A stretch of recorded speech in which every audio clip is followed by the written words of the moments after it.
spacecraft around the moon and the Earth is the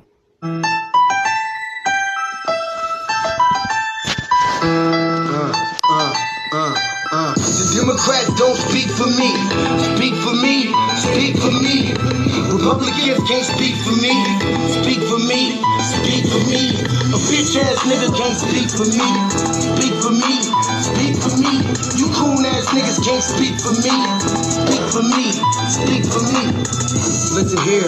This is a fact of life. I be rapping like Nat Turner came back to life. Grab Donald Trump by the pussy, he ain't acting right. I never run from a conflict. I be glad to fight. It's a very cold world that we live in. And somebody please tell Elizabeth you're not an Indian. You just trying to con them people to get the benefit. Just another immigrant stealing from the Indians. That's some punk ass shit and that's too lame. Now we finna step over to Andrew Yang. And you a sucker, you can never speak for black folks. Fake ass pandering, trying to get the black vote. The Democrats don't speak for me. Speak for me. Speak for me. Republicans can't speak for me. Speak for me. Speak for me. A bitch ass nigga can't speak for me. Speak for me. Speak for me. You coon ass niggas can't speak for me. Speak for me. Speak for me. You know your boy be high off sativa. Kamala wasn't popping, so we said bye, Felicia. She ain't had a right policy. We ain't trying to meet her. Y'all can take Biden too. Bye. We don't need him. We don't need Roland Martin or that coon Al Sharpton. Didn't need Cory Booker from the start, man. I don't fuck with police and no snitch. You know I'm coming with the heat when I spit it. The Democrats don't speak for me. Speak for me. Speak for me. Republicans can't speak for me. Speak for me. Speak for me. A bitch ass nigga can't speak for me. Speak for me. Speak for me. You coon ass niggas can't speak for me. Speak for me. Speak for me. If you ever go to court and this is your luck, try not to get fucked by Benjamin Crump. I know it's hard. You and all go is hard. But who the fuck is Amy Cloak? Put her picture up on the bullseye and start throwing darts. People cut our organs out our bodies, that's a stolen heart. They can't save us from the flood like Noah's Ark. Black lives always matter, we finna go for ours. So then we savages, we don't need to pot the piss. Mike Bloomberg is sub thick with that stop and frisk, bitch. You ain't speaking for us, we don't know you. Bernie Sanders, they get your funky ass on too. The Democrats don't speak for me. Speak for me. Speak for me. Republicans can't speak for me. Speak for me. Speak for me. A bitch ass nigga can't speak for me. Speak for me. Speak for me. You coon ass niggas can't speak for me. Speak for me. Speak for me.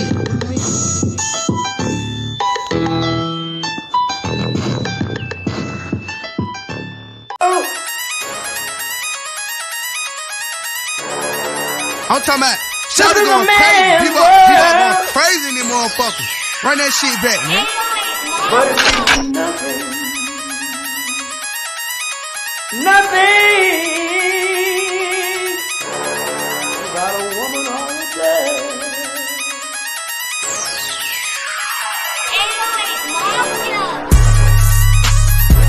Man made the car.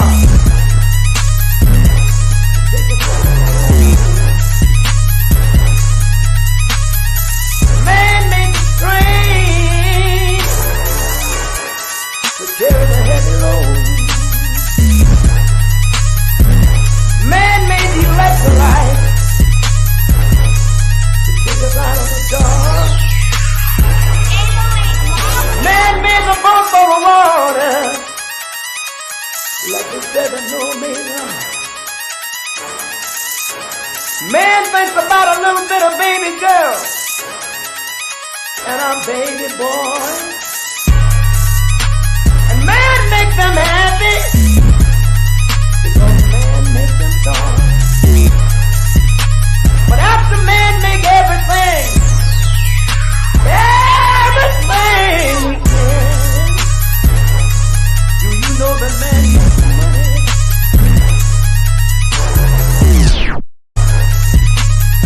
To buy from other men. This is a man's world. But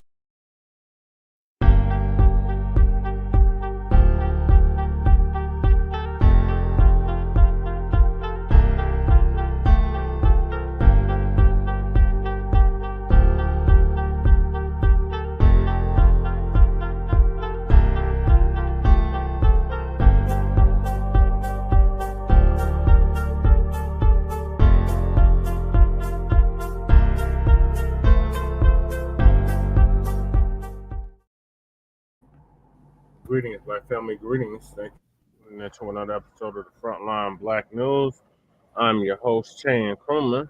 I'm joined with my other, our executive producer, our West Coast correspondent, Shabaka Sankori. Shabaka is Black Experience Enhancer, which I'm the co-executive producer and co-host of. Hopefully, Lady Che will be joining us here shortly. And on this season 4, episode 20, part 2 of the Front Line Blacc News, we will be discussing several things that we didn't get to in part 1, and that is Black U.S. military veteran receives $23 in food stamps, while illegal migrants receive thousands in benefits. No, that is a goddamn shame. Yes, it is. And then we got That is a goddamn shame. I concur, Shabaka. Then we got straight-laced black men know there's no place for us in the Democratic Party. Duh. Then Dr. Michael Eric Dyson is a prime example of why straight-laced alpha black men left the Democrats. Yep. Then Kamala, whatever the hell her damn name is, Harris, in the Democratic Party. I'm just gonna start calling that hooker tennis shoes, man. Kamala, whatever. Yeah, you always see that broad wearing tennis shoes, man. What's up with that shit? I don't know. It's about some weird shit going on. The Democrat Party have a major black man problem. Then we got the dump, as in human shit. And we want to make that perfectly clear. Suggests he might flee to Venezuela if Kamala Harris wins. Yeah, Sabaka already going off already. Then we got Senator Lindsey Graham says Donald Trump may not win this election, a candid analysis. Then our favorite Democratic shill and bootlick, Roly-Poly Martin, got ran down on by former mayoral candidate Jamal Green in Chicago this past weekend. Oh, okay. And then we got, oh, damn, I thought I put it in here. I thought I put the Phil Donahue in the description. Oh, my God. Okay, well, yeah, I did. It's at the very end. Okay.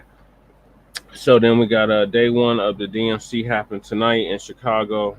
It's complete trash. Right. No policy. Right. Nothing really worth mentioning. All they talked about was abortion and Orange Man bad. And Phil Donahue passed away today at 88. So those are the topics. And I want to go over on Phil Donahue because yes, that's right, Mac. Because I've lived through his era about Phil Donahue. Now, I might not have totally agreed with Phil Donahue, but one thing, I'm just getting started, Mac 285. Okay. Twin said not surprised. Okay. Now, the thing is about Phil Donahue, okay, unlike these conventional talk show hosts that you have, Phil Donahue had everybody up there. He went from controversy man to nice to even more controversial. And Tennis Shoe Harris, and Tampon. That's right. Okay, yeah, Jesse for president. Yeah, okay. Now, but the thing is about Phil Donahue, now getting on the serioso, he brought everybody up there, okay, with controversy. He had the Kluxes up there.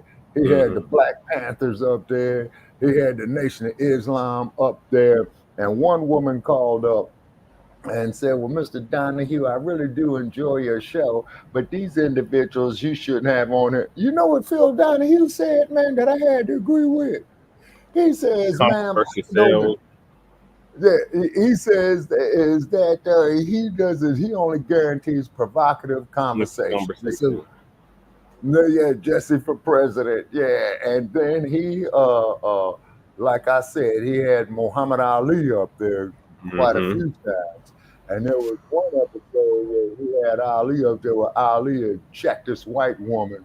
And the white woman is going to say, well, you just so arrogant, this, that, that, the other. And he says, say, lady, I'm just telling it like it is. You know what I'm saying? And he said, why don't you go buy one of my the tickets for my next fight so you can come see me get my ass whooped? Because he says that's what you people, you white folk, pay to see me lose. You see what I'm saying?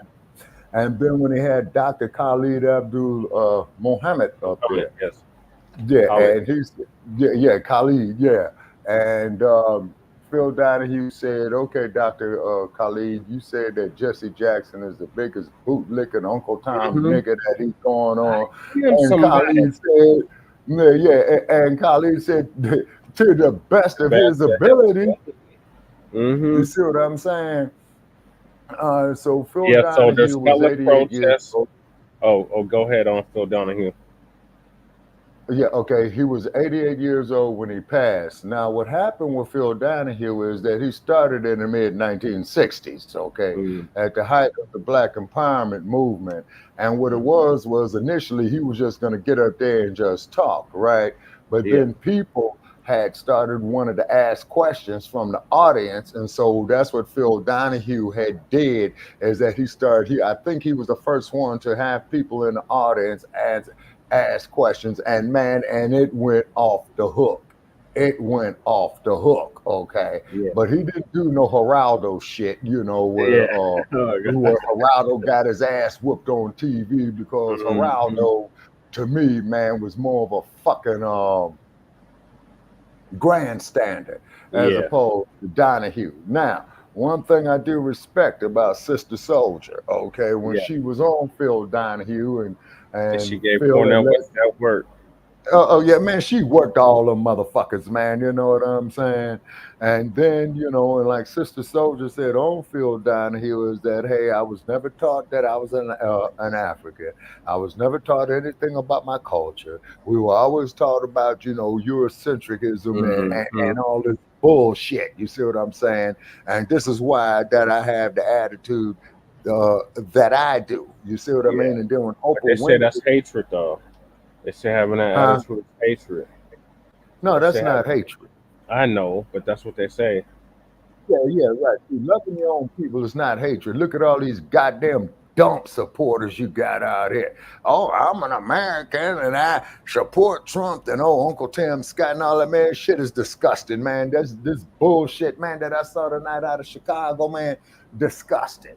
You see what I'm saying? But at least one thing about the dump as in human shit, and I want to make that perfectly clear, by the way, he's telling you how he honestly feels. Okay, now he's either telling you how he honestly feels or how his base honestly feels.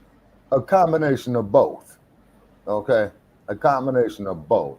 And then what he's doing is, man, he's gearing up these damn white supremacists and what have you, and they come in, Black family. They are coming, okay? Integration, man, like Dr. King said, was nothing more than leading our people into a burning house, because we ain't got shit for ourselves. We have no infrastructures. We control no banks. We don't control no land. And every fucking thing that we're trying to do to enhance our self-sufficiency, everybody wants to come up there and countermand it. And what they do, like Professor Black True says, they put these bootlicks and Uncle Toms up here, popping them up, saying that they speak for the Black community. And the cold part about it is that these hand-picked puppets, man, they don't dare go to the Black community to ask what the Black community honestly feels. But we will. Oh, yeah.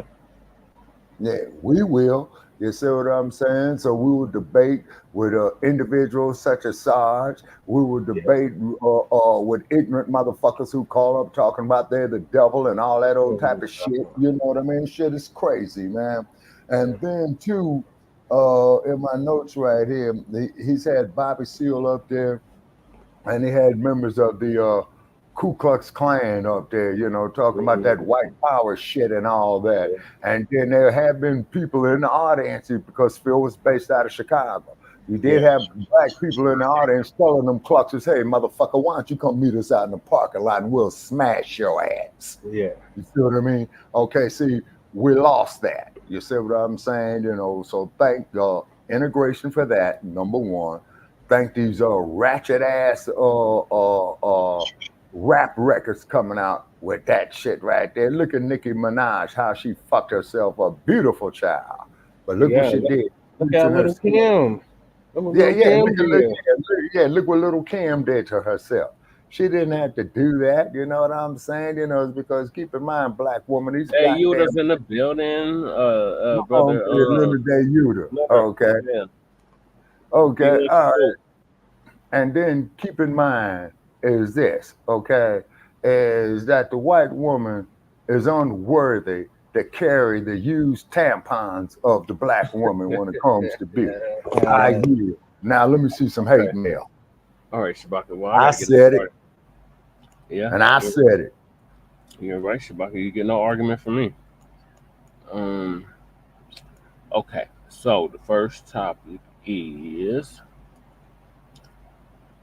the U.S. black veteran, military veteran. Excuse me. I'm sorry. U.S. black veteran, military veteran receives $23 in food stamps, while migrants receive thousands in benefits. But this is what y'all want: more of the same. That's bad. Real bad, because I got a lot of veterans in my family. You know, I got veterans in my family who served in the Vietnam conflict. Yep, You know what I'm saying? I got veterans in my family that served in World War II. Yep. Got veterans in my family that served in World War One. Yep. And then look what they did to the black soldiers, man, when they came back out of World War One. They got burnt alive in their uniforms. That's what the double punch bowl was about. Yeah, exactly. You see what I'm saying? And then when Norman Jewison, wait a minute, was it Norman Jewison that made that film called The Soldier Story? And I dug Denzel Washington. I dug the dude that played the Sarge. But the setting was 1944 Louisiana. So I noticed that they wanted to hype up a black soldier killing the sergeant as opposed to what was really going on when the Ku Klux Klan was doing that there to a lot of black soldiers. You see what I mean? You see how Hollywood wants to twist shit? You see, this goddamn integrational shit is a bunch of bullshit. We got to do for self. Then we talk integration when we start manufacturing and producing for ourselves. You see what I'm saying? And then this Democrat bimbo shit that you saw out of Chicago, that we got to be all inclusive and all that bullshit. You see what I'm saying? Just get along, Shabaka. Huh? Can't we all just get along? Man, now you bring me back a nightmare, man. I was there in 1992 when that ignorant motherfucker said that, man. Oh, bruh, that was sad. Real sad. That was real sad. Can we just all get along? And the LAPD still keeps killing niggas. You know what I'm saying? LA County Sheriff still beating the shit out of black folk. Can we just all get along? Beat me upside my head some more. Oh, I love it, master. Hit me again and all that old type of shit. Black family, when are we going to come up out of this bullshit? Right. Because I'm out of answers, man. I'm out of answers. Damn, I'm out of answers. I really am, man. You know, like the shit that I saw, man, for the last 50 plus goddamn years, man, you know, it's incredible. But one thing, though, I will always respect about Dr. King, the man admitted his mistake. He led our people into a burning house with integration. Now all these goddamn migrants. It took until him meeting with the X-Men before he realized he made a mistake. Yeah, he did. He did. You know what I'm saying? And there was a book called Martin, Malcolm, and America, where the author was comparing the two. And Dr. King had what he had called his kitchen experience about 1963, shortly before Kennedy got killed, the president, that is, where he was so scared to death he got to praying. You see what I'm saying? Is because what Dr. King had realized is what Dr. Newton would say a few years later. Anytime you go on this path, you must realize that you are a doomed man. Yeah, you see what I'm saying?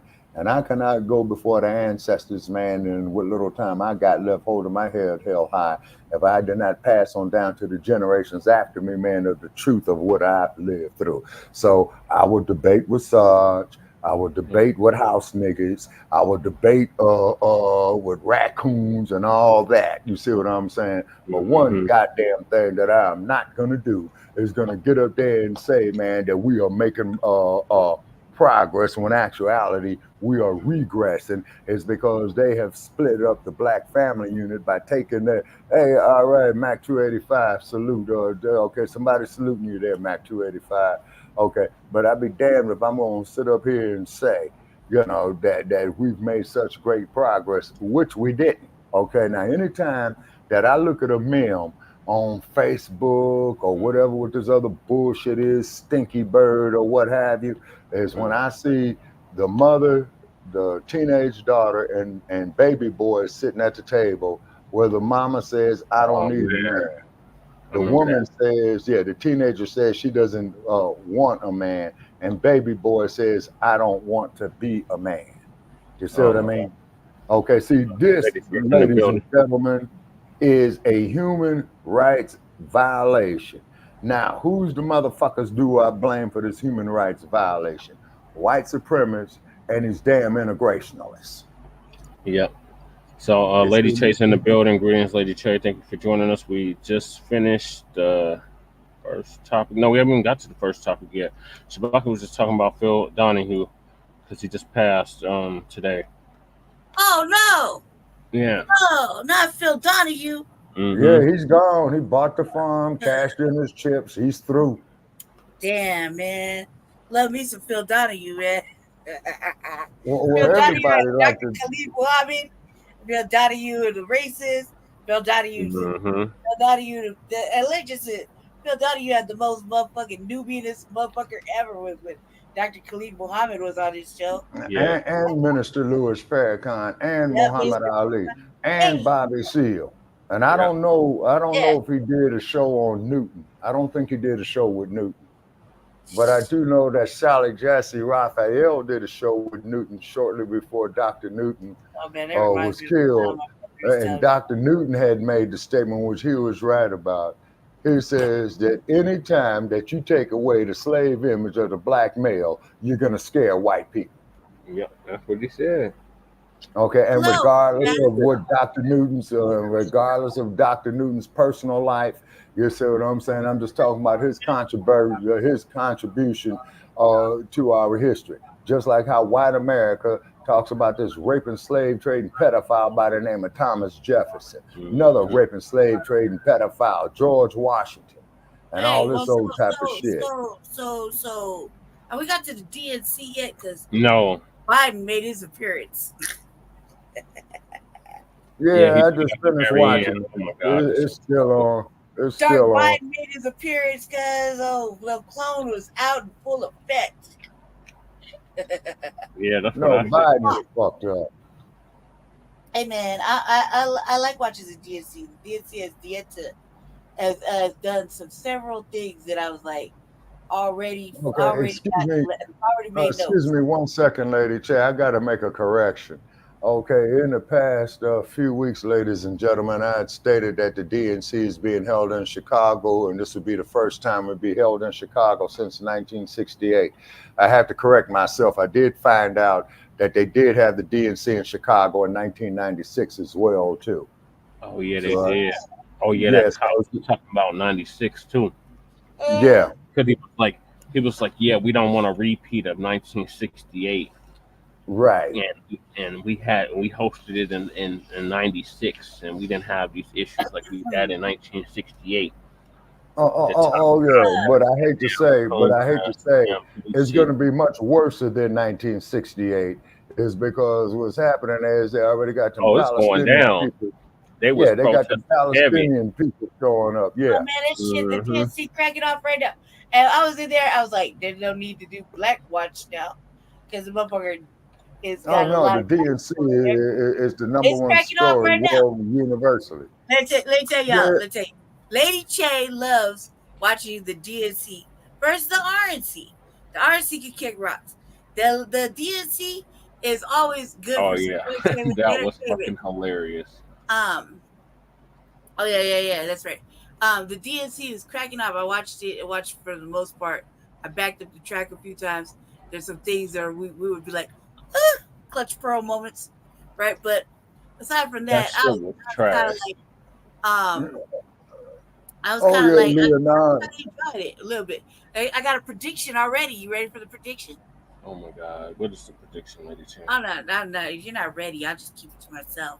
Because we already got bets going on over here at the dollhouse. I don't know what y'all going. We got 9 bets going on already. So here's my prediction. If you gonna bet, come to Las Vegas. At least you can lose your money. I mean, what are you gonna? Man, we got bets going on. There's money gonna be flowing around like hose around here. Like, listen, real shit. Here's my bet. Here's my deterrent. This is what I'm calling it right now. Kamala getting in the White House. Oh hell right? no. Let's just wait. Just back it up. Wait. White nationalists go back their money train up from fucking Trump. They're taking their money away from Trump. Trump fucked up. He's gonna fuck it up. The real reason right now is that this DNC had started off like, you can see that the people are. It's sad to say, but they're like, they look energized. They ready to just go ahead and bend over and toot it back for the Dems. What people? The Dems? The Democratic shills? Are you not watching it? It's the Democratic shills. You act like it's average Americans that's like, they're average Democratic shills up in there. That whole stadium. I'm so happy for Kamala. No. That whole stadium shills. Is that I don't even know that bro get elected. Is that whole stadium could have been AI generated. No, don't do that. This is my prediction, not yours. Okay. Hey, is that whole? So you think Kamala's gonna win based off of what? She ain't got no policy. Calm down. She ain't presented no policy. Calm down. How's she gonna win? Calm down. Let me get my prediction out. Okay, go ahead. Stop talking. Okay, y'all distracting me. Y'all off topic. I wasn't even talking about the DSC. Yeah, I gotta get it out of my system. All right, come on, lady. Go ahead. Oh, you stop talking shit. All right, here's my Democrat. Here's my come on. No, it's not dysfunctional. Okay, Trump gonna lose his white nationalist money. Okay, because it's all over the place. White nationalists pulling back their funds. She gonna win.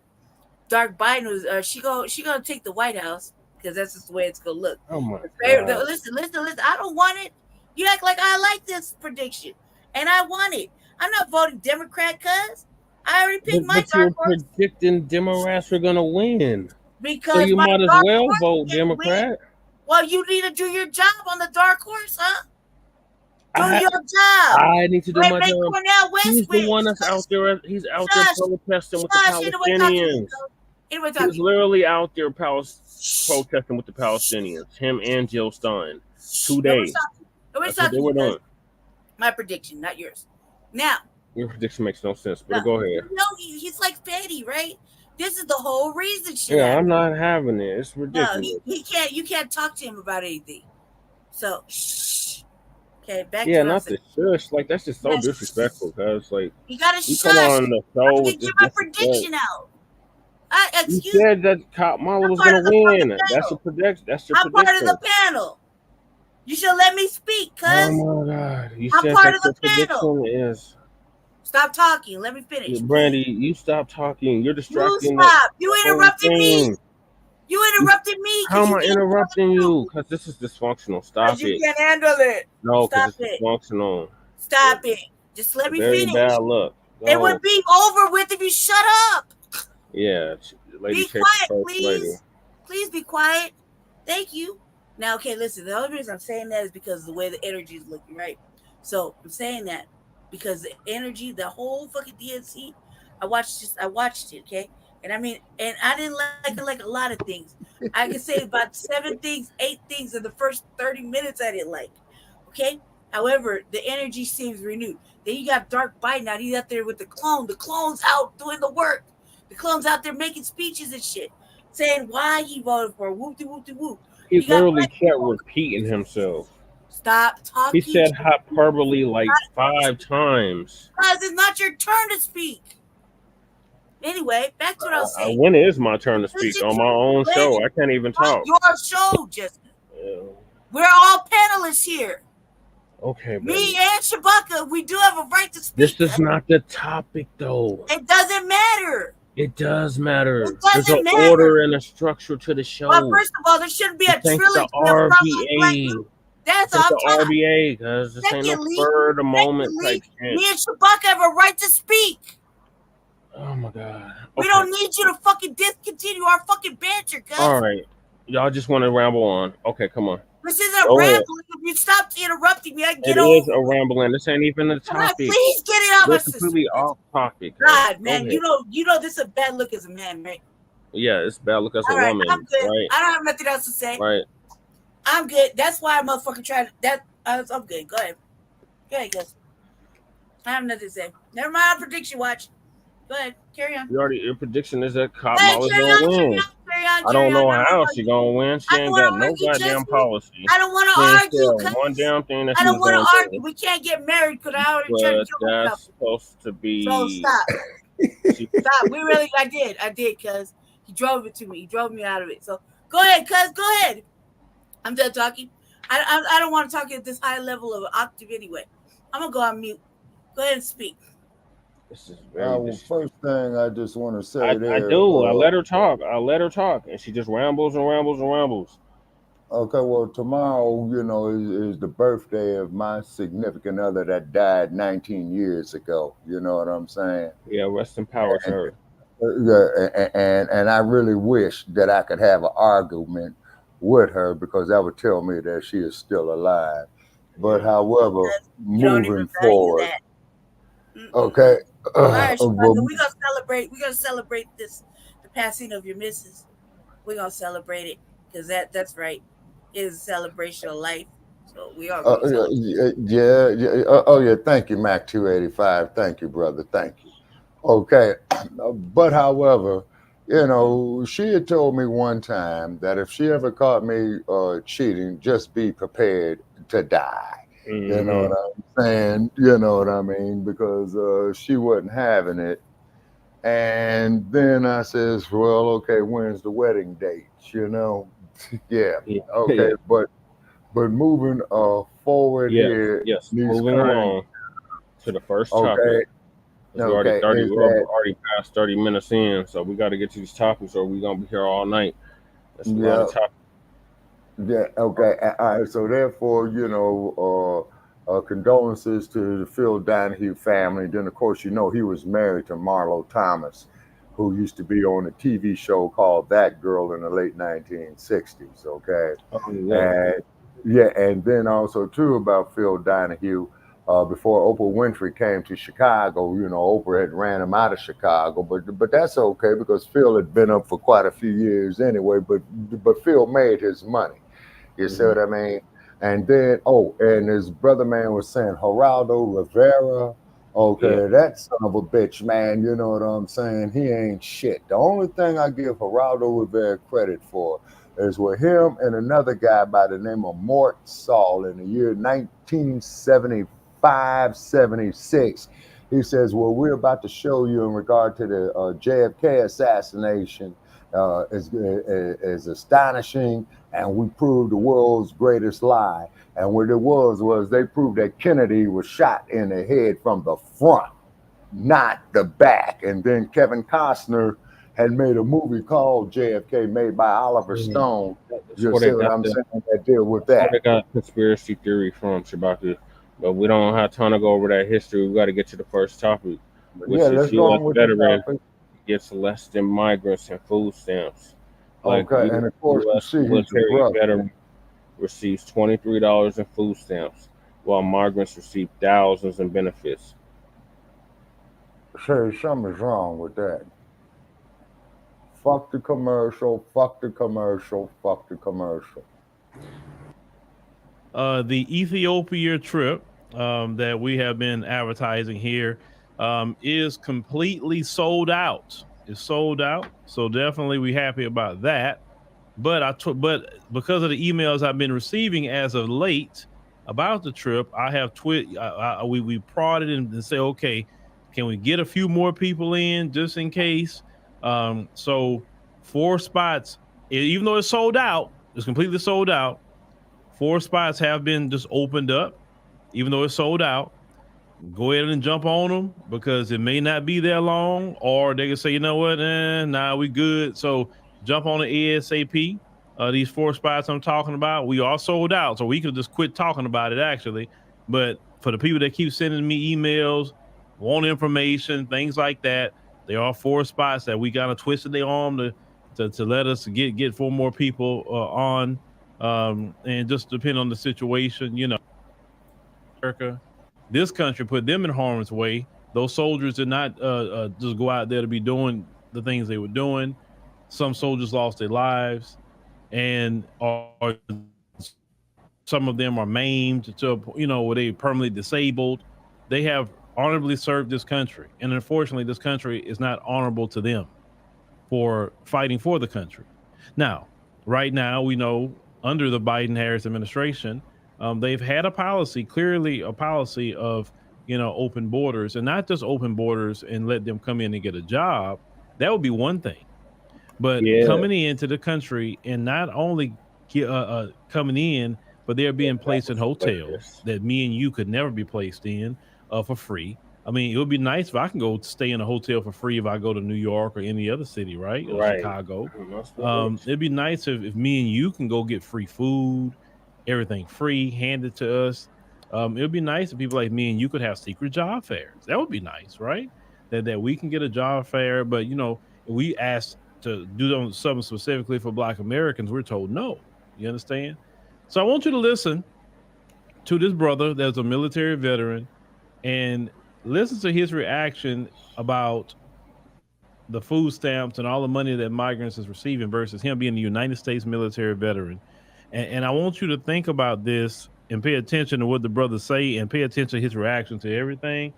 So let's go ahead on and get this queued up so we can see, you know, it's just sad. It's utterly sad, this particular video, but let's kick it up.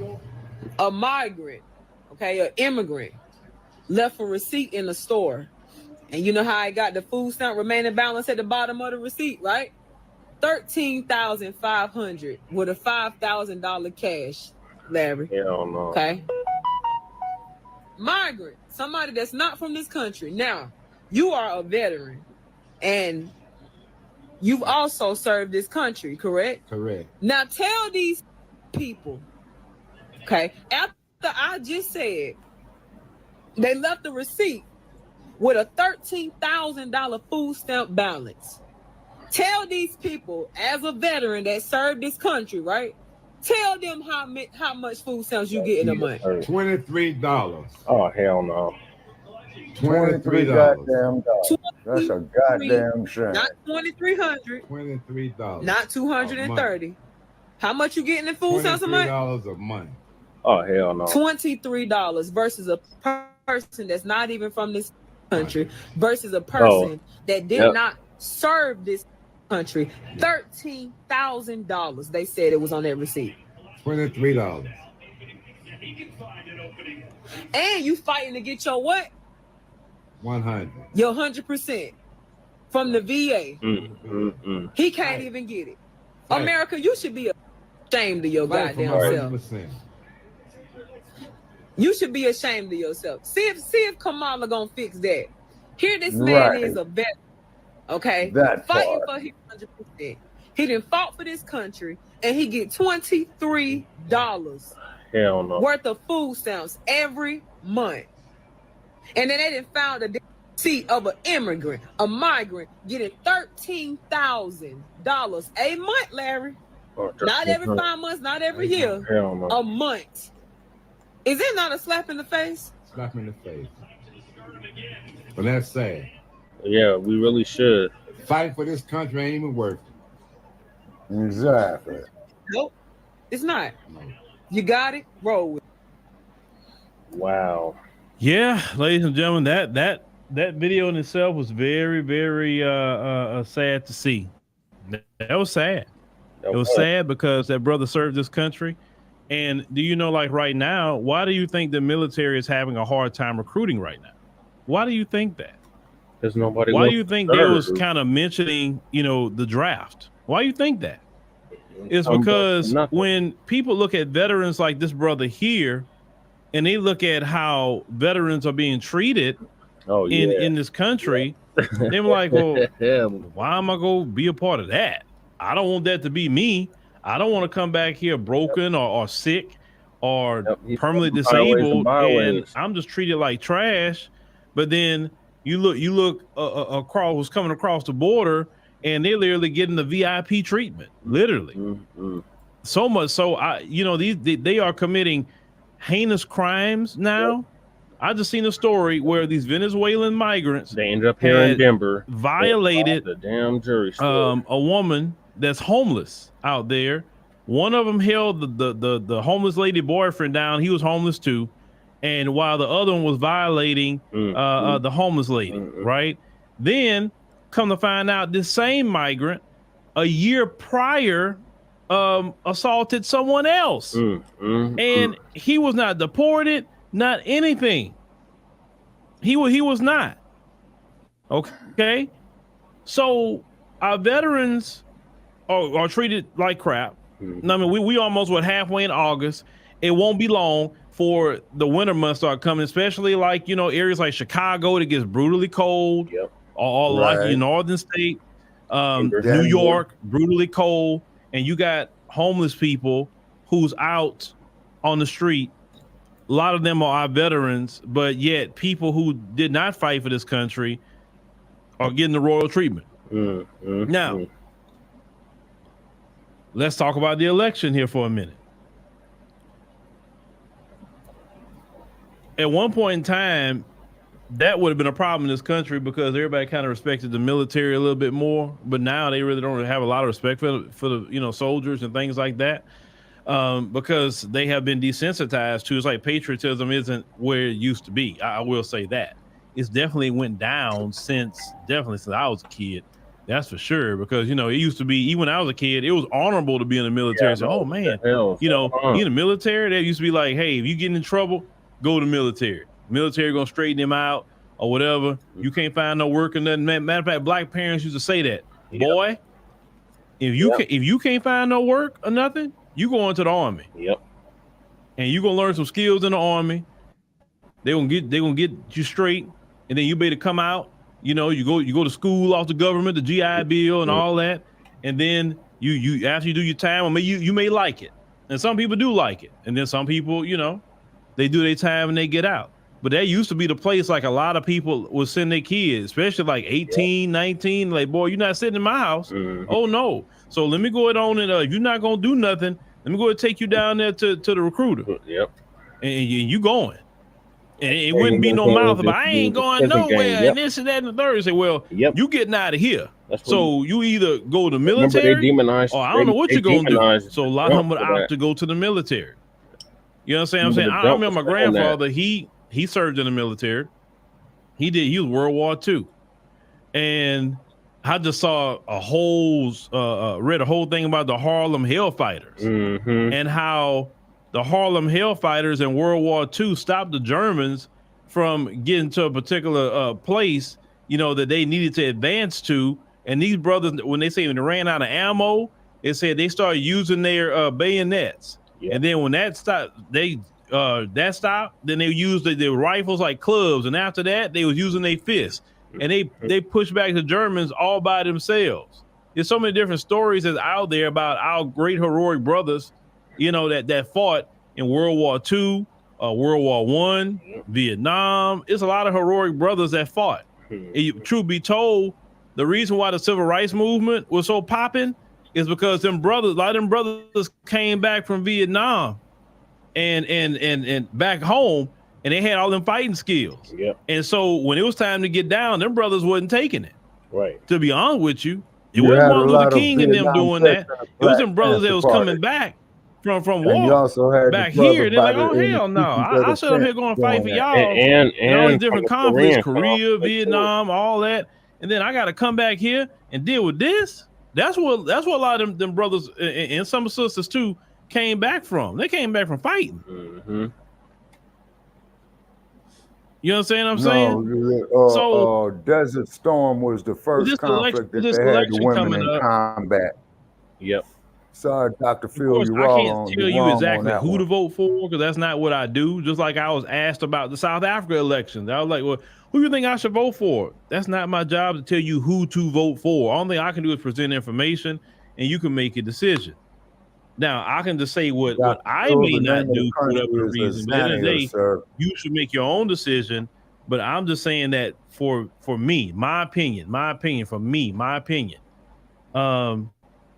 I can't really go with anybody who's promoting, well, we need to add 15 to 20 more million people when we have a housing crisis in this country. We have a housing crisis.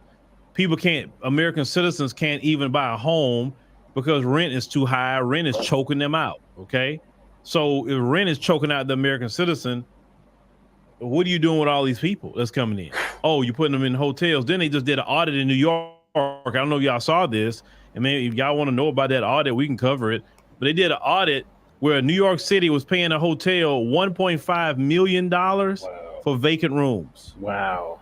The food service company that was giving food to the migrants, they paid them every month $500,000 more than what they should have. I mean, it was just all kind of, basically it was fraud that was going on with these companies. It was contracted out for these migrants, straight fraud. Hotels, that's fraud. You know good and well that them hotel rooms is empty and you still charging the city $1.5 million. That's straight fraud. But let American citizen commit any kind of fraud. They got a prison waiting for your behind. Yep. They got a prison for you.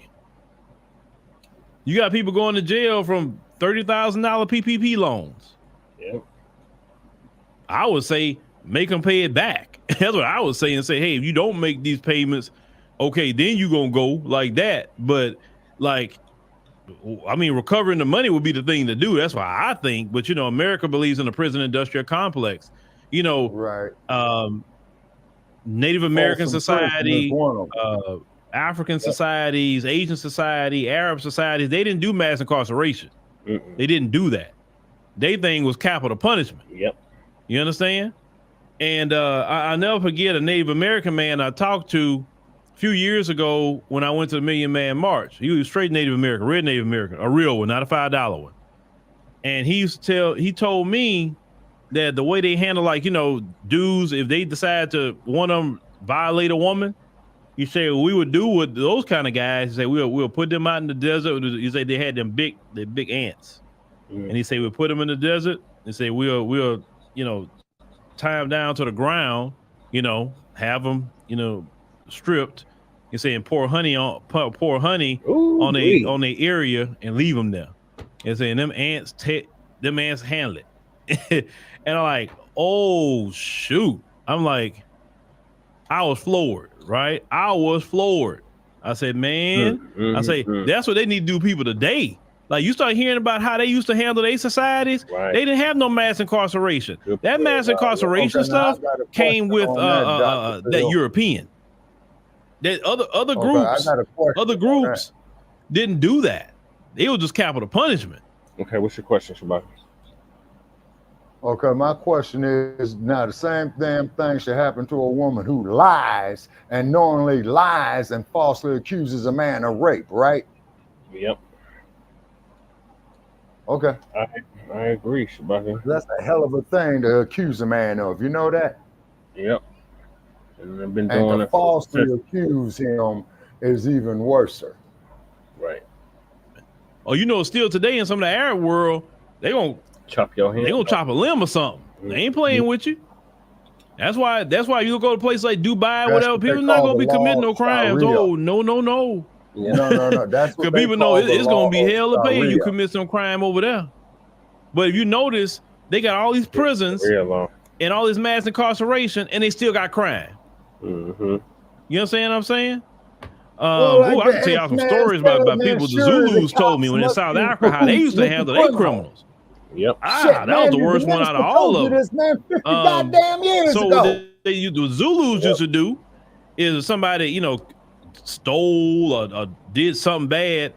He said what they would do is he pointed to some trees they had out there. He said we'll cut the trees where it be like this, with a point on it, like a point. Your ass and they that's what they'll do. You up on it. And so he said, what they'll do deal behind is they will get you up on that tree and just sit you there and tie like these weights to you. It's called impalement. And he's saying with time, what happens? Gravity, the weights. He said the whole it goes up where you know it's gonna go up, and it comes all the way up to here. Oh my God! I was like, shoot, that's how the Zulus handled it. I like, bruh, they need to bring that back. Right. I was like, some of these people today, like, forget that jail. I said, that jail ain't doing nothing. With all that jail, you got that Fleece Johnson stuff going on with jail. And to these goddamn white supremacists. Yeah, that's exactly what them goddamn white supremacists. Ouch, just for real. So that mass incarceration is meant for slavery purposes. Right, and all kind of filth that the Europeans want to continue in the earth. He's not bullshit. But veterans aren't respected at all, aren't treated right at all. And so if veterans are still homeless, or just even brothers and sisters who get in trouble, financial trouble is very easy to get into in America. Most Americans are one paycheck away from homelessness. That's saying that for the question I have is, and listen, and I'm telling y'all what I've done. I was told Kellen, I reached out to third parties. I want them to reach out to Democrats. I want to reach out to Republicans. Yeah. And I want all three. I'm reaching out to see if they would like to come on, and I would like to ask questions, of every party. About what would you do? Got Dracula for about these issues like this, homelessness, the immigration issue. What are you going to do? Yes, I want to talk to Democrats too. I'm gonna put it out there. Yes, I want to talk to Democrats. I'm not against talking to Democrats. I'm independent. I want to talk to Democrats. Believe it or not, I've met some Democrats that's own it, that really understand it. And they vote Democrat, but they just, they vote Democrat, but they agree more probably with some things that I'm saying. They don't agree with everything they party do. I've met some Republicans, same way, black ones that feel that like I feel on a lot of issues. Like for instance, Shirley Hussar, may she rest in power. She used to, because I used to think that all black, I'm telling you how I used to think, because I grew up Democrat, right? If anybody was a black Republican, you had to be a sellout. You were just a sellout, right? And that's what you were. And so I remember the first time that she had reached out to me years ago, and I'm like, "You a Republican?" That was the first mindset I had. I mean, hey, I've progressed since time. I've learned more. And she's like, "Yeah, but I care about black people." He said, I really care about black people. We need to be free. We need reparations. I said, a black Republican talking about reparations? I said, that's interesting. So that kind of piqued my interest with her as she got to talk and say, you know what? Oh my God, Marlon. How about this?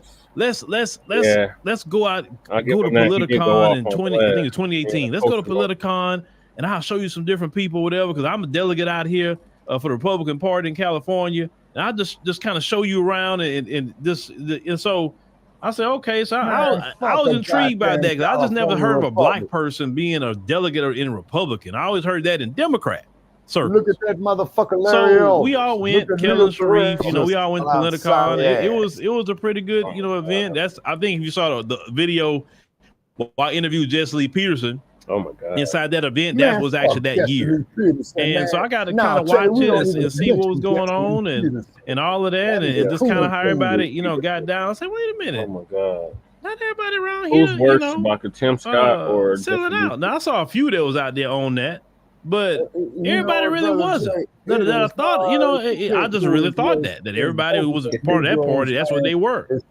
So I say, okay, well, some of y'all say, look, and that's when I said, if you care about black people, then I rock with you. I don't care about. That's why I kind of got away from that party thinking. It said, why should we be against other black people? Well, no matter what party they're a part of, whether they're not a part of, or do they care about black people? Do they listen? If you are a Democrat and you care about getting black people free, hey, I'm with you. Right. If you're a Republican and you care about getting black people free, I'm with you. It don't matter to me if Democrats in California, they gonna fight for black people.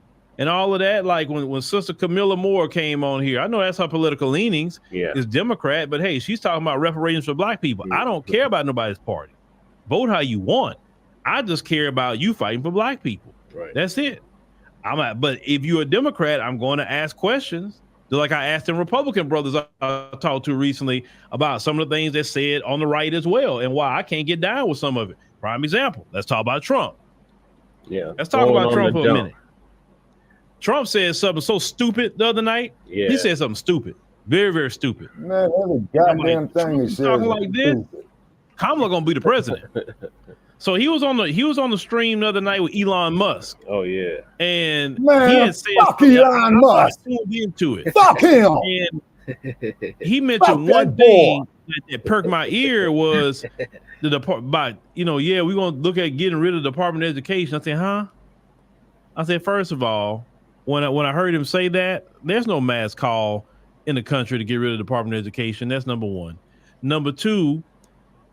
Most states, there's no reason to do that because most states have their own education agency anyway. Like in Texas, the Texas Education Agency, they're over all the schools in Texas.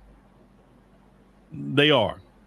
The Department of Education and all of that, they just make sure that all to get certain federal dollars, you got to follow certain laws and rules and things like that. Just like when you have your FAFSA and all that, that's but through the funding with the Department of Education. So I don't hear nobody saying to get rid of the Department of Education. At the same time, now I'm going to bring it to Project 2025. Now I'm going to talk about it. That was one of the tenets in Project 2025. And so when one minute you're saying you had nothing to do with it and you don't have that on your website, because I checked to make sure it was on your website, why you brought that up all of a sudden? Are you pandering or that's something you're trying to do? I'm just trying to figure that part out because that's not a popular thing. If Trump keeps touting that on top of that police thing he's saying, his behind not going to win. Now, I'm realistic about that. Wow. He won't win. Kamala will win. And then we'll be dealing with 4 years of Kamala Harris. And then let's speak about that. So remember when we had 8 years of Obama? And remember all the hell we caught as Black Americans? Because Obama was the president, they couldn't, bother him, but they gave us hell for 8 years, That's right? Man. Well, you have these racists, on different live streams, basically saying if Kamala becomes the president, it's gonna be this. I say, look, we are not. Don't try it. This ain't the party. If you racists think. If for some reason Kamala gets elected president, it is what it is. I live through whatever president I got to manage, right? Mm-hmm. But if Kamala Harris become elected president, I don't know what y'all think y'all gonna do, but this ain't the UK, bro. I know some of y'all trying to get inspired by the UK, and a lot of them black folks is staying inside and they're scared to move around because y'all in the street. We are not them UK black folk. Right. You better understand. We got chairs and a lot more. Don't you think? Don't you think for a minute and get inspired by them in the UK, thinking we gonna stay in the house? We gonna be like, man, we coming outside. I wish you would. I wish you would. We are the I wish you would people. Yep. That's Black Americans' motto. I wish you would. Yep. Please do it. Please. Man, I'm a diaspora. And they know that. They know how Black Americans are. They probably will want to try that here in America, but we ain't gonna stay in the house. You're like, man, I'm coming outside. I'm on my porch waiting for you. Come on with it. Like I've been seeing way too many UK black people scared. I've been seeing. Look, I don't know. Y'all better get some inspiration from Black America. But see, this what happens when we not around places. See, we was there. Oh, it wouldn't be like that.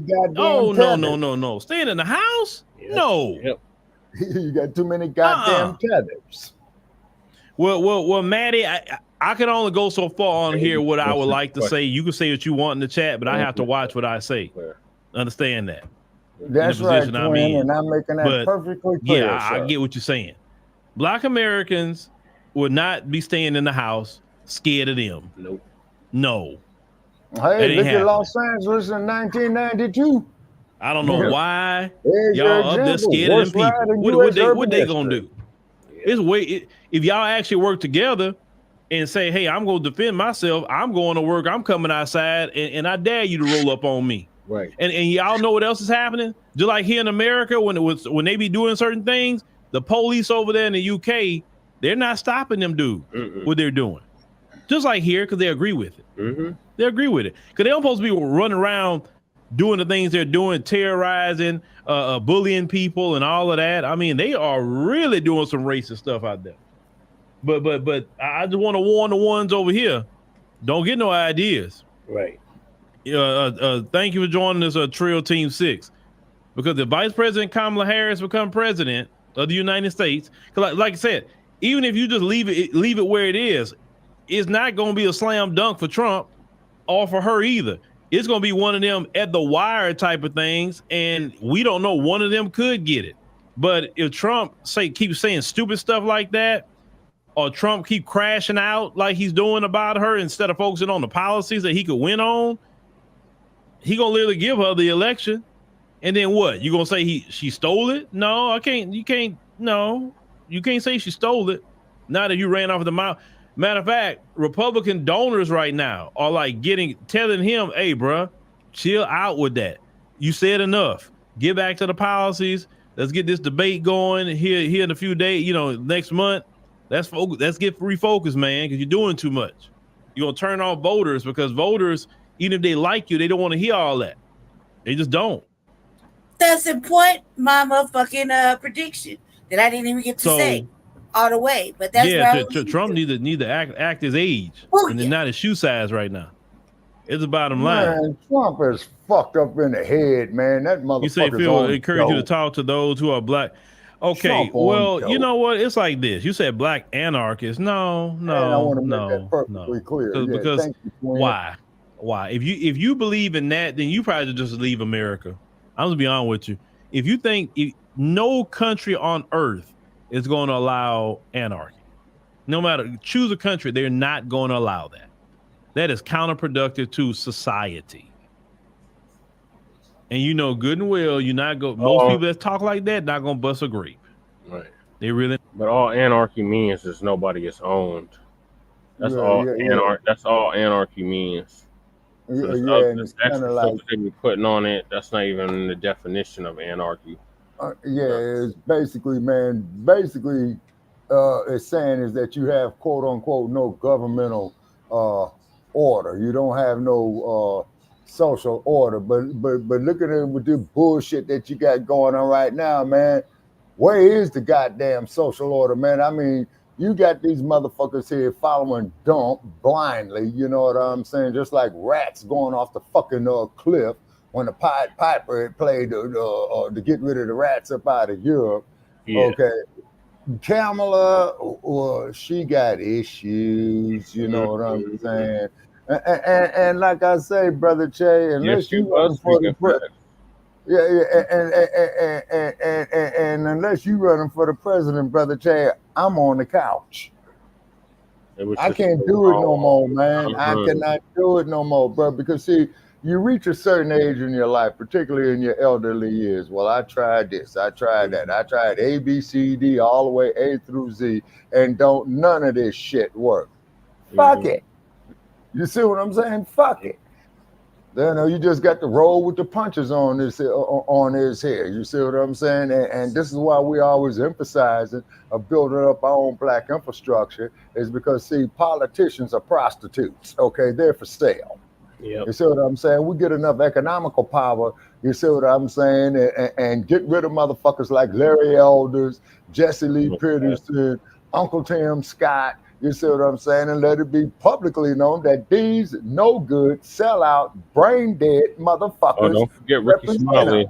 Don't forget Ricky Smiley. Don't forget Roland Martin. Roly Martin. Who else?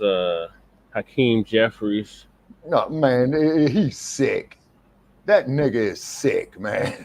Mac 285 says, fuck it, 100%. And that's it, Mac 85. No, seriously, Mac 85, you said it right there, man. Fuck it. You see what I'm saying? It's a goddamn waste of our motherfucking time, man. We need to go out here and build some of our own goddamn businesses. Now, I'm going to tell you something. Okay. If our people put in half the effort of becoming economically self-sufficient, man, you know what I'm saying, as they do with these bullshit ass elections, man, we could turn our shit around, man, within less than a year. Yep. All we got to do is keep our cohesiveness. Baby Ricky, the hell with him. Don't tell him. We need to do our research. No, mug. We already did our research. That's what you Exactly. You see what I'm saying? Exactly. Just like we tell Sarge. You know what I'm saying? Speaking of crybabies, Van Jones too. The hell with him too. Oh man, now that was the most disgusting shit that I saw, man. You know, years back when Trump won the election, stole the election, rigged the election. Hell, I don't give a good goddamn. You know what I'm saying? But when that motherfucker got up there and cried like that, man, I lost all respect for him as a man. And yes, Mr. Jones, I will tell you that to your goddamn face. Mm-hmm.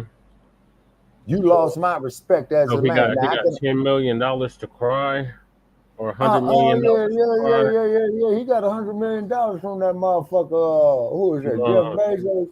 No, Jeff Bezos. Yeah. Mm-hmm. Okay, that explains everything. Yeah, Van Jones is the worst. And then what I'm gonna try to do is tweet that motherfucker. Crying when Biden stepped down. Yeah, I'm gonna tweet that motherfucker, man. You know what I'm saying? Mm-hmm. Okay, hold on. Go ahead, brother. I'm gonna see if I can pull this trick up on Stinky Bird. Lady Ch, what are your thoughts on this black veteran receiving $23 in food stamps while the migrants receive thousands of dollars? Well, you gonna let me talk now, huh? Yes, go ahead. What I would say is this: I got my own problems with the migrants. I believe thoroughly in my fucking heart of hearts that that's what skimmed my card on the 2nd of this month this month that we're in, because that's lazy motherfucking work, and it just seems like something they would do. I would say that how long we've been saying shame on the motherfucking United States. I mean, fuck, that man served. First of all, he's a black man that served in the military. Let's just clap for that. Secondly, $23, man. When I heard that happening to my villain, who's not a black man who served in the military, but nonetheless a senior citizen, getting $23 in food stamps, I was beside myself.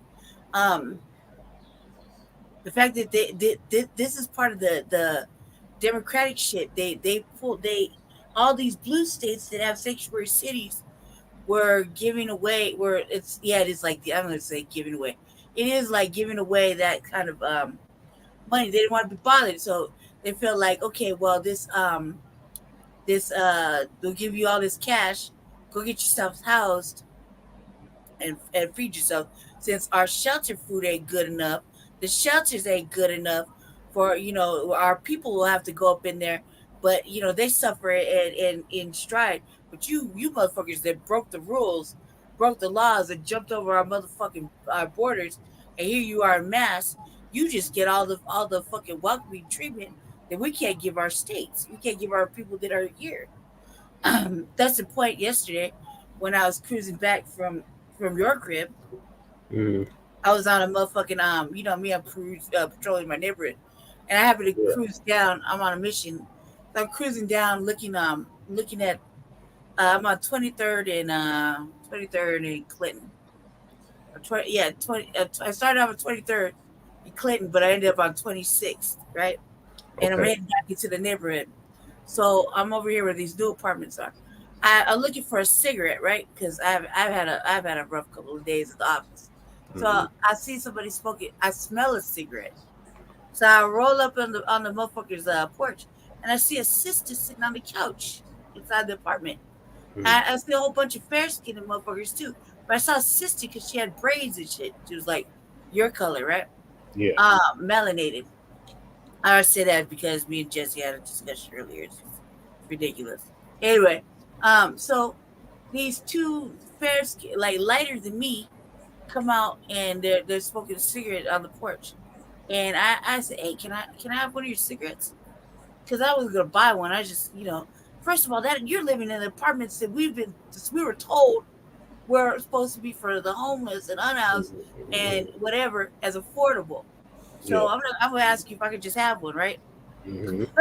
So he said, yeah. So I asked him to see he speaks Spanish. So I asked him in Spanish because I don't speak Spanish. It's got to be a major reason for it. So I asked him in Spanish. I said, hey, how much are these apartments? I don't see it on the outside. They were supposed to be for the poor. Mm-hmm. They say our apartment is $2,800. I was like, excuse me? $2,800. Oh, hell no. I'm like, I had been seeing a couple of black folk around the same apartments walking their dogs. I'm like, yeah, y'all really picking up this gentrified shit really bad. Like, stop it, man, right? And I'm thinking to myself, right? Mm-hmm. He out there walking the dog and shit in the middle of the night. And bougie at that. I was like, oh my God. Right? So I'm asking for a cigarette. I was smoking a cigarette right there. I'm talking over shit. He said, what are you up here doing? I said, Panther Patrol, patrolling the neighborhood. Just curious. I said, I'm on the other side of the street. Yeah. But literally, I am on the other side of the street. I'm on the other side of Montby, right? I said, mine is $1,800 with a voucher. I said, you guys pay vouchers? No. The city gave us the money to pay for it. What? I was like, my beep. I was like, cut. I was like, oh, Lord, they just undercough me. Because they did, Jesse.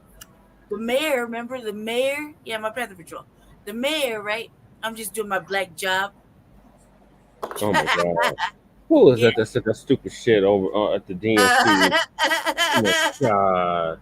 Who was that said that dumb shit? A black Republican. I'm just doing my black job on the head of the NAACP. I'm doing my black job. Oh I'm a my Black God. Panther. I'm just doing my black job. Yeah, $2,800 is a mortgage. Goddamn right. It is. And it's a very expensive mortgage at that. So he's like, yeah, Yeah, he said it's about apartments, just like Jesse had said. Jesse had told me, he's like, it's about the apartment size one day. I think it was yesterday. And I was like, yeah, whatever, right? But when I noticed these motherfuckers was comfortable. You go over to my house. We stuffed in here like then I did some egregious shit on the way into my house that I don't feel bad about. I really don't. I do some really dirty, egregious shit sometimes. And I don't feel don't be doing fuck shit around my apartment. So right. I'm just about that. Yeah, them mugs over there is off they crazy, right? So when I learned that, I was like, the mayor did give out cards, right? Yes, we do appreciate he got the governor to go along with the program, right? But the mayor was handing out like EBT cards, like we call them EBT out here, SNAP cards, right? That hold your financial benefits and your motherfucking your cash benefits. Now, side note, there's only two ways you can get cash benefits, right? You have to be disabled mostly, and you have to be filed in the process of being approved disability or non-disability. Right. Okay, that's the only way you get it. So, and for my case, I'm on round 15 for getting denied. I'm in my process of getting denied, right? Round 15. So, but my assistance, okay, it's like anybody else's assistance. We over here, it's a mandatory while you're waiting. What, $200 and $200 and a little change. Okay, no exact really amount. Depends on, I guess, your age or whatever. I don't know, right? But it's just it's under $250, right? Yeah. So that's everybody until you get approved, and then it becomes something else. The whole thing changes, right? And so single people like me, single people like Jesse, right, who are filing for disability, single people can get it, okay? Like by themselves, not married types. We can maybe a couple, but we're not legally married, right? Right. We don't live in one household. We have two separate households if you look at it tax-wise. So that's nothing, right? So when somebody does steal that money off from a vulnerable individual like myself, we feel some kind of way. Now, when we watch these motherfuckers shoot up in here. Granted, you know, your country's in peril. You ain't got that worry now. You can go on back, big baby. And they were using that. Check this out, y'all. They were using a whole app. Shout out to Rob for this. Rob, shout out to Rob. Exposed this whole app that they've been using to get over here. Mm-hmm. They can go on back, big baby. You got a new president now. Take your motherfucking ass back. Good luck to you, toodles, and take this bill with The you. app literally tells them where the sanctuary cities are and where to go. Yeah, and so they get everything we don't get. We're still struggling in squalor. Mm-hmm. Meaning, we can never get up out of this thing. They say they'll fix it, but they're not. They were worried about these individuals. You can't call them newcomers when they invaded. When they came in that, I mean, we could go back and just show the fucking caravan of thousands of people walking, say, "Fuck you," and just keep. Well, remember, Lady Che, remember how we kept saying how they get these phones, how they get these how they get new clothes, how they get all the stuff. When they was living in encampments, cause remember they were there making food, and somebody tried to sell somebody these Ula red motherfucking kicks, right? Yeah. But they came in a plastic bag. Now I don't know. I don't wear tennis shoes, fellas, but I'm pretty sure when you go to Foot Locker, the shit come in a box with some paper wrapped around it, and it might come in a bag for the protection of the shoelaces. No scuffs, no creases, because creases is fuck. You put your shoes and you're after that's right. So I'm not I don't wear tennis shoes. I barely wear shoes as it is. But I know that if I went to the Foot Locker by Jesse's house, my shit would come in a box, and I crack that box open with the freshness seal. They're gonna be motherfucking tissue paper. There gonna be 2 sets of shoes in there. I mean 1 set, but left and right, wrapped in the tissue paper. There may be a bag for protection and dexterity's sake. You might be a clumsy motherfucker. I don't know. Right? Okay. How the fuck you selling these shoes without the box? They did. They have nice phones. Man, I'll show you. If I'm gonna show my phone is less than an Obama phone. It's less than subpar. I can't even download Cash App on it. Dig that. So they're over there doing the most. Then they're making food and selling it with no license. Yep. Dry ass, weird ass shit, right? Because that's a health code violation. That is a health code violation. Yeah. Right? And also too, Lady Che, they got a lot of that in downtown Los Angeles too. Black kids in our neighborhood for selling lemonade and water. Yep. They'll take their stand and shut them down in LA. They've done that. I know people that's happened to. You'll give them a ticket and tell their mama to pay it. So that's some fuck shit. But you'll do a whole 9 News special over there at the Stanley, which is literally 5 blocks away in the opposite direction from my house where I was. Right? Literally 5 blocks away. You'll give them a personal little space and a couple of tables to sell their motherfucking goods and feel bad that they ain't eating their cultural shit. I feel bad we ain't eating our cultural shit. We ain't eating no soul food all day, every day. Right. Well, can I tell you something about soul food? I'm just saying. I'm just throwing that out there like that. Yeah, okay, no, but Lady Che, but I want to say something about soul food. Okay. Okay, soul food, was originated on the slave plantation system. Okay. Now, me, I don't eat hog guts. Okay. I don't eat chitlins. And then you have those say, man, you ain't no real nigga unless you eat chitlins. No. I'm a black man in America because, see, I'm not nobody's goddamn nigga. Okay. A nigga is a description of property. I wish the motherfucker would come up to me with some nasty ass hog intestines. You know what I'm saying? I smell that shit. It makes me want to vomit. It's gut. Think about it, Shabaka. Our ancestors had to eat off of that for generations. I know, Brother Che. I'm well aware of that. You know what I'm saying? And the X-Man, we literally turned shit into a delicacy. Like literally. That was just scraps of fucking what they ate it up is too. Now another thing that I'm gonna take out my diet, man, that I found out, man, is catfish. Catfish are scavengers. Yeah, those are the bottom feeders. Yeah, those are your bottom feeders. Just like shrimp, just like the awful C word. The sea creatures, crabs, lobsters. Those are all sea roaches. Basically, exactly. And everybody needs to watch this documentary on YouTube called "They're Trying to Kill Us." Right. The other thing I wanted to say real fast is that as far as what the last little bit of what Uncle Phil was saying, by the way, hold on, Lady Che. Let me interrupt you for 1 second, Lady Che. Okay, I can't find Van Jones' crying ass on Twitter, man. I put it in the chat. I can't find that crying motherfucker. But the next time I see that bastard, I'm gonna see what type of social media he got. Then I'm gonna reach out to him, because I would love to get his ass up here. And I'm just going to tell Mr. Jones, man, you're the most cryingest motherfucker that I ever seen. But I'm not going to tell him that word for word. Said when Biden came out, he said everybody was going to cry. And, man, black people were crying in the DNC already. They had already started tearing up already. That shit was on music. But what I'm saying to you is this. I had said it right before you even showed the shit. I had already said my prediction, and he was just leaning into it, and he leaned further into it, and I was like, booyah. Yeah. That's all I gotta say. So you think it's gonna be Kamala? No, I didn't just say me. Uncle Phil said it.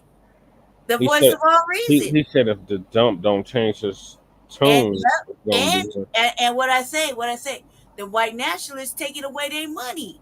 They backing that fucking financial train up. And I'm gonna tell you why they doing that, Lady Che.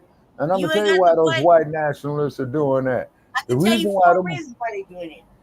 I can give you one reason why they're doing it, and I'm sure it'll be all inclusive with your four reasons. Is because, see, what the white nationalists is realizing is that this motherfucker here is going too far over the hook. Also, too, these colored folk are not going to stand up there with that bullshit. See, that's the fucking problem. You see what I'm saying? And that's what's going to be happening with these white nationalists. Now, as they allow, Spugget. Okay, but hold on, no, Lady Che. No, wait, hold up. Larry Elders, Tim Scott, all them coons up there at the RNC, they will get as close to fucking racism, white supremacy as it'll allow. They might as well share the sleeping bag. You know what I mean? They might be close. But what's going to happen to the Tim Scott, Lady Che? They're so close they could kiss each other. That's okay, but that's just it, though, Lady Che. What they're going to do to these house niggas is that they're going to execute them. And I'm going to tell you why. Because they're going to go to the house niggas with their frustration. Let's say if Dump loses, right? Okay, well, you niggas didn't do your job. We did this, we did that. And they're going to be up there with balls. I did the best I can, ball. And then they says, oh, no, nigga, we got to kill you. And, man, what they doing is taking their frustration out on killing that black man or woman. You see what I'm saying? Because they cannot face the fact that the dump is shit and needs to be flushed down the damn toilet. Do you really think they're going to shed a tear over Tim Scott? No, they didn't shed a tear over Herman Cain. They don't care. Yeah, exactly. Like one less individual we got on the stage. Okay, hold on, Brother Che. I'm glad you brought up Herman Cain. Coon of coons. You know what I'm saying? That motherfucker checked out, man. You ain't heard that one of them. And one of them motherfuckers got up there and said, well, we mourn the loss of Herman Cain. They said, fuck that nigga, man, and kept it moving. Yep. And I hate to put it in those terms, but that's what they did. Silk from Diamond and Silk, when she died, they didn't do nothing for her either. Oh, yeah, man, now that was disgusting, Diamond and Silk. They really think she would? I mean, come on, cuz, like, this is a conversation. First of all, they ain't that special. They weren't that special in the beginning. They were Lady Che, all what Diamond and Silk was some hand-picked, ghetto-gagging ass bed wenches for the dump regime. Special. They were nothing. They were a lost fucking fart in the wind thought. I mean, like, here they go. They died. Fart in the wind. That's all it was. Fart in the wind, man. Like they were going to Oh my God. All right, so is this your closing on this topic of the black veteran only receiving $23? Yeah, that's sad, and that really is a human rights violation. You see what I'm saying? That really is a human rights violation. That you're gonna give this brother only $23, and he's a veteran, but you're gonna give all this other money to these goddamn migrants. Fuck that. Yep. And if Kamala gets in, this is just gonna continue. Yes, sir. And Dr. Claude Anderson, the amount of money that they get. Yeah, and as you pointed out, that Dr. Claude Anderson, he had predicted this over 10 years ago. Yeah, probably like 50 years ago now. Wait a minute. No, I think it's about 15 because I don't recall hearing of Dr. Claude Anderson, man, in the 70s. He was probably doing his studies at that time. No, Dr. Claude Anderson was working under Jimmy Carter at that time. He was? Yes. Okay, Carter would be 1976 to 1980. Oh, okay. All righty. Okay, that's the downside of the Black empowerment era. Mm-hmm. Yeah, because the Black Panthers officially went out of business in 1980. Yep. Either way, we are fucked. Exactly. Yeah, you're right, Mac 285. So this is why I keep emphasizing Mac 285 of why we must do for ourselves is because we got the power. We got the know-how. We got the knowledge. All we need is the desire, man, and get rid of this goddamn slave-ass mentality. Like Malcolm said, boss, we sick. We sick. Yeah. That's the fucking problem. Yep. That is the problem. Well, I got to move us along because it's already midnight here. Yeah, man, it's getting late, and I got to lay it down because I got to make a few runs tomorrow. Okay, Brother Che, what's our next couple of topics? Straight-laced black men, no, there's no place for us in the Democratic Party. Okay. All righty. And if I may go first, just pulling up. It's a friend indeed. Okay. Oh, okay. I can first. You want to hear this all day. This time. You want to hear that goddamn cackle all goddamn day. You used to be your boss for real? Or are you just saying that? Because that's just what he is out. Who used to be a boss? No, she's being facetious. I'm talking to Leonard. Oh, okay. Chat.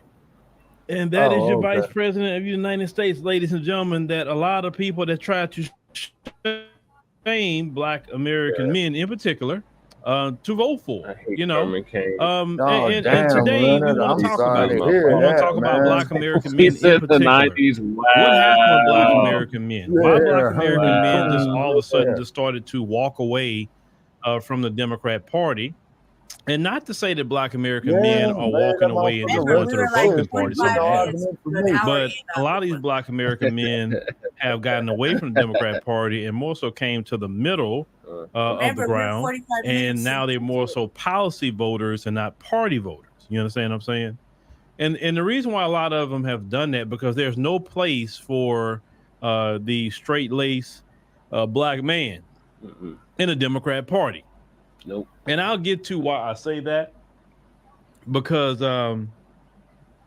they don't really promote the traditional Black man. They don't promote the traditional family. They don't believe in the Black man leading the household or the Black man leading the community. And the strongest thing that Black men could do, and Black men, you need to listen to me, the strongest thing you can do is move with your feet. You don't have to ask for permission. You move with your feet. Now, one of our brothers, as far as you for not going in, said something that was so eloquent. I saw on the TikTok streets. I want to cue up my brother here and let him go ahead on and explain some things to y'all, especially those who are trying to shame Black men about Vice President Kamala Harris.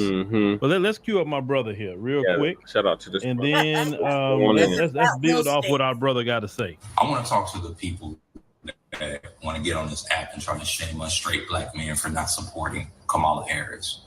I'm talking to you gays, Black women, you liberals that are from other races who think y'all can get on here and shame or sway our vote in one direction or another. Let me tell you something. You're talking to a group of men who are used to being shamed. We get on this internet and we get in life every day and we're shamed for something. It just don't fail.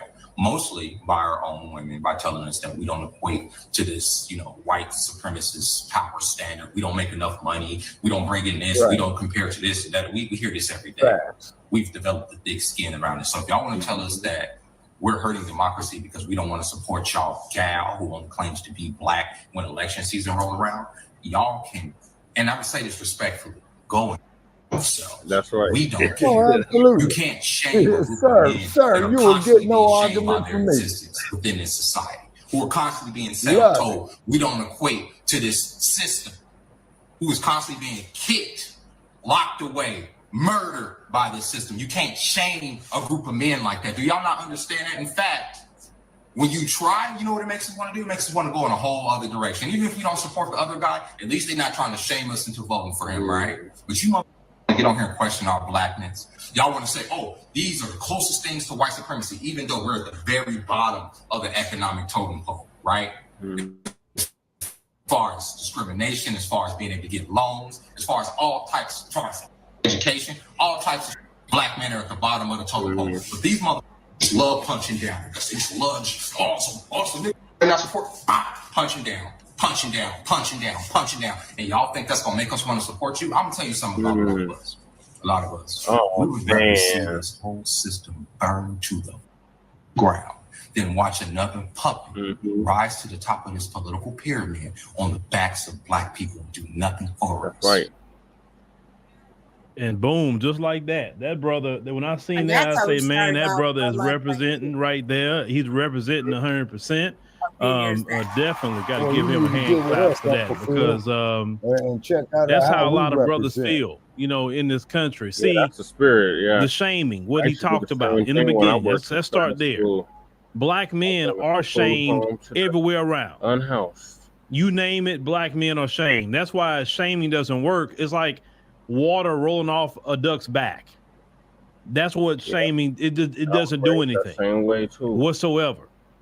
Okay, so you probably want to stop that. The one point that he said, that when you attacking and shaming a black man, it makes it want to go the other direction.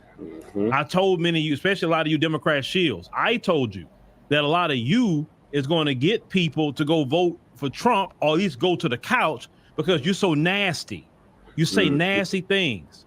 You say foul words. You cuss. You say all kind of things. Yeah, like, and you think that's the way to talk to other black people, especially black men. It's gonna make black men say, "The hell with you! I'll go to my couch, or I'll go vote for Trump." And if I decide for my couch, what are you gonna do about it?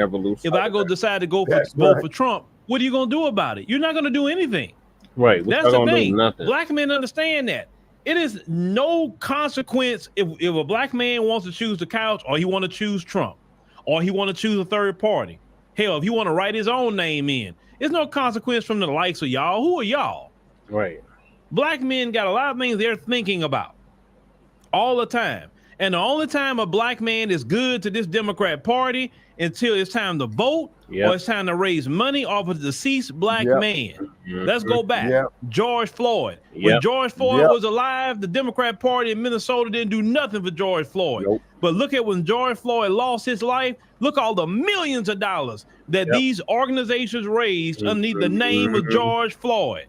Black Lives Matter, them three black women, and the LGBT and the Democrats, all of them got together $90 million. Freeze them for 1 second. I got to get they this raised, out here. everybody finessed. And I noticed that pattern. They always finessing off of the death of a black man. But when those black men are alive, you do nothing for those black men. Yep. Go ahead, Shabaka, real quick.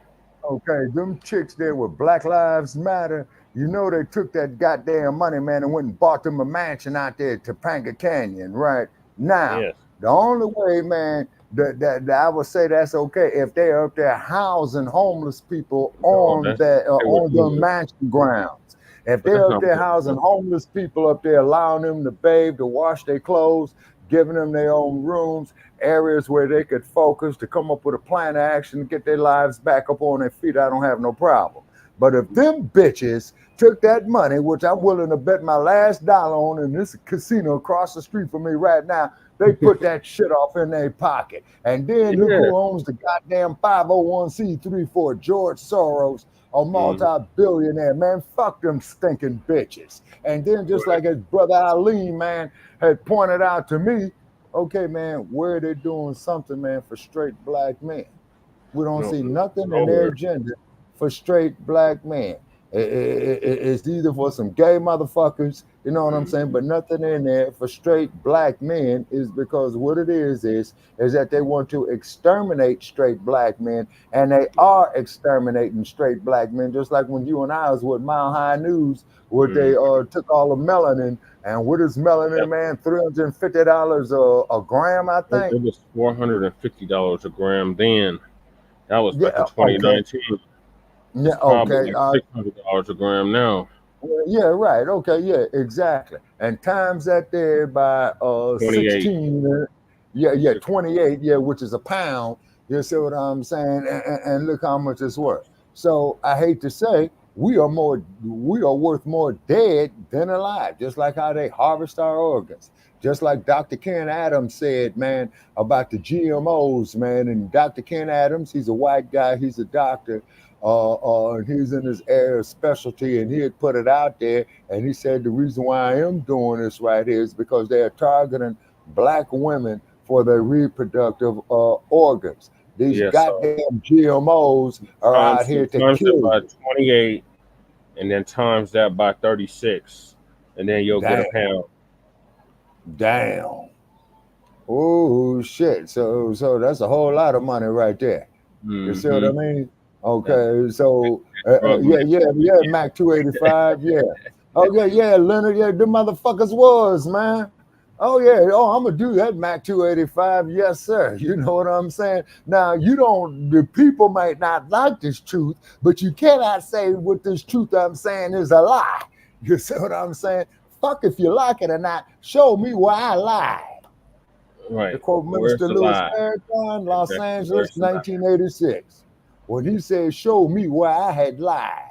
And then Uncle Tom Bradley, sorry ass Dave Cunningham, George Duke Mason, the governor of California at that time in 1985, don't go see Minister Farrakhan speak. He's all about, hey, guess what the fuck I did? At the hard day of work, I got my ass up off the couch and I went and saw the minister speak. So what I said, just because you motherfuckers told me not to. So if you punk ass motherfuckers is telling me not to, now this is telling me more reason why I should, because you motherfuckers with your crooked, sorry, moralist asses and morally bankrupt mindset is going to tell me not to. So now I'm going to go see what the brother says. Regardless of the fact if I disagree with the brother, regardless of the fact if I agreed with the brother, just by you telling me not to go see him made me wanted to go see him. I yield. Yep.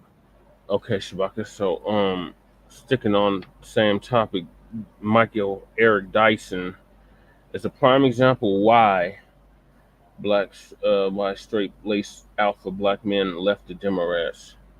So now he's caping Kamala, super caping for Kamala. It's sickening. He's caping for her. Fuck the commercial, fuck the commercial, fuck the commercial. So what you doing to like somebody buying likes or followers or something like that, right? Yeah, like roly-poly. Or views. When you actually have a real event where you can't do that no more, then your car gonna get pulled. You understand? See, you can't buy voters. Nope. Man, look, if people struggling, you'll give them $20,000. Yeah, they'll show up. Yeah, come on now. Yeah, 20,000. I think most of us in here probably just, hey, if I can collect this 20 and just stand in there, people do it. They don't even like you, but they'll take the money. Yep. Right? But this is how desperate the DNC is to try to manufacture something for Vice President Kamala Harris. That's interesting. That's very interesting that y'all doing this. Y'all paying influencers $3,000 to $10,000 or more to parrot y'all messaging. I mean, y'all literally trying to buy the election. That's interesting. That's interesting. No whammy. I was teaching ninjas. Yeah. I mean, a lot of people show up for $20,000 just to show up. But my thing is, it's not about filling a rally. It's about getting votes. You know what I'm saying? You can't buy votes. You can't buy them. But I'm glad everybody's here today. And I know for a lot of people, school has started. You know, this is like the first full week. My daughter will be back in school. So tonight we're going to talk about Dr. Michael Eric Dyson. We're going to talk about him tonight. And he's one of the reasons why a lot of straight-laced alpha black men are walking away and literally running away from the Democrat Party. The Democrat Party isn't a place for straight-laced alpha black men. It's just not. All the men that speak for them, none of them have those characteristics that you can say, you know what, that brother inspires me. They don't have it over there. You understand? And before we get to the devotional, I heard Boule Martin got pulled up on in Chicago. Yeah, cover that too. I seen the video. So shout out to Jamal Green. Oh boy. So your boy Boule Martin, he was doing what he do, run off at the mouth online. He was just jabber-jawing like he liked to do. Now, according to brother Jamal Green out there in Chicago, that he never had much words with Boule Martin. Boule Martin was calling him names on Twitter, and he also went on his show calling him names. So brother Jamal Green decided to pull up at the church where Boule Martin was having an event at, and he wanted to ask him, what was going on with all that name calling. And Boule Martin looked shook. Yeah, he did. He looked very shook. Boule Martin was his eyes all big, and he took one of the church ladies to get in between them. Boule Martin was hiding behind the church lady.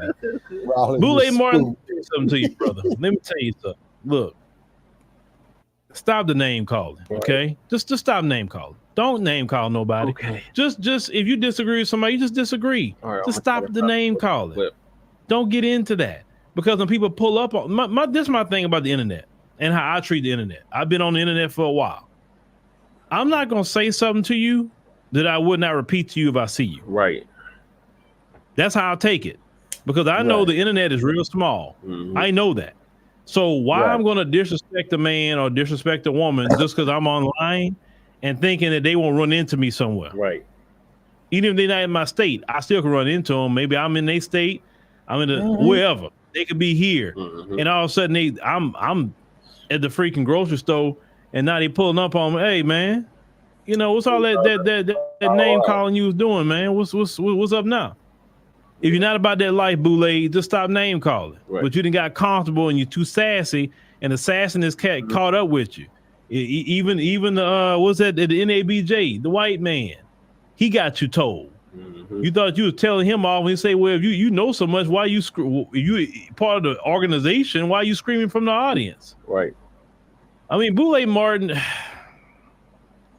In a way, I pity Boule Martin. Let me tell you why I pity him just a little bit. Y'all gotta understand, Boule Martin had a network job. He had a network job. Yeah, he did. If he was just did his job, stayed underneath the radar, not run off the mouth too much, Boule Martin right now could have I would believe, an 8-figure salary with a network. He'd be cool, coasting, doing what he's doing. No different than Lester Holt over there with NBC, right? Right. Boule Martin could have had that kind of gig. But Boule Martin, his mouth and his quest for some sort of relevancy in the Democrat Party tanks him. Just like when he was with TV One, and TV One had never did a debate. He fed questions to Hillary Clinton. He did that. And he got caught. I think the answers. And Boule Martin has been relegated just to fighting for scraps from the Democrats. It's actually sad. It's sad in a way. That's why I wouldn't even argue with Boule Martin. I actually pity him. Actually, if you look at where he come from. Right. Ethiopia trip. Watch the whole thing, and then we'll start it over because a lot of points I need to make about this. But this is your Democrat men here, and why a lot of black men are leaving in droves. So let's go ahead and cue this up. There we go. All right. Let's go ahead and cue up Dr. Michael Eric Dyson. Because this Congresswoman is a wonderful human being, but when you disrespect Kamala Harris by saying you will call her whatever you want, I know you don't intend it to be that way. That's the history and legacy of white disregard for the humanity of black people. Oh, so now you're calling me racist. I saw him on this that is 3 days complete. ago. You don't have to racism. No, you are No, intending those that are complete facts, you stinking Barbie doll looking ass bimbo. It's offensive, Congresswoman. Why can't you just? I'm not calling you racist. I'm telling you what the practice is. You are. You absolutely are. Let me guess. No, what's disgusting is your disrespect of her. Professor. This gentleman said, You know what? her Disgusting He's to trying women do is it. her disrespect of women. She doesn't know what a woman is. And if 25 years ago, White women don't have the ability to tell black women who paid the price of blood to make this country what it is to tell them they're not real women. 25 They years care ago, for your babies 25 years and ago, respected I your became humanity. the first woman to graduate from the Citadel, the military college of South Carolina. I So call her fought my name way right. through it. So pronounce her name blood, right. sweat, Let and me tears. actually pronounce her name and right. Kamala Harris, if Kamala. You said I will this. We don't say call you Nancy anything I Nancy. want. It's Come on, Kamala. it's You're Kamala. doing this on Yes, purpose. You won't even waste your time with an ignorant And bitch like this. If a man put You're on a doing skirt that that stage 25 years ago, she You're would a have white said woman it. She would have taken I would not waste Wait, 10 wait, seconds Dyson, arguing on that Dyson. stupid ass 6 o'clock looking Barbie doll ass bimbo. And this morning, for little girls, for aunties, for grandmothers, for wives, for partners, for lovers, for teachers, ditch diggers, engineers, around the way girls, to presidential candidates. We black men who have too often failed you, who have too often not said the right thing at the right time, who have been vulnerable to the claim that we have forgotten what you have done for us, the magnificence of your service to our people, the beauty and power of your spirit at times when we flagged. We remember all the remarkable things you have done and beg your forgiveness for us not standing up for you when times were tough, or when no one else was in the room to defend you, to assert the legitimacy and validity of your personhood. Please forgive us. But no more will that occur. And so the other night, Keith Boykin and I were on CNN trying to be respectful to the Congresswoman who insisted upon misnaming, mispronouncing Kamala Harris. Do you call Melania Melania? Do you call Ivanka Ivanka? Like 2 other porno tramps. Man, give me a break with that shit. Vice President Kamala Harris. And soon we pray and hope and work that you will call her President Kamala Harris. So this is a note to put on notice anybody who would come for us, who would try to stain the reputation or besmirch the character of black women, not only the Kamala Harrises of the world, but the Shaniquas and the Jackies and the Renees and whoever else a black woman happens to be, and whatever else her name happens to be. We will stand tall for them. Not you unprincipled harridans, you people who assault the legitimacy of our black womanhood. Come on. Yeah, he does. Yeah, that part right there. I don't know too many straight-laced black alpha men would say our black womanhood. But okay, all right. You know, that's this new black we have today, right? Okay. So let's start this over. We want to point out a couple of things, ladies and gentlemen, point out a couple of things. You know how we do it. We'll stop it and we'll start cooking. So let's start it back up. And let's go. Because this Congresswoman is a wonderful human being. But when you disrespect Kamala Harris by saying you will call her whatever you want, I know you don't intend it to be that way. That's the history and legacy of white disregard for the humanity of black people. Oh, so now you're calling me racist. I didn't say, I just said you weren't racist. That is Bitch, you complete- is a goddamn racist. Pretending that I'm That is part and parcel of disrespect. It's offensive, Congresswoman, and it's why can't you just? offensive. Why can't you just Okay, Now, Abby Phillip is trying to get people to calm down. Now, that's a whole black woman sitting up there on the show. That's a visible black woman. When I look at Abby Phillip, I know she's a black woman. I know she got some Caribbean background. She's still a black woman, Can right? I get my intake already? Disrespecting a black I don't need it. I don't need it. her show by not shutting up. It's been like 80 times. I'm not retarded. You are. Can I get my intake real quick? How the fuck do you say that thing? No, really, I don't need to see a recap of the same video. I'm not retarded. I mean, I do know. I saw it the first time. We did it. We don't need him to keep stopping to try to explain it to me. I'm not simple. I'm not fucking 3 years old. So, let me just stop it right here. Can I get my intake? How the fuck do you say this broad's name? I mean, according to us over here, we've been calling her all kind of names. She swallowed nut. Well, that's Kamala. Yeah, Kamala. How the fuck do we say her name anyway? I didn't even know there was a way to say her name. That's just. I'm just. I did not know. I did not know. Romulan. I mean, what did you just say? It's supposed to be Kamala. Kamala. But Biden called her Kamala. I don't know. What? I don't know how you say this, brother. Because it's so many. Mammy. The messenger receiver. Yep. Right. We can't really stop shaming the name already. I mean, it was a goddamn, like, we've been doing it so heavy. Top Mala, Scam Mala, Whole Mala. No, right. I go with Top Mala. Because you didn't even let me speak on the other thing. Look, the straight male thing, the straight men thing, the straight black man thing, that is a reality. It seems like we couldn't find a straight-laced man to give us a motherfucking democratic dialogue unless he was white. And that's really kind of sad. I don't really count anybody like Charlemagne the God as being straight-laced. That motherfucker tweezes his eyebrows. So he's not really like straight-laced to me. That's just a motherfucker. It's too metrosexual for me. Right. And he's caping real hard. So I can't really call it as a straight-laced black man when he looks like he do. Mm-hmm. Exactly, Mac.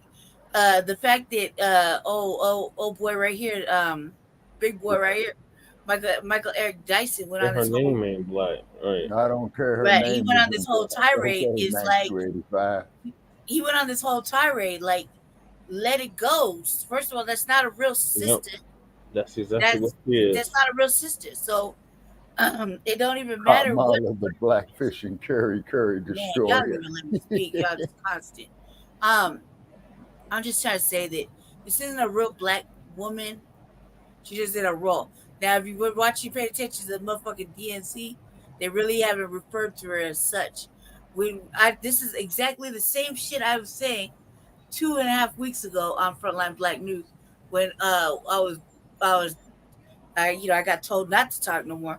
It didn't matter what her name was. Fact is she didn't have the policies, and she wasn't trying to do correctly for us as it was. She had already said she wasn't going to do nothing for black folk. That was a few years back, and now we're talking about a few years now.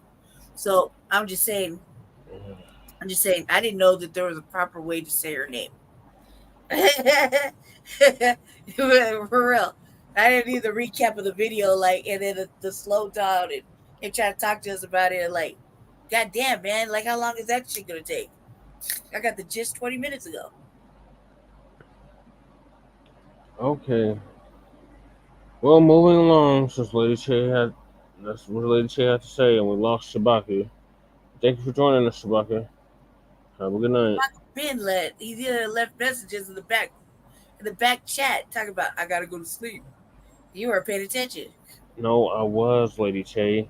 He was trying to talk before you. He was trying to talk before you interrupted him. Talking. Everybody been talking, cuz. Am I ever gonna get a chance to speak? I do have part of this fucking show. Yeah, when you feel like it, yes. Kamala is a pawn. Yep, she is a pawn. She's definitely a pawn. And yeah, I don't know how many times I'm gonna have to be proven right on your show.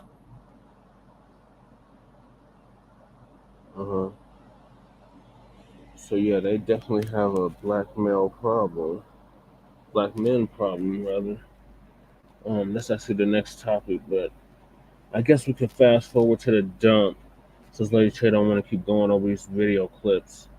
So I'm gonna go to the next topic since I'm being rushed. I wouldn't say you'd be rushed because are you slow? No, right? Is the chat slow? No, right? So do you think that they need to go over it over and over and over again? No. So I'm just doing you a favor. Actually think higher of your intellect to think that you don't need this shit. You dig? Okay. The way you're looking at it is like I'm trying to rush you off your program. That's the wrong way to look at it. It's looking like you must think we're all slow and retarded and we all ride the yellow bus. No, because we are right with you. Right with you. And I know you're not slow. Nope. And none of the chat is slow. So I know that they already got the gist and the gander of it all. Just like you did. So I'm doing you a solid by praising your intellect and just pointing out the obvious. While you're there talking to me like I'm crazy, I'm not. I'm just saying, come on, baby man. Come on now. That's all I'm saying. Oh my God. All right. So the next topic is the Democrat Party have a major black men problem. And again, it's Uncle Phil, and he's talking about Don Lemonade. So I recall Don Lemon got fired from CNN. Well, tonight on the podcast, ladies, after giving Big Bass Salami that work. Ladies and gentlemen, Don Lemon. You remember Don Lemon? He used to work at CNN for a very long time, and him and CNN parted ways. So Don Lemon decided to create his own media company. Well, Don Lemon is outside of that bubble of CNN where they can control all the propaganda. And Don decides to go to Atlantic City and go ask men in particular, and we're talking about black men. Now, the full clip has, white people on it too, but, we focusing on the community here. So I want you to listen to the responses of what black men are saying about this election between Donald Trump and Vice President Kamala Harris. Jersey, Atlantic City. Who do you support? I plead the fifth. Trump for the win. Tell me why. I can't really call that right now, but I just feel like she's not good for president. She's good vice, but not for the actual lead role for the country. Does it have anything to do with being a woman? No. No, because I feel like women, nah, you're not going to give me that. You're in a gambling town. Who's your money on? I'm going to support the Democratic Party, but, I mean, Trump looks like he got it in the bag right now. Trump or Harris? Trump.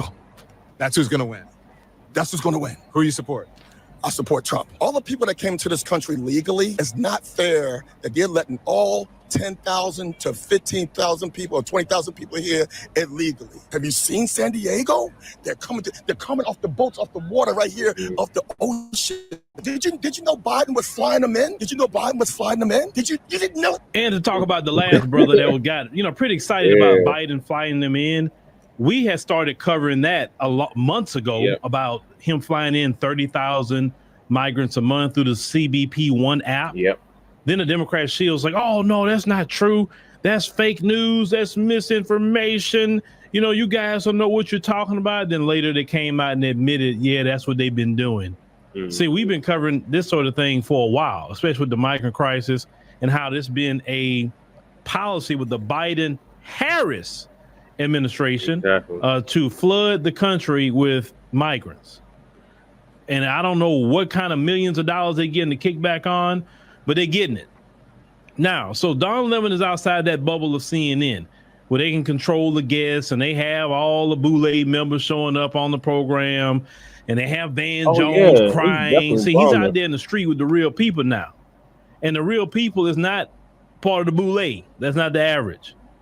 I've talked to brothers, so many different brothers, and all these brothers that I have talked to, none of them out here are saying, I'm going out there and vote for Vice President Kamala Harris. Interesting. Most of the brothers I've talked to say they're going to vote for Trump or they're going to choose the couch. That's really where it's at.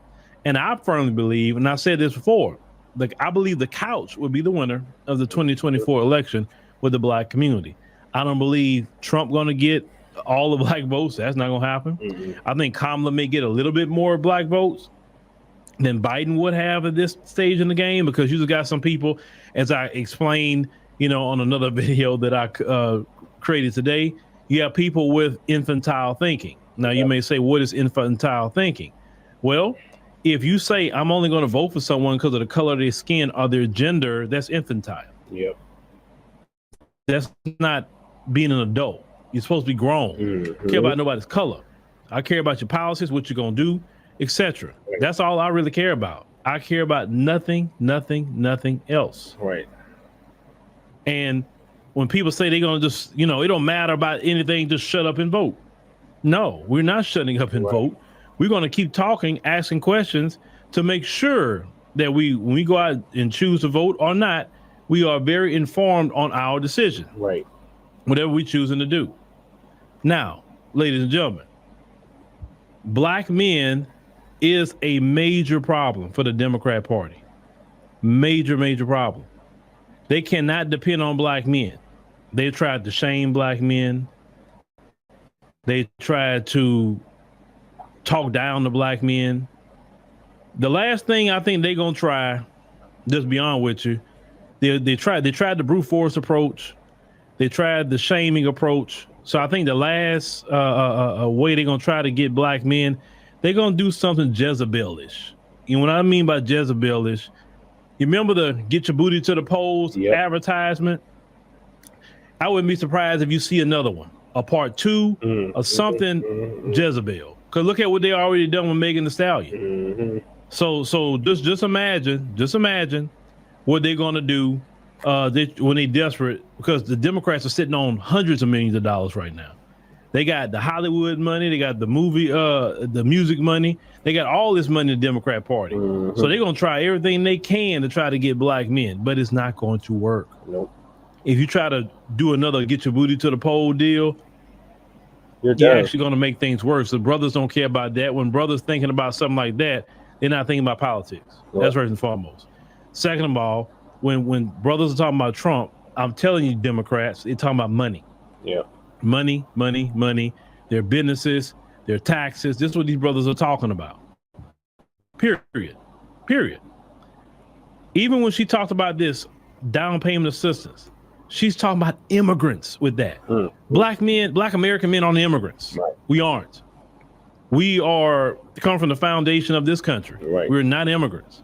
So all that immigrant talk, that doesn't benefit black men. Black American men are seeing that the Democrat Party prioritizes men of other groups and men that's not citizens than black American men. You understand what I'm saying?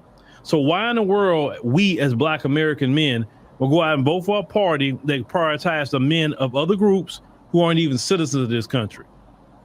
The construction jobs, you're going to give them to them. You're not going to give it to black American men.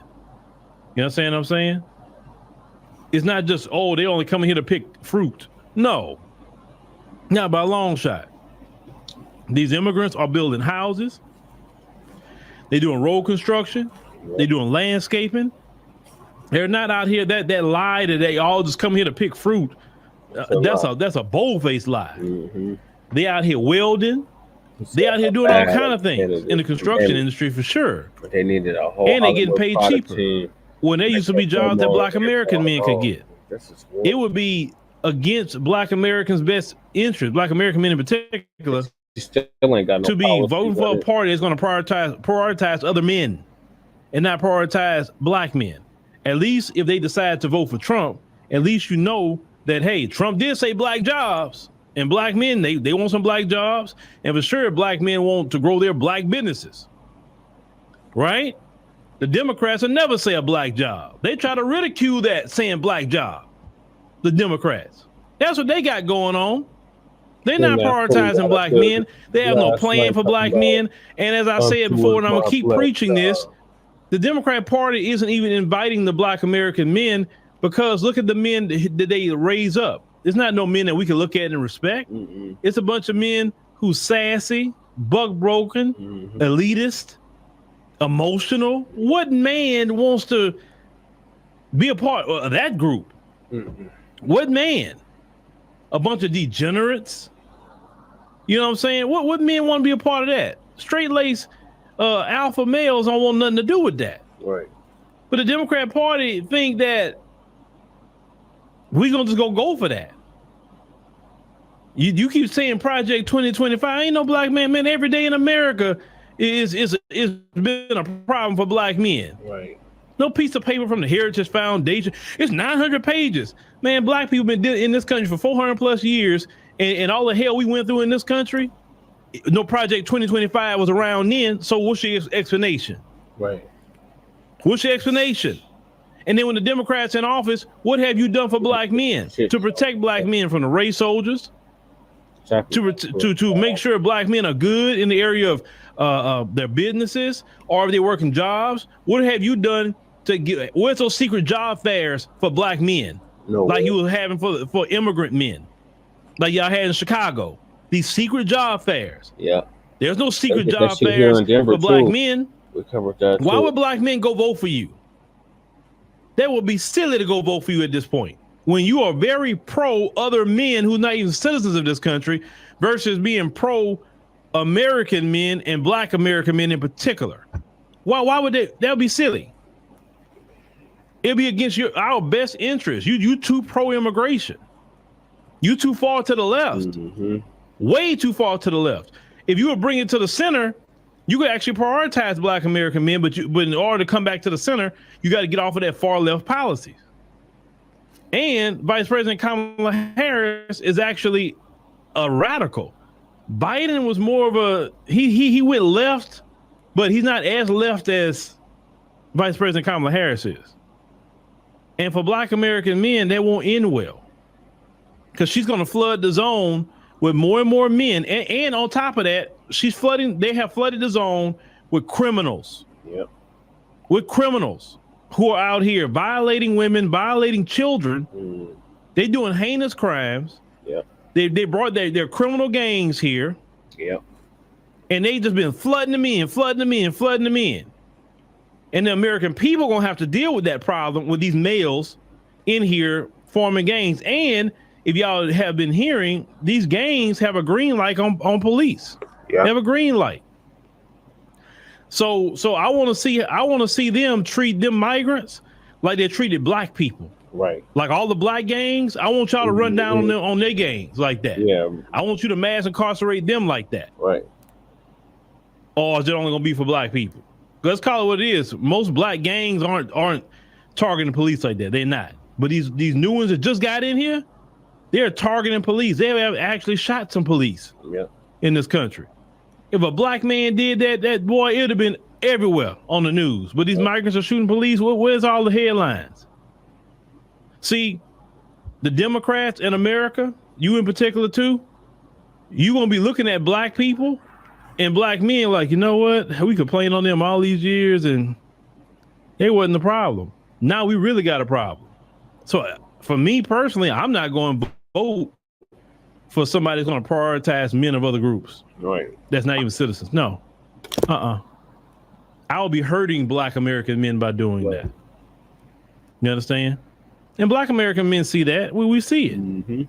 We see it. Either we're going to be sitting on the couch or we'll vote for Trump, but we'll do something, a lot of us. Now, you got some silly black men out here that's going to go vote for her because they really don't understand the landscape of that situation.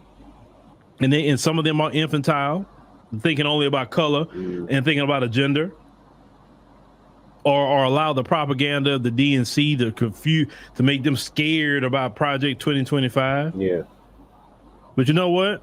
Let's see what happens in November. Like I said, I'm here for it. But a lot of black men, they're not feeling Vice President Harris. And that's what got the Democrats shook. Oops. Johnson. Later topic. Yep, I agree wholeheartedly with everything Phil just said about Democratic Party not wanting straight-laced black men, and they have a black man problem, and they're not doing nothing to address it. Lady Tay, what are your thoughts on this?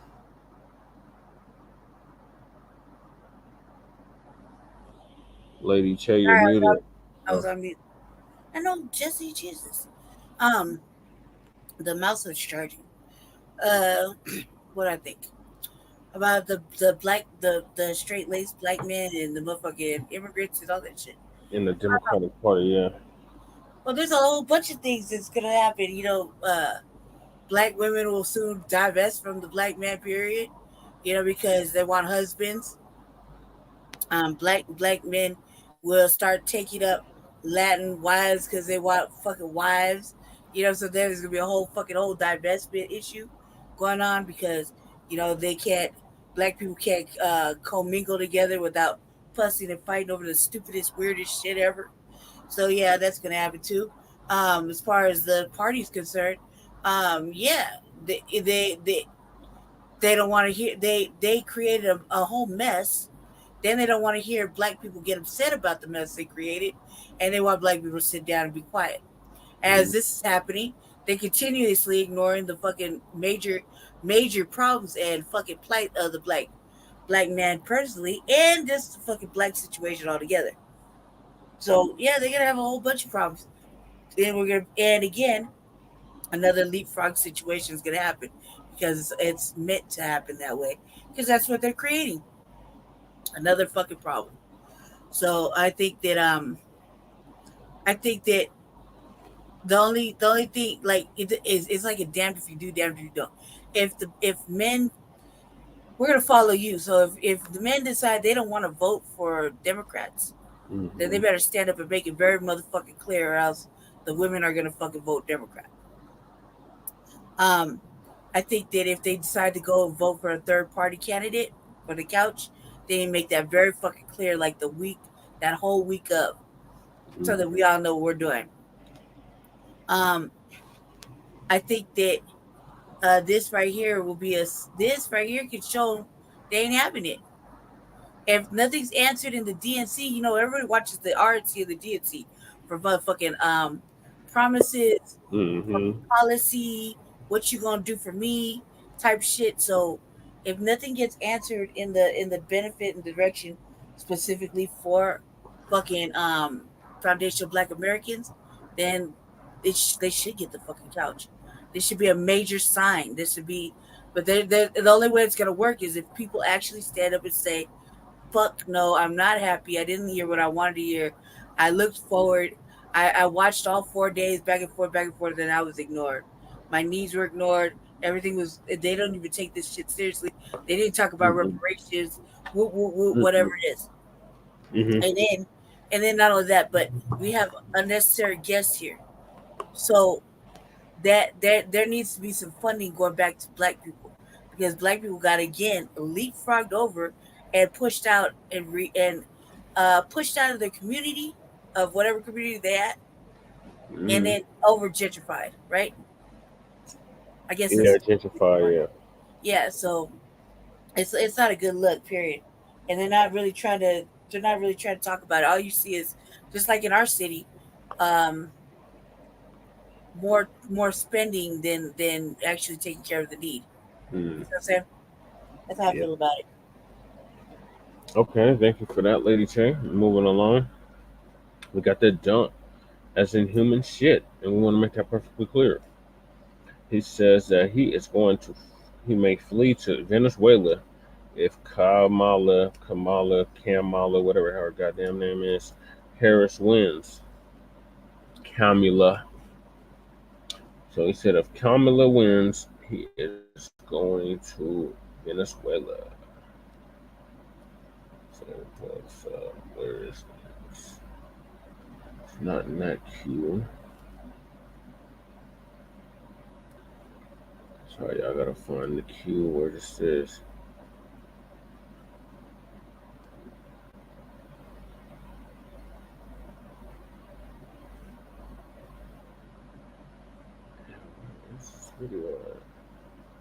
It's from Lisa Cabrera. Oh, damn.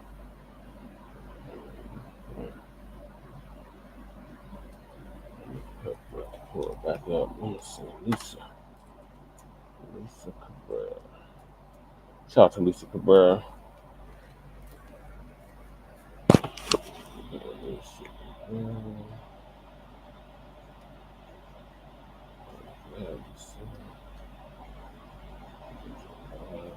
Facebook video. Oh, that's what I meant to talk about. God damn it, I keep forgetting that. Okay. What the hell is that video? Oh my god, now I can't find the video.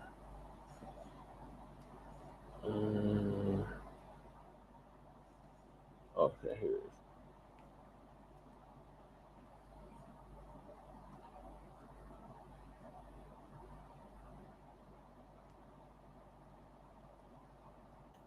So it comes, it goes, but hopefully they'll finally fix this thing because I'm getting tired of it. Yeah. And you can tell it's still going on because now there's lawyers cropping all over the internet trying to start class action lawsuits against CrowdStrike and Microsoft. Yeah, they're starting lawsuits. So here we go. So we came here today to talk about a comment that was made by Donald Trump, that if he loses the election, that he will leave. You know, is it me? Donald Trump, I cannot hardly listen to Donald Trump. Donald Trump is a very whiny man. Yeah. And I just can't listen to this man whine another day. He is too whiny. Yeah. He's always ranting. He's always complaining. He's always making accusations. It's the same thing every time this man gets up at the mic. And he hardly ever talks about any policies. That ain't even parting from his lips. But anything that's a complaint about somebody or name calling, that's all this man does. He can't handle criticism.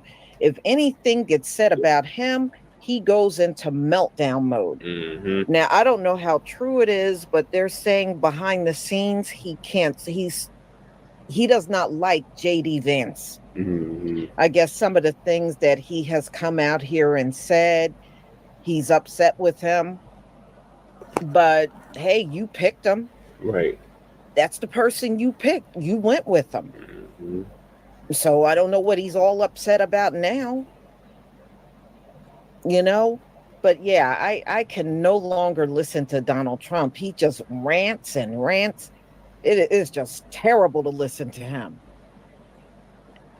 So let's get into the reason why we are here.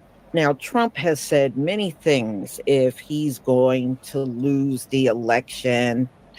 We've been hearing him whining about the debate.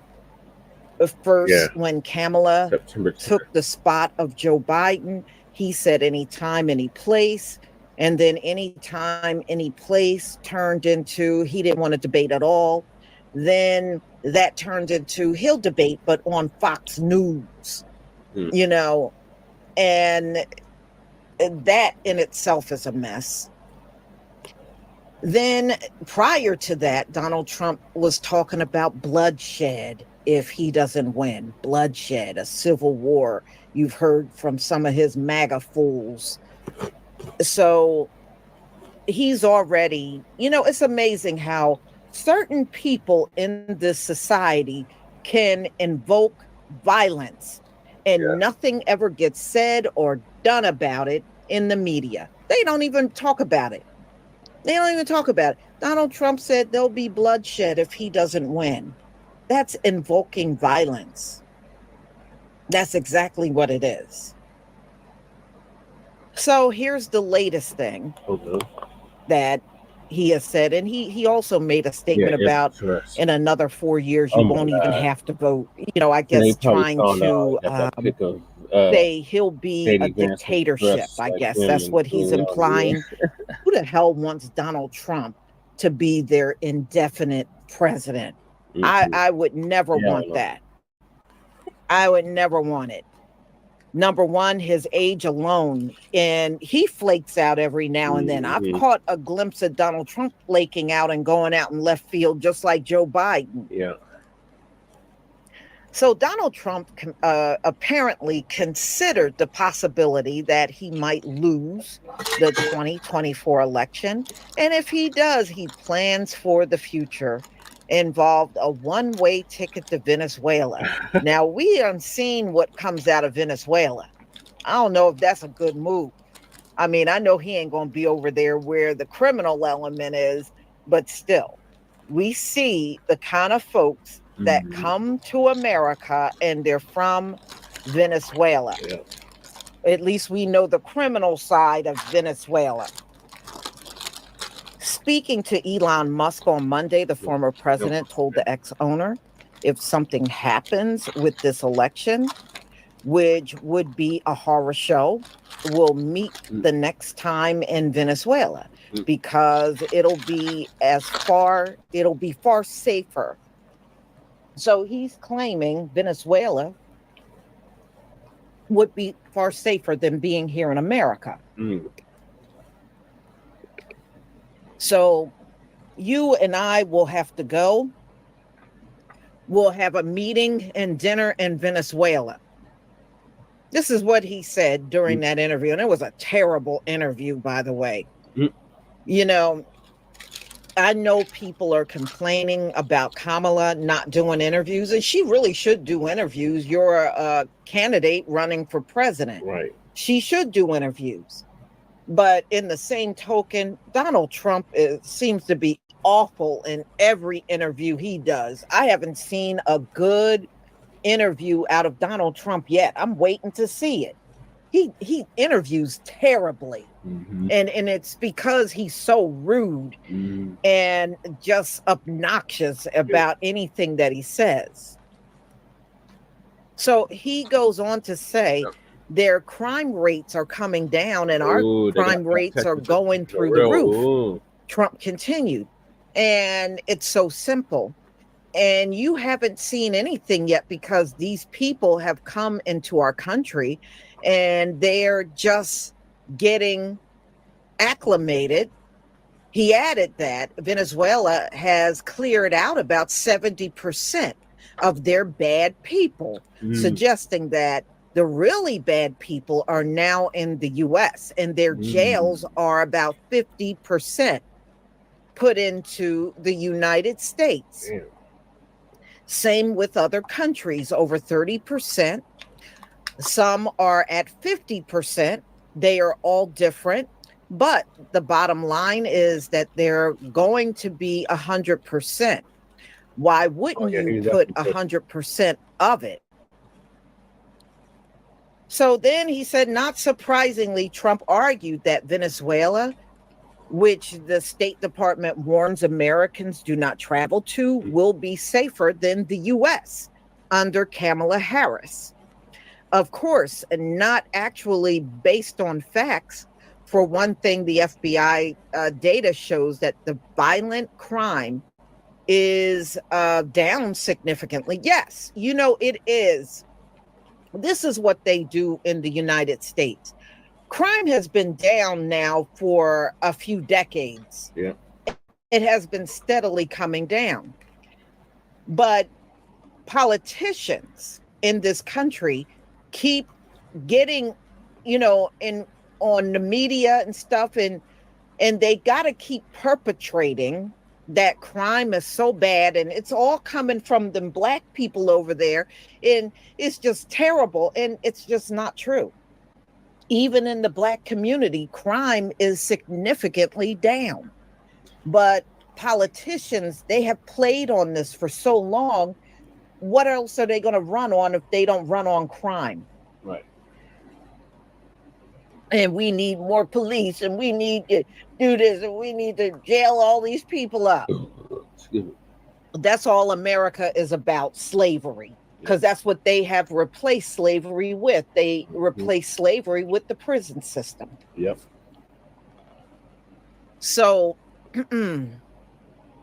we have no evidence that the Venezuelan government is emptying their they are, trust me. They not only, y'all, are they emptying their prison, their jails over there. Yeah. They're also, if you look at some of these illegals that are coming, I believe they are also emptying their mental hospitals too.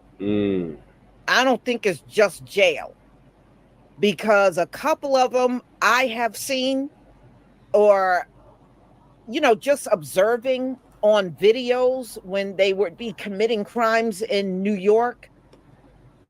Some of these people don't just have criminal backgrounds. I believe they have emptied out whatever mental institutions they have there. They emptied that out too.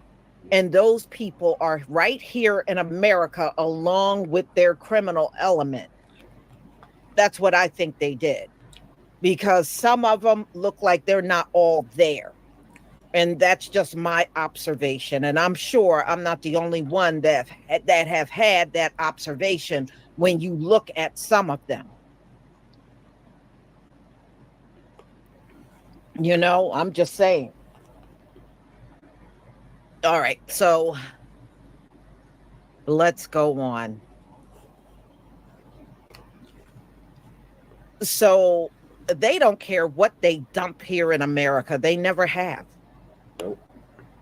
So Trump, his interview with Elon Musk, he said if reelected to preside over the largest deportation in history, and in a uniquely bizarre moment, he said Harris looked like the most beautiful actress ever to live. This is what Donald Trump said. And he went on to say she is just as beautiful as Melania. This is what he just blurted out during this interview. So,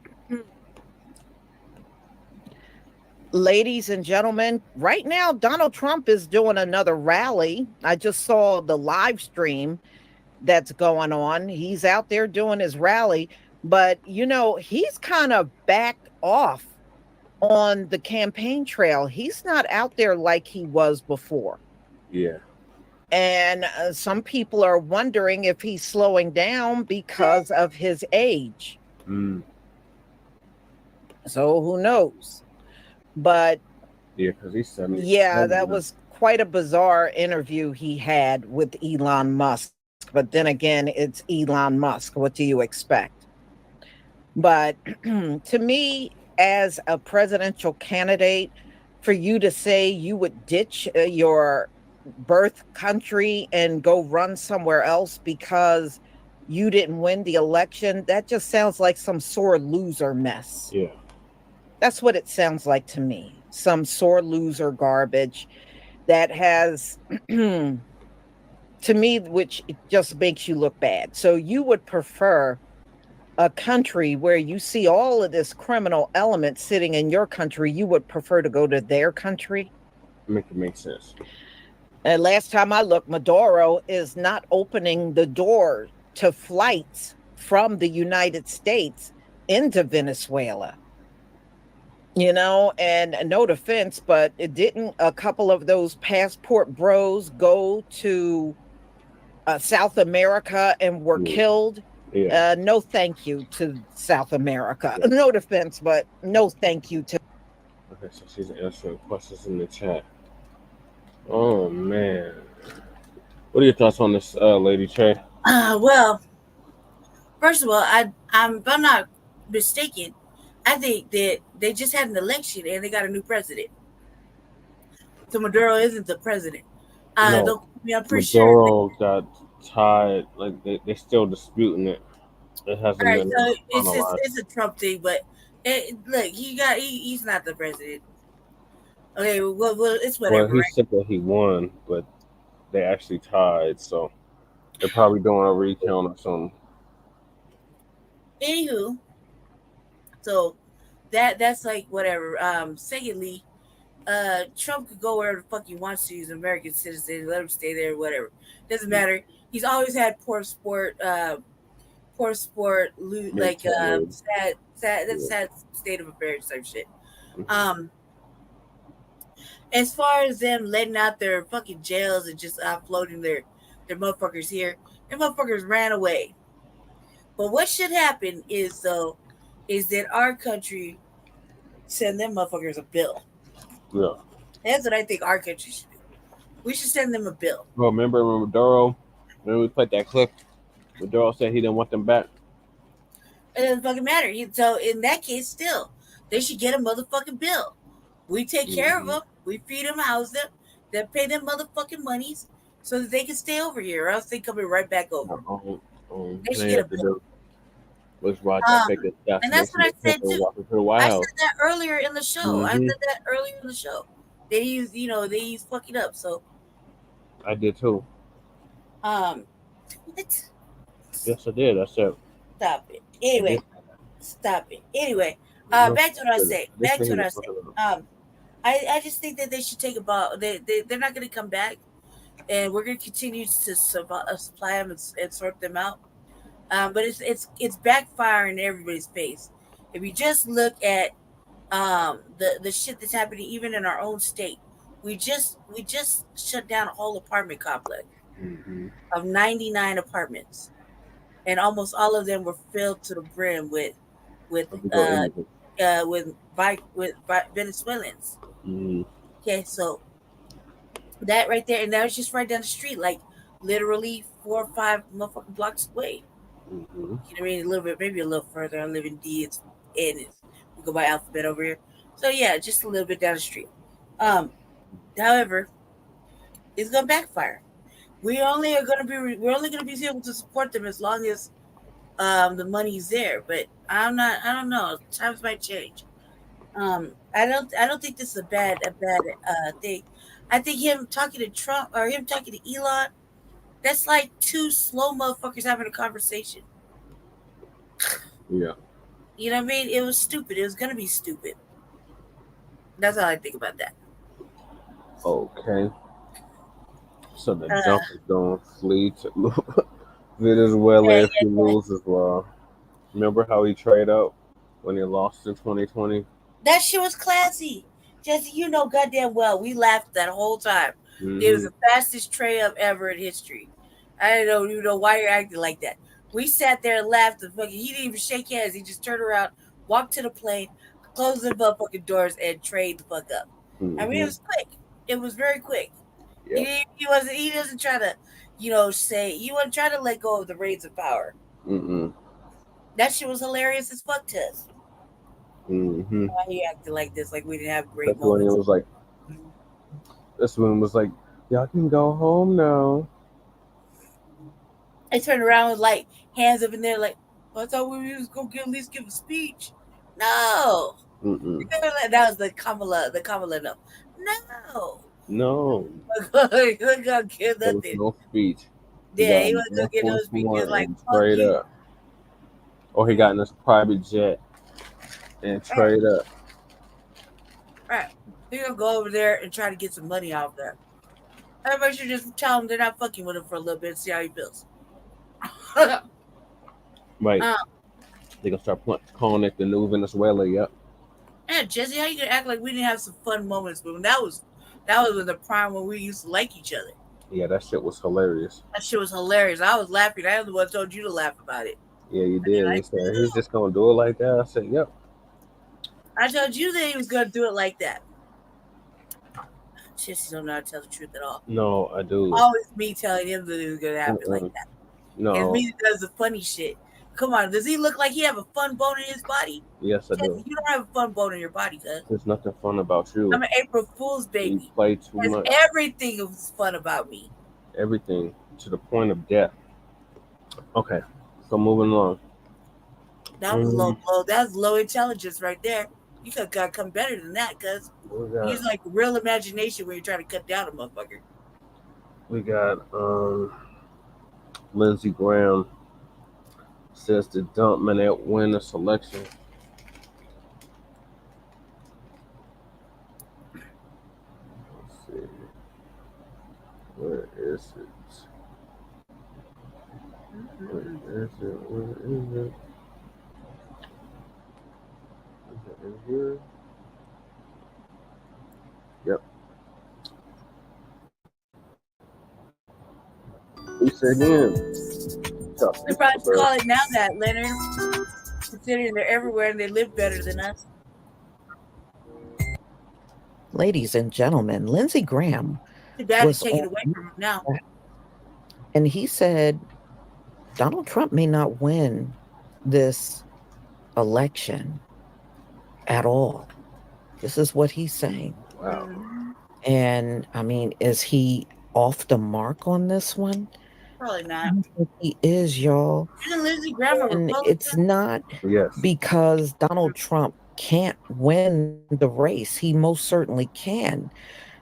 The problem I have with Donald Trump, I can't even watch his rallies.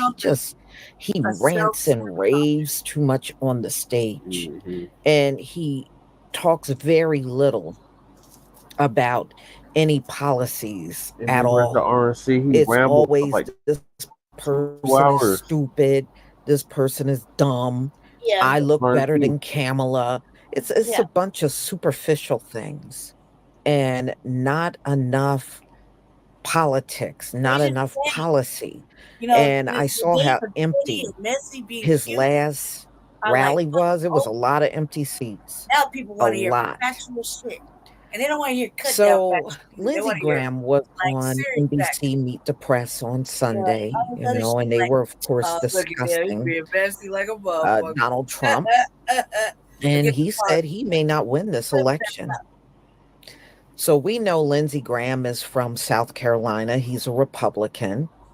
And he told Christian Welker whether Donald Trump should continue personally attacking his opponent, Vice President Kamala Harris, on the campaign trail. Oh, yeah. President Trump can win this election. His policies are good for America. And if you have a policy debate for president, he wins. Donald Trump, you know, on the path that he's on, I can see how he would lose. I can see how he would lose. Seriously, y'all.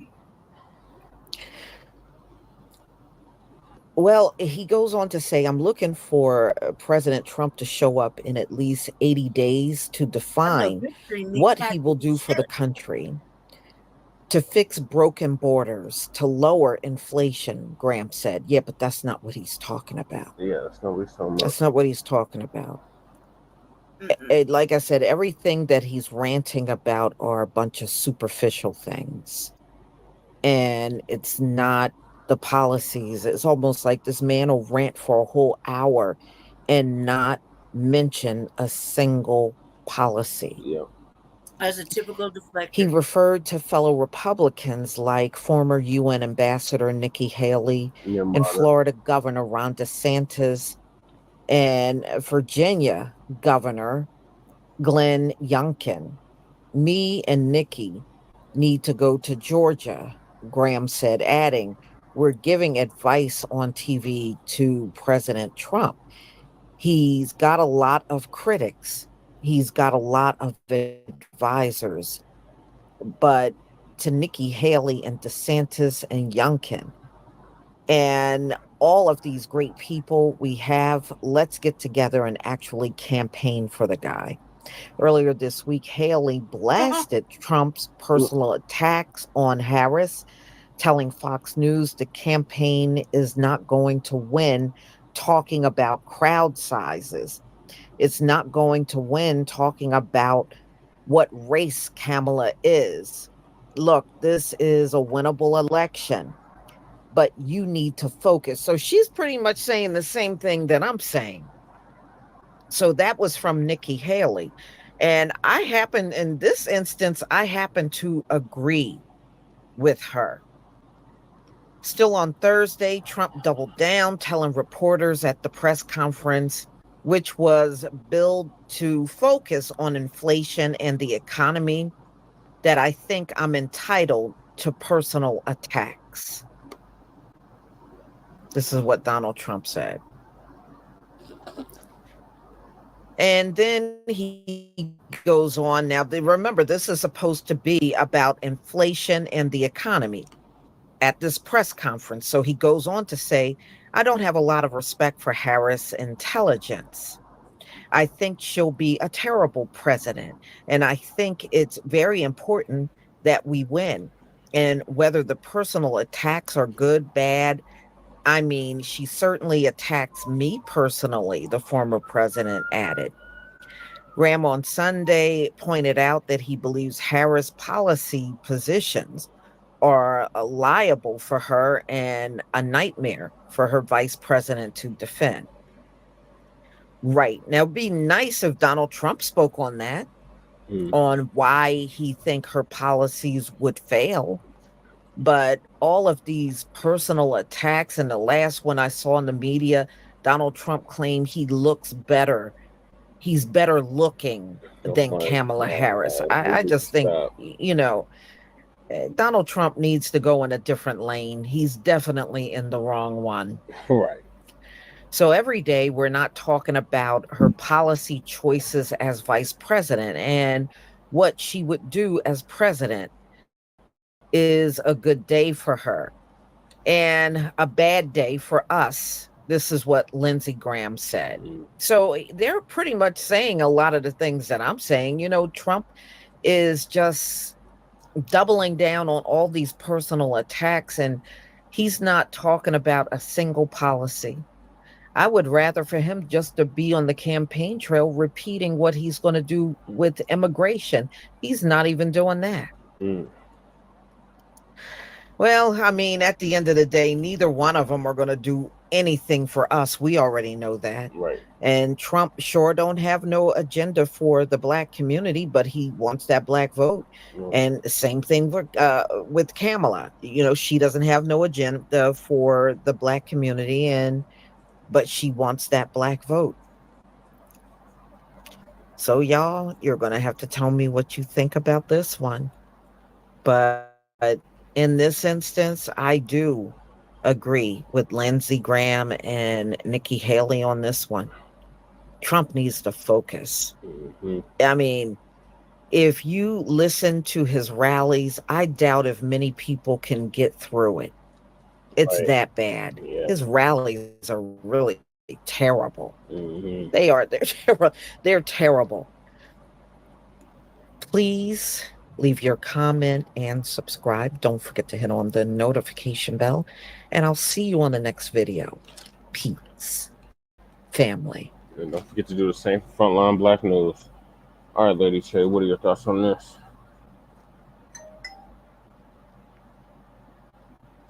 I'm sorry. I was looking at what I want for my birthday. All right. I'm sorry. Oh my God. Yeah. Man, I wish Jesse would let me have some of our show so I could show you what I was looking at. This shit was funny as hell. Lindsey Graham. Who give a fuck what these old white folk gotta say, man? Like, look at Lindsey Graham, man. Lindsey Graham. If I didn't know any better, I thought Lindsey Graham was running a church somewhere. You know, on the motherfucking he was before he was a senator. What was it? What's that shit that because you got a regular TV at your house, man.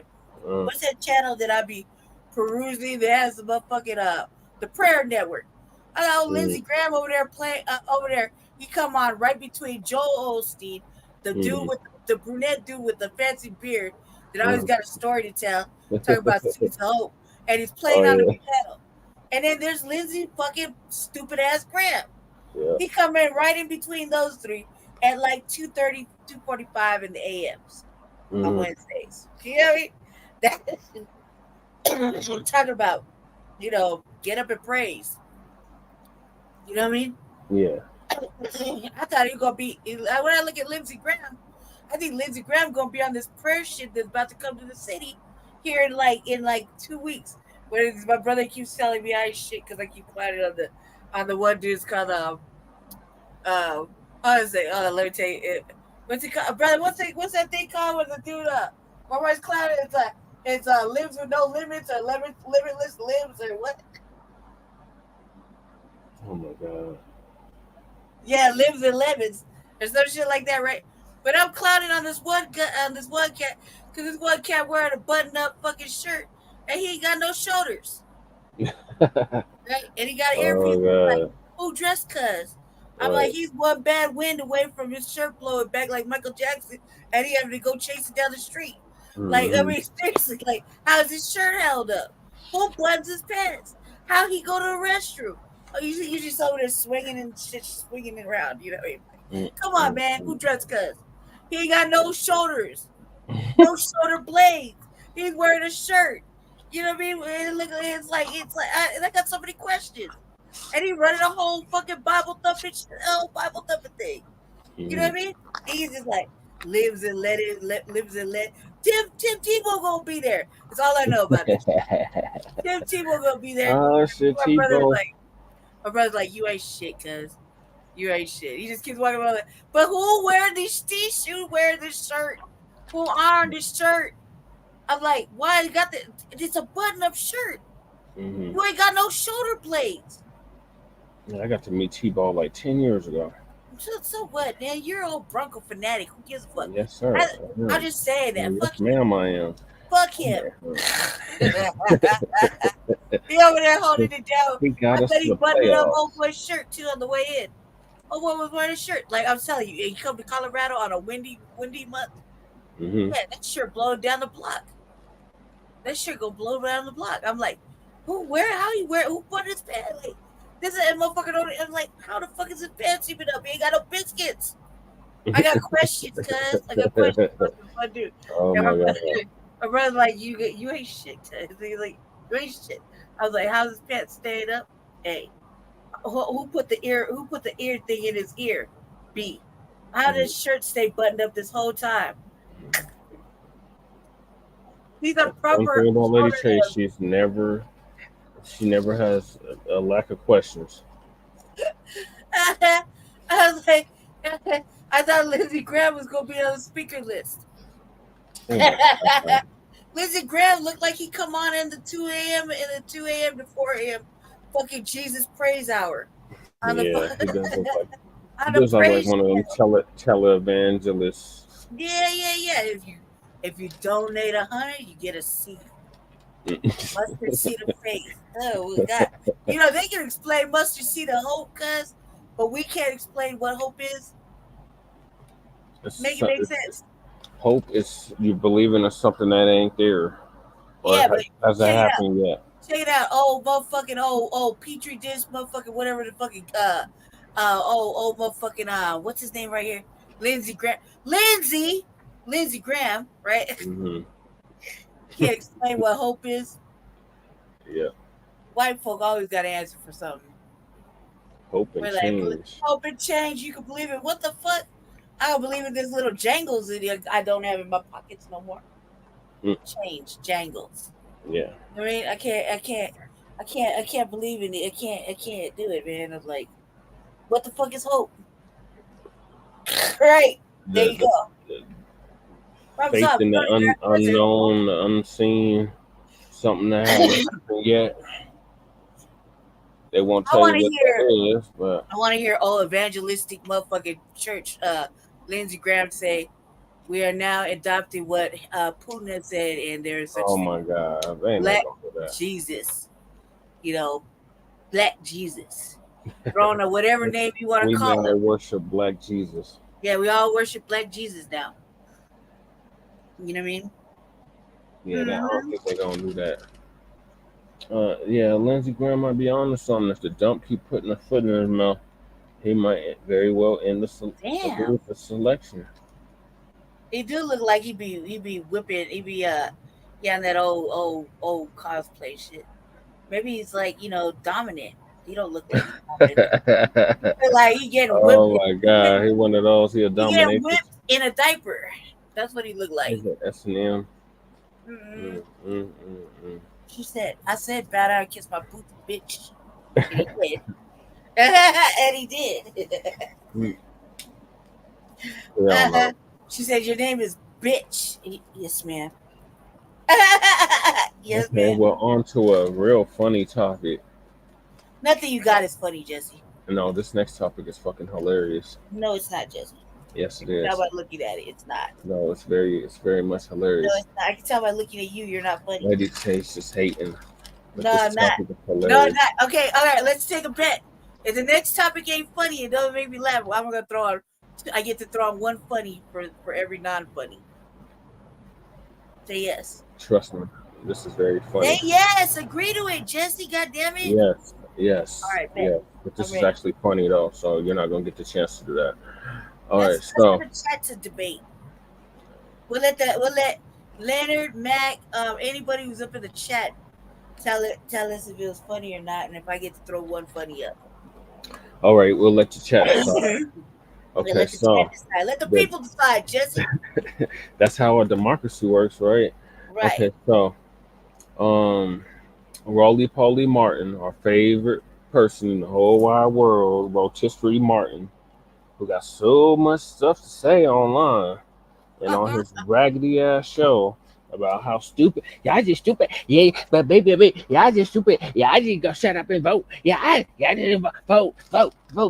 Your ancestors died for you had right to vote. You vote. You're stupid. I don't think you get anywhere with this. Triple Simons. You're just stupid. You just need to vote.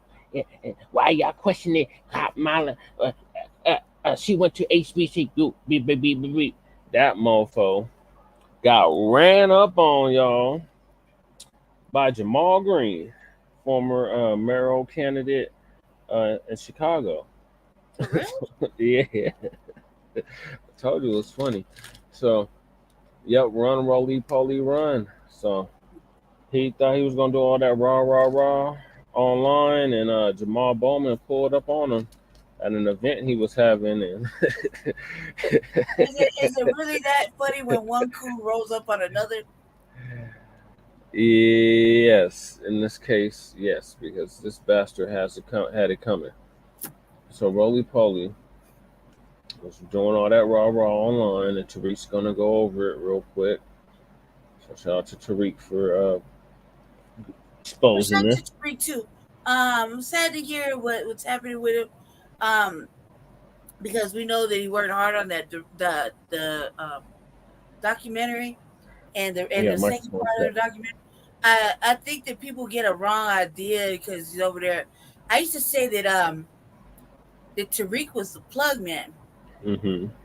That man was like the he made shit happen by all the plugging he did.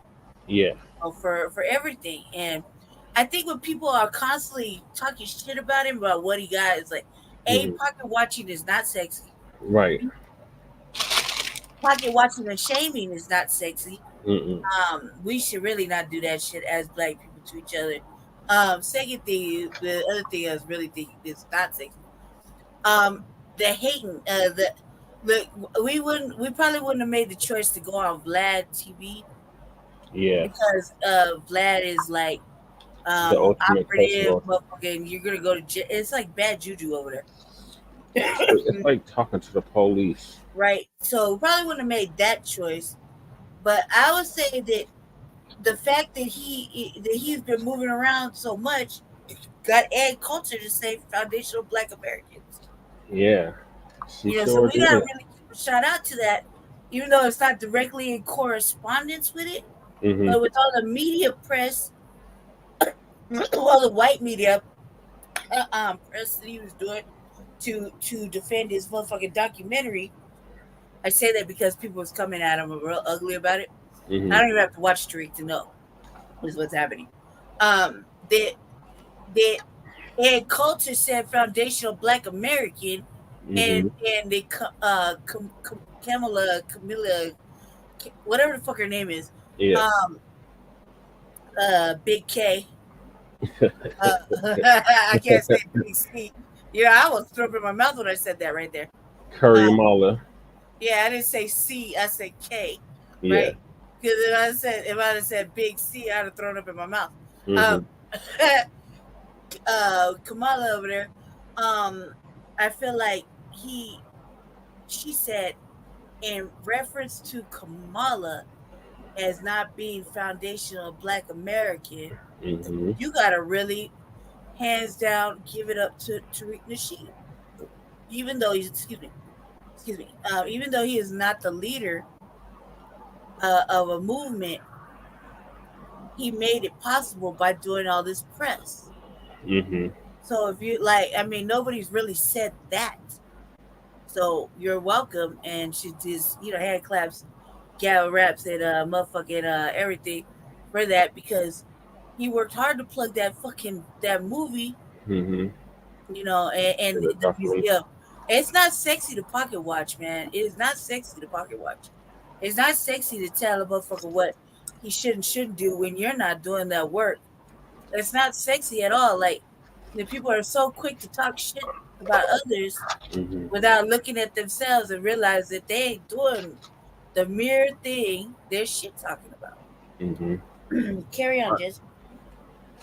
It was a brother from Chicago. He's what does he do? Is Jamal? He was sick to death. Jamal. And me and him had some Twitter words. Nothing hostile, but we had some political disagreements a few years ago. Jamal Green. I think he's an activist out there. Mm-hmm. He gets into the political space a little bit. I can't call his exact position, but he and I had some. He was literally running for mayor the same time I was running for mayor. I remember about 3 or 4 years ago about Bernie Sanders and intangibles or something. So just a political disagreement. But I don't know too much about the guy, admittedly. I don't know too much about him. So Jamal Green, I guess I don't know what he said to Roland or what. Roland was talking greasy about him. I think Roland was on his show talking greasy about Jamal Green, calling him all types of names on Twitter, I think. Yeah, he was calling him names on Twitter. Let me see if I can look up what was actually said on Twitter. Let me try to look it up real quick. Hold on. Let me try to look it up real quick, guys. He's just a stupid. Let me see what Roland was saying. Stupid man. Hold on. Okay. Hold on. Looking. Y'all bear with me. I'm trying to see what Roland was saying to old dude. Let me see what Roland was saying on Twitter. I'm looking, guys. I'm looking. Okay. So Roland is going to the Democratic convention out there in Chicago. Okay, what was he saying? I'm trying. Roland was saying anything to do yesterday. Oh, here it is. Okay, here it is. Okay, all right, let me show y'all what I see. Okay, so this is Roland. Someone wants to explain to Jamal Green that Ashley Bell and Bernice King have a similar housing program. Roland thinks he's smarter than everybody. Tell him to read the fine print. First-time homeowners got to pay rent for 2 years. So, yeah, people are calling out that Kamala homeowners plan, which is basically that homeowners plan is something for immigrants, basically. They done sat up here and made an immigrant-friendly program, and they're trying to pass it off as a program for us. Okay, that fool can unfollow any day. Okay. This is like stupid. Okay, what is he saying?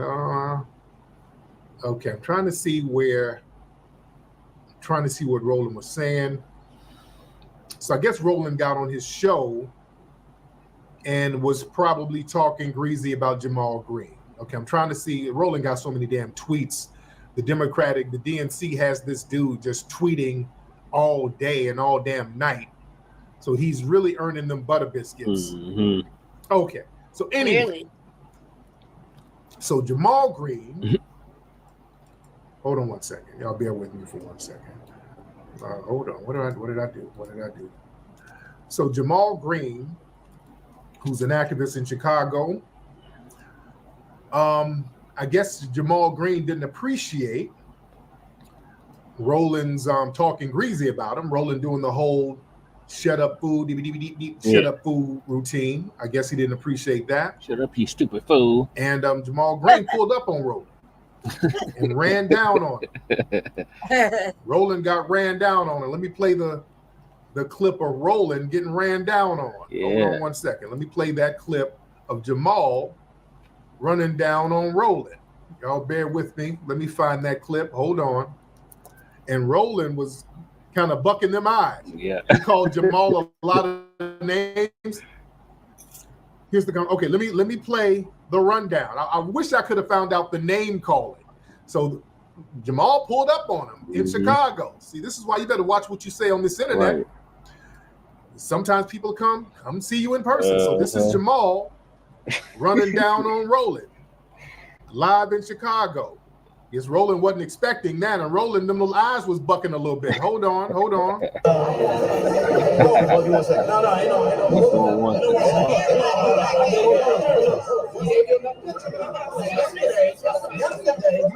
Look, Jamal. Look, security. Jamal look like Now. Oh, look at Roland. Y'all see Roland, boy? Uh-oh. What is this? Don't do this to me.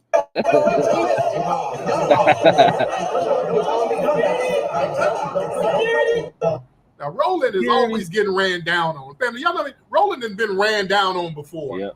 Didn't he get ran down in St. Louis? There was a couple of places Roland has showed up and they done ran down on him. And the Boule people in there screaming security. Good Lord. Oh, poor Roland. And here's another clip. Look at this clip here. Boy, Roland. Poor Roland. The eyes were just a bucking. Man, hold on. Look at Roland. Look at deer in hell. This is a very short clip. Hold on.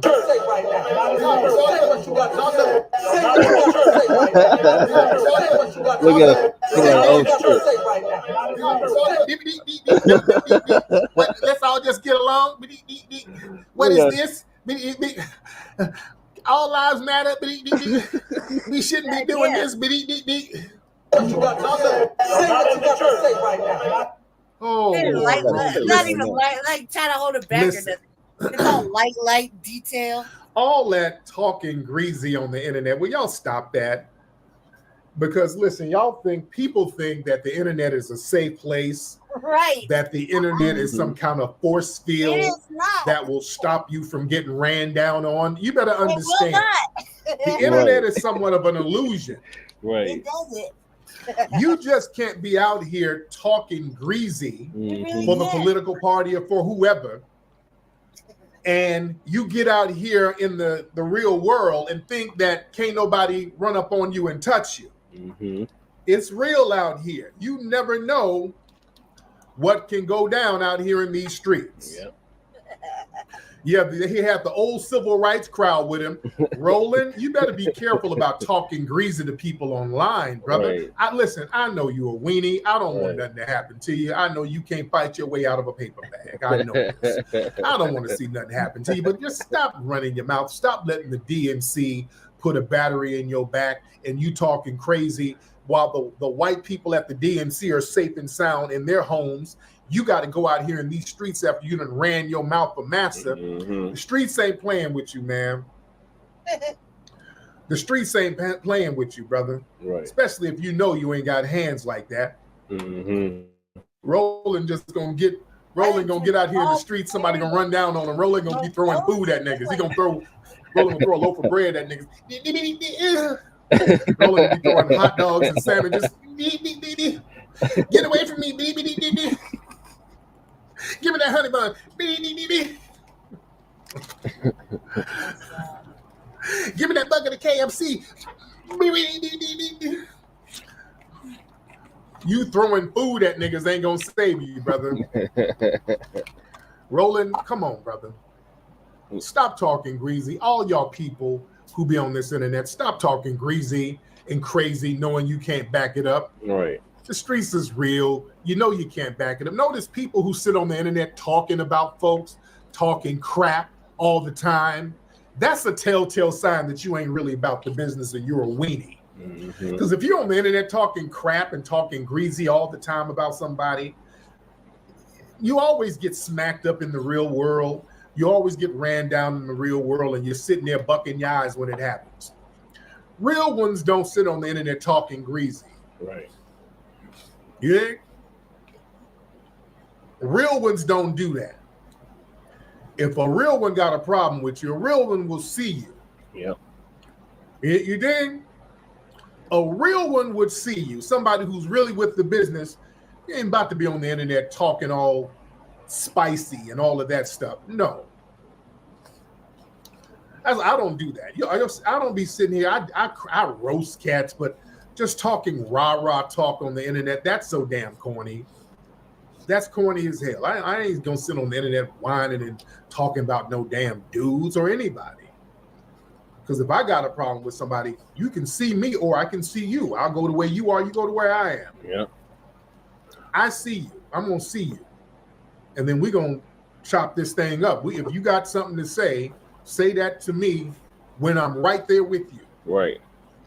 Say it right when I'm there with you. Because I've had situations where I've done interviews with folks, and when I'm there, everybody's all skinning and grinning. Now, when I'm not there, they might take a little shots here and there, but the energy is different when I'm there. That's why I always say, when I'm there, say all that shit to me when I'm there. That's true. When I'm there, say that when I'm there. Jesse. All right. You're right. You won. Yes. So, you're right. You won that little round right there.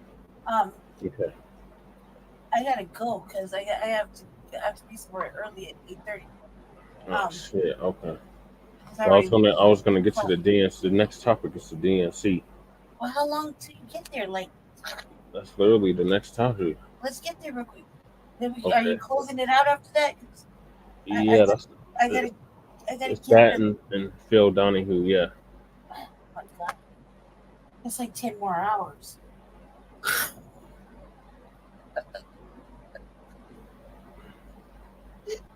I want to get It's the like 10 highlight. more hours, Felly. You start keep me in here like a fucking, like, let's get to the.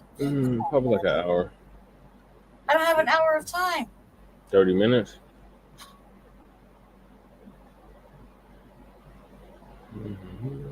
Yes, I don't want to hear shit if I don't make this 8:30 fucking thing. Okay, well then go then. I still have to be up at 5 to bathe and all that shit. You know what I mean? That's like personal, but he's making me say it out loud online. Not like like we can talk privately while the show's running and shit. I have to bathe because before we go out, that's just standard fucking procedure. I got the whip charging now, so I might got some time. Warlock super slow. I might got some time right now. Let's go. Okay, I'm trying to get the highlights of this shit. Cause they had so the DNC started. While you look for that, let me tell you about the DNC real fast.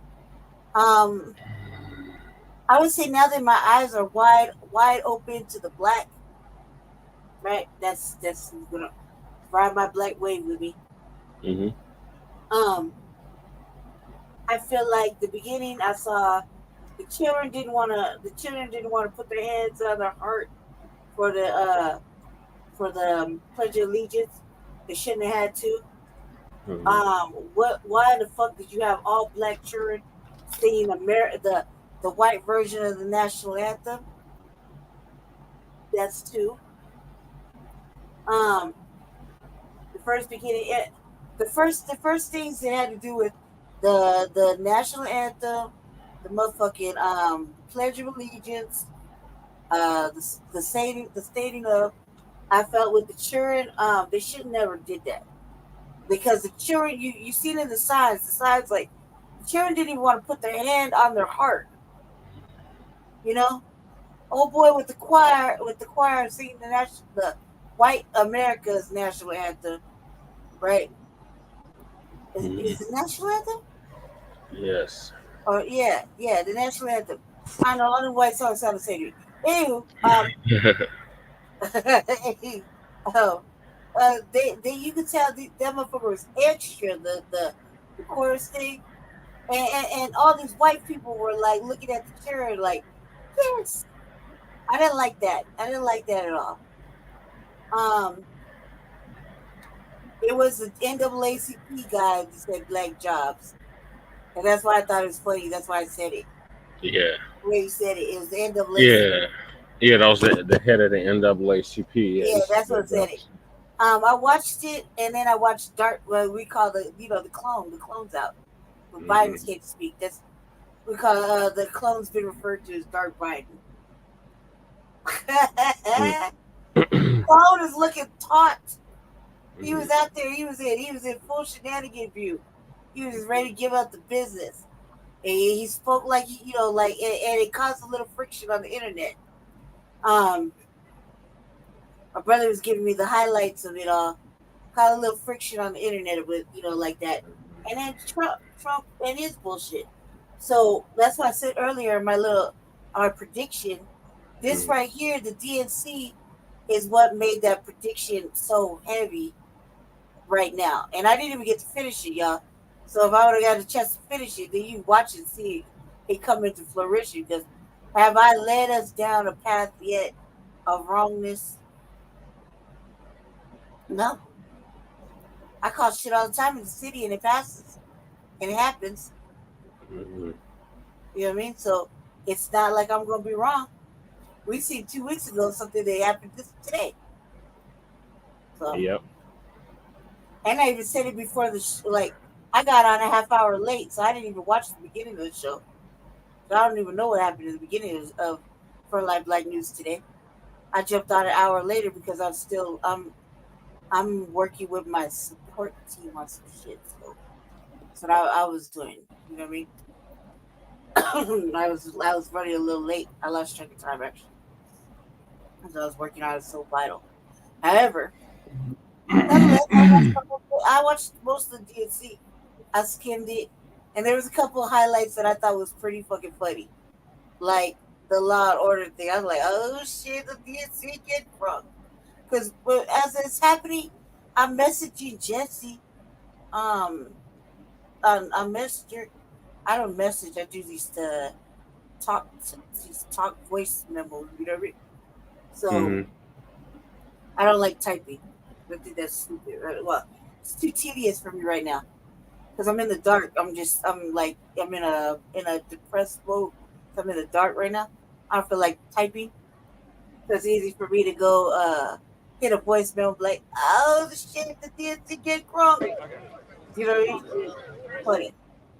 Yeah. So, Law and Order shit. You knew you had to think that Law and Order shit was funny as fuck. And Jasmine Crockett, Crockpot, dude, she said some funny little. She said like a one-line singer. That was pretty fucking funny. Other than that, I could care less what that bitch was saying. Matter of fact, I want to tell her she looked like she had a major wedgie. All right, so like we were saying last week, that they were gonna have all these protesters at the convention. So Chicago DNC met with thousands of pro-Palestinian protesters. So I'm gonna play that video first. Which is another thing, here we go again with the pro-Palestine shit. Didn't we just take like a month off? When they were talking about it, I'm just saying. I know I'm a villain. So what, right? But now they got this with the you're gonna protest the DNC. Yes. They're not gonna get their issue heard any faster if the DNC wasn't there. You think? Yeah, but like they're clearly not. Yeah, they're clearly not. They're clearly not addressing it. Have you noticed? Neither the Democrats here, anywhere, are addressing the Palestinians. Kamala said something about a ceasefire. Yeah, at that rally in Detroit. Jesse, did you love that today? When I said this is the cost you protest? Yeah, that was hilarious.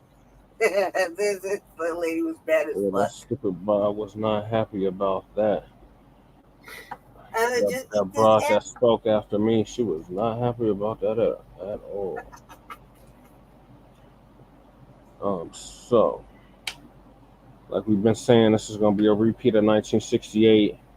In 1968, there was several protests behind the Vietnam conflict. Oh, don't we did have a camping band though, Jesse?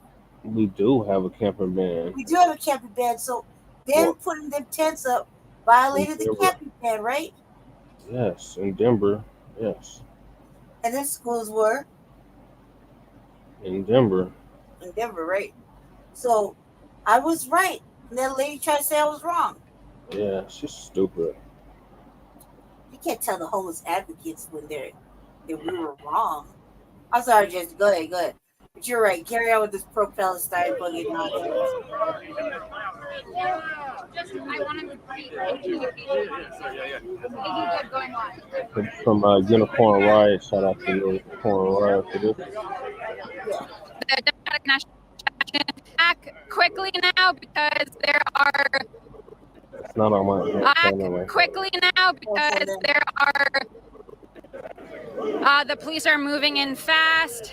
The police is hella deep. They're holding. Another news person just informed me that. Sounds like Alex. And they're just speaking to someone right now. They have not arrested anyone yet here next to the tree. There have been 5 arrests so far. So they set some fence up and today, though, during press back. The police set a fence up and they knocked that shit down. The Palestinian protesters knocked that shit down. It was. That's why there's a heavy police presence. Yeah. So they're not telling the truth all the way. Well, that top cop was like, "We're ready for whatever." He was saying in the interview last week that I watched. Old Sambo ass Negro said, "We ready for anything. We ready for it to go down. We had the DNC in '96. We had it in '68. We're not gonna have a repeat of 1968. Not on my watch." They incited that. See, like they didn't really make the further into this part. In the background is the United Center, and where the Democratic National Convention is currently happening. It started today. Convention is occurring. They're pushing people north.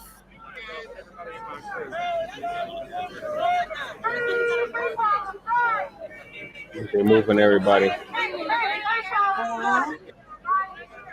They got their riot gear on. Look, they got their batons, everything. There's people behind There's some people observing behind this police line that's currently in front of us. In our state, there people were all up in the police banging a drum. I'm like, man, you ruining it for me, right? Remember we were watching that? And I tell you, like, these motherfuckers about to go to jail, and they think that their white privilege is going to prevent it. And they did it. And now they got to get that out. That's a badge of honor, because everybody knows you can't do that. The remaining protesters, including a bunch of press, which obviously includes Unicorn Riot, north and away from the United Center, where the Democratic National Convention is happening.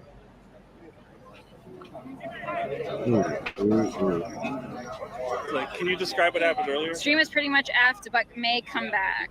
Great. Just say what happened earlier, I guess. Well, I don't know if we're live, so hold on.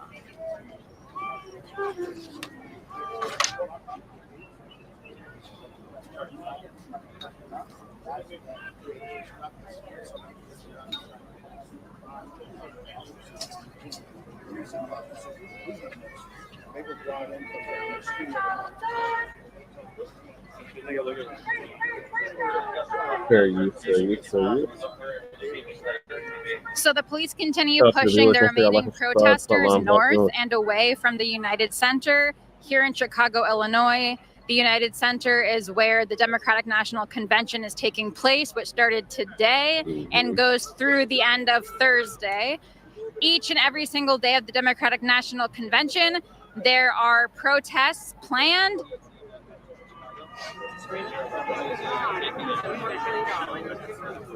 There are hundreds and hundreds of police officers just in this area and around the entire city. Police from different states came in to help throughout the National Convention. They're pushing again and chanting, "Move back." They start saying, "Move, move, move." I remember going through that shit in 2020.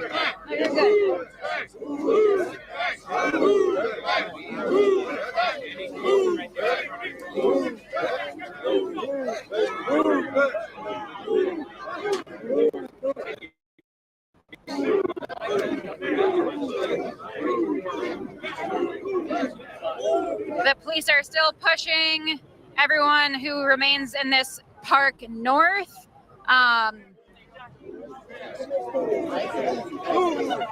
This park is north of United Center. A police officer just pointed north saying, "Everybody exit that way, please walk that way."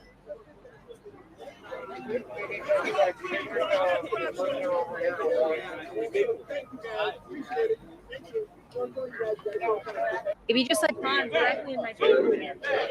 They're asking everyone to move back again and continue pushing forward. Walk away. Walk out of the park. A lot more organized. But like I said, man, those turnout won't be nothing. When you put these propellers that think that this is another issue, it's going to take ahead over the actual public. But they ready. They are definitely in riot gear. Them are definitely ready for some shit to go down.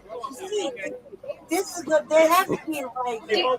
Do you mind explaining why the park's being closed? It's closed now. Public safety concerns. Public safety concerns. The fence was breached. We got to push it back, okay? We got to push it back, please. So this police officer just informed us that the park is being closed due to a public safety breach, or sorry, a public safety concern because the fence was breached that is near the United Center. Yeah, they breached that fence. We have to move back on the sidewalk. Yeah, I believe they're asking us to walk into the street right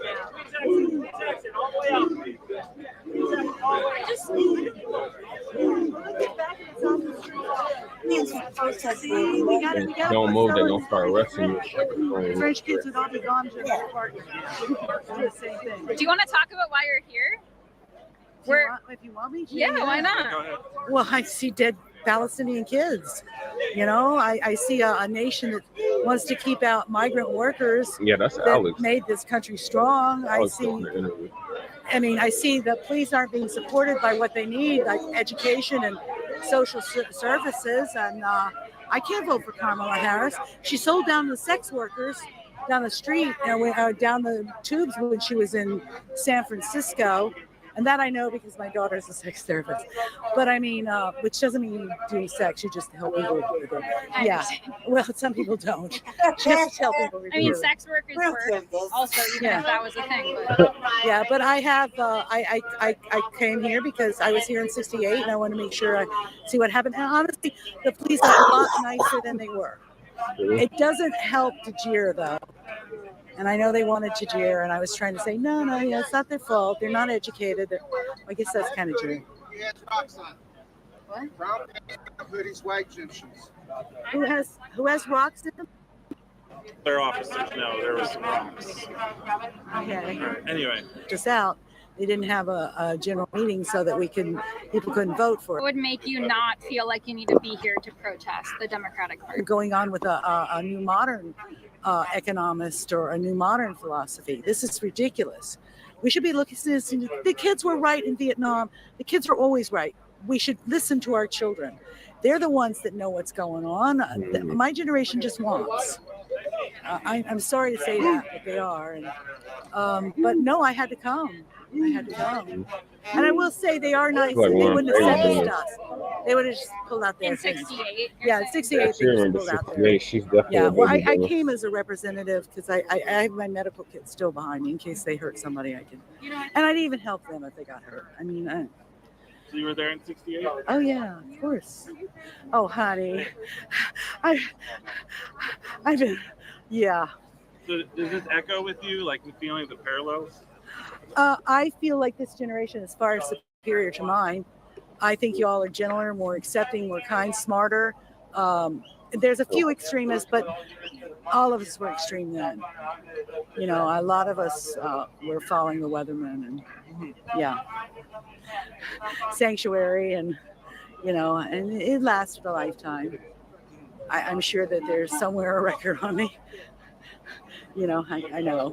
I've seen one of them. I used to be the biggest record. If you ever really want to do a story on somebody, go into the Johnson libraries at University of Texas and look up a wizard. The guy's name was Wizard. He was one of the finest SDS workers in all of us. He knew what he was doing, but they had him shot. Yeah. Yeah, but if you really want to do some research on that, that's where you go. His wife's name was Miriam Wizard, and he was Wizard, and it's just spelled with one Z. Okay, how would it be? So, where do you think things go next? I guess. What do you think? Where's this going? Oh, I think if there's a riot, Kamala won't get in. If there's a riot, Kamala won't get in. And I don't know what's going to happen with.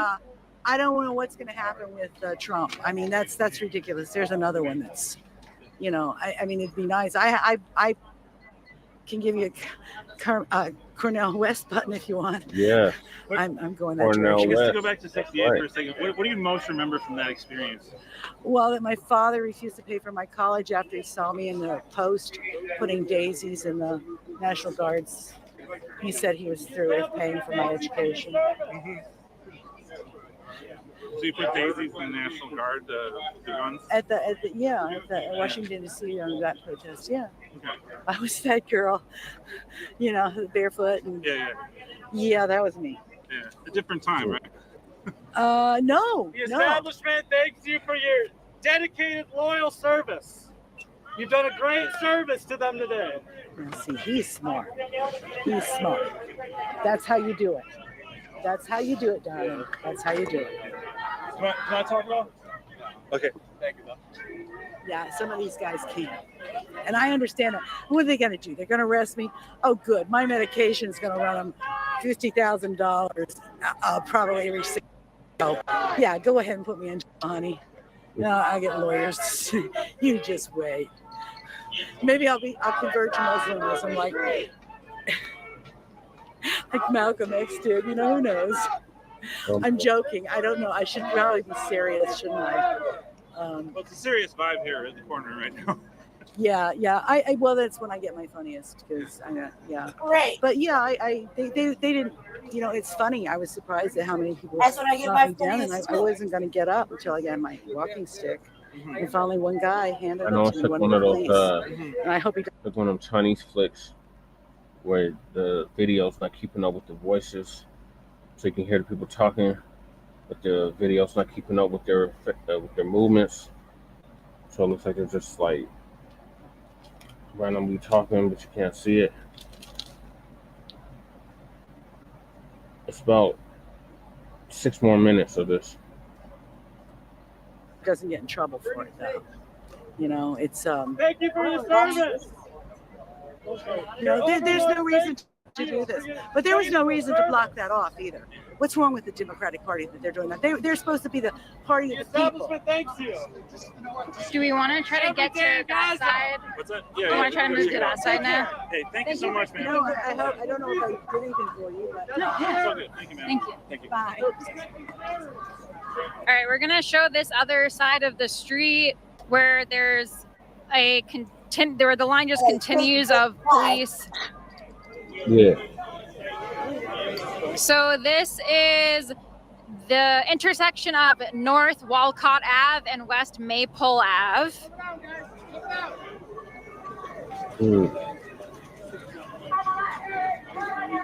And they're blockading all of West Maypole Ave on the south side toward the park.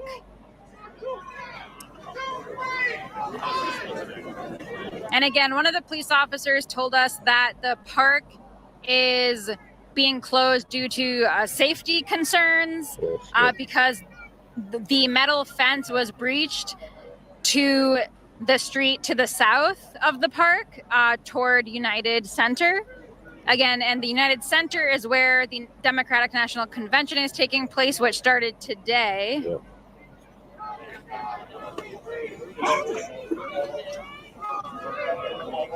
There are maybe 100 at most remaining protesters. There's still a lot of press here at the corner of Walcott and Maypole. There's a Secret Service that we saw earlier. I didn't see any other besides. I didn't see anything else besides Chicago police and the Secret Service lately in this whole park situation. There hasn't been any other cities around really. So yeah, there haven't been any other north side as well as east side and probably west side of the park. And a lot of this has been happening earlier today. Was it probably about a couple hours ago? Some people were able to dismantle some units of the fence, and some parts of the fence got moved around. And then a whole bunch of people got inside that first fence. We went in there and filmed that. We weren't there. You know, people sort of faced off with a whole bunch of police, and the Secret Service was in there as well. And they, I guess, yeah, about at least 5 arrests. It sounds like, but that's what we've heard. And I don't think there was any pepper spray, but there was definitely, shoving and use of batons to kind of push people off and that type of thing. Hey, it's all kinds of pepper spray. Yeah, it seems like although the presence of police is massive, it seems like the tactics are not excessive at this point. We haven't seen any quote unquote non-lethal weapons used. They're sending even more of them east down that alley. Even more of them are going east down that alley down there.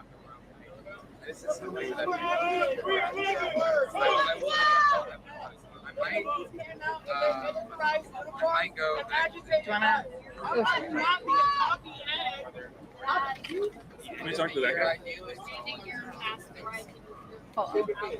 The police were agitators. Here, let's just. Well, do you want to? We're live right now, and okay, no, that's fair. Okay. I was gonna give you the space to talk, but that's fine. No comment.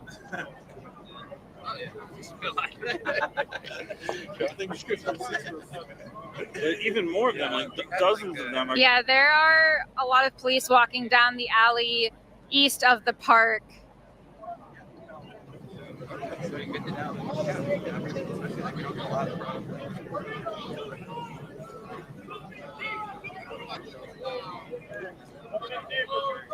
They're pulling back and going south again.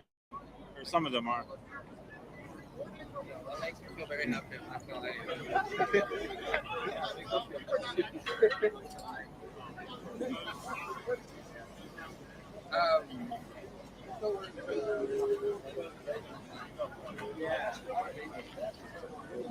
Even more of them are going. Okay, well, there are many demonstrators left over here, so I can kind of recap, I guess. All right, thanks all for tuning in. Really appreciate your support. Again, support our work at unicornriot.ninja/donate. That's like. Yep. So that's one clip of the protest. Shout out to Rob from Black Light Revelations, because he definitely covered this earlier. So I can find that. He had more video of the protest. There's one right there. Mm-hmm.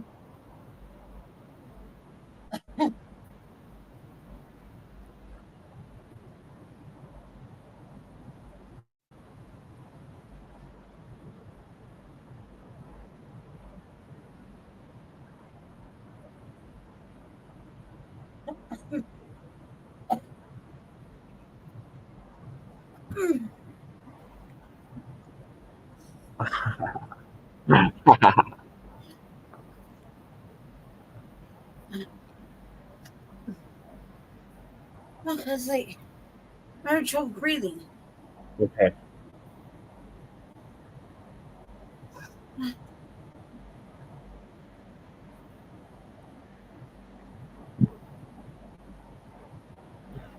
What's the next one?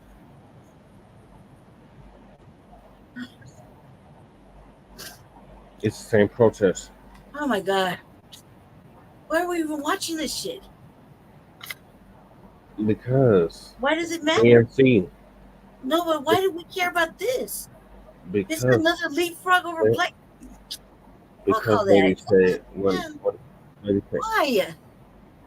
don't give a fuck what's going on in another Why? country, because we First live of all, here. you don't come up with the topics for the show. Second But of why all, are we watching we this? covered this with the RNC when they had Why, the though? RNC in Milwaukee. What do you mean, why? They were not. God, man, why though? What do you This mean, is another why? leapfrog fucking situation. Why do we care about this? Because it's supposed to be a repeat of 1968. If you know anything about 1968, there was a whole bunch of protests that Okay, were but going why do we on. care? Let's move forward. I Oh don't give my a fuck what the God. Palestine people are doing. Okay. They just leapfrogged over us, cuz seriously? You know, oh my God. They're like crying to get out of jail. How are they leapfrogging over us? They still ain't even Are got you no serious? ceasefire. Are you serious? Yes, I'm dead serious. They ain't got no Okay, ceasefire. you haven't been participating. They, Never mind. they I ain't don't got know. no ceasefire. Never mind. There's no Carry on. ceasefire. This is a sham. I don't want to watch this shit. Then log off. Because I don't care about what they're doing. Okay. They're not talking about. They don't give a fuck about black people. Duh. So black people got to care about their issues. I'm not saying that. I'm just That's pointing what out we're that there was doing. protests that were going on. They're protesting what? Nothing. Obviously, the Palestinian shit. Right, but they don't give a fuck Palestinian about what's going Israeli on with shit. us. Oh my God. Of course they don't. They're talking about Palestine. This is outside the DNC. I Again, know. why does it I fucking know it's matter? outside the DNC. It matters because we've been covering this just like we did with the RNC.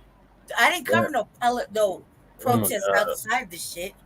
I I'm did. inside the building. Why? What do you mean why? Because that's what was going on outside. Trying to let people know what was going on outside while all this was They happening. didn't let no black people inside. That's what was going on. No, Not there was this black shit. people inside. They interviewed some No, black there people. wasn't. Yes, they were. No, there They interviewed some of the black people that were inside. They So were that's not there to true. speak, cuz. Oh my They weren't God. there to fucking chill and watch it. Because Come on now, it's not. stop We're it. not talking about the Stop RNC it. though. We're talking about the Moving DNC. along. What are we doing? Why are you How still long is this here? Because if protest you're here? so irritated by it, why are Because you you still know here? better. Fucking Professor Blacc, everybody's told us not to pay attention to this Randy, shit. stop. No. They clearly said not to pay attention to this Randy, shit. Here you they go. said not get involved in the shit. Are They you didn't getting say nothing involved? about paying attention Looks to like it. you're getting involved in it. No, I'm not. I'm not picking no Two sides back to on back. shit. Back to back. It seems pretty involved. Randy, you don't have to What? be here, cuz. You can leave. Roll the tape, man. I want to get to the other fucking topic. The one that I'm actually here for. Okay, Randy. Well, can you not talk so I can get to that topic? Yes. You just keep interrupting shit. Because it's bullshit. Well, that's your opinion, and you're entitled to it. It doesn't mean it's right. I'm going to sit here and be quiet now, please. Please do. Thank you. All right. You're welcome.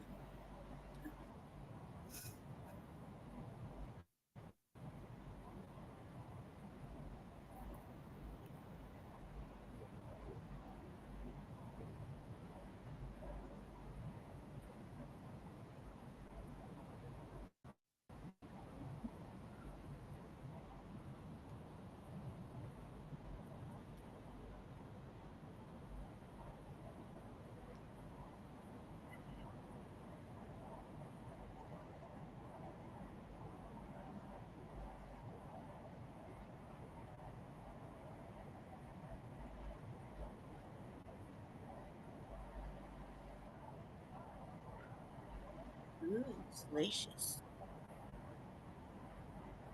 there audio to this? Why are you still talking? Cuz you said you wasn't gonna say nothing. Because I thought you're playing a video. Is there audio to it?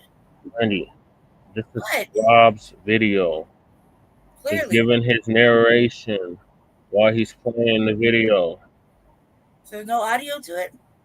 Randy, What? he's talking. He obviously has it paused. Oh, but we Golly, can't hear the the audio. ADHD shit is frustrating. cuz. No. Why can't we It's hear the audio, though? Randy, What? I You make it don't know make why you sense. can't There's hear no the. audio. I don't know why you can't hear the audio. We cannot hear the audio, Jesse. That's what I'm saying. to ADHD shit whack because there's no audio. We can't hear it. We can read the context, but we can't hear the audio. Read the captions. Yes.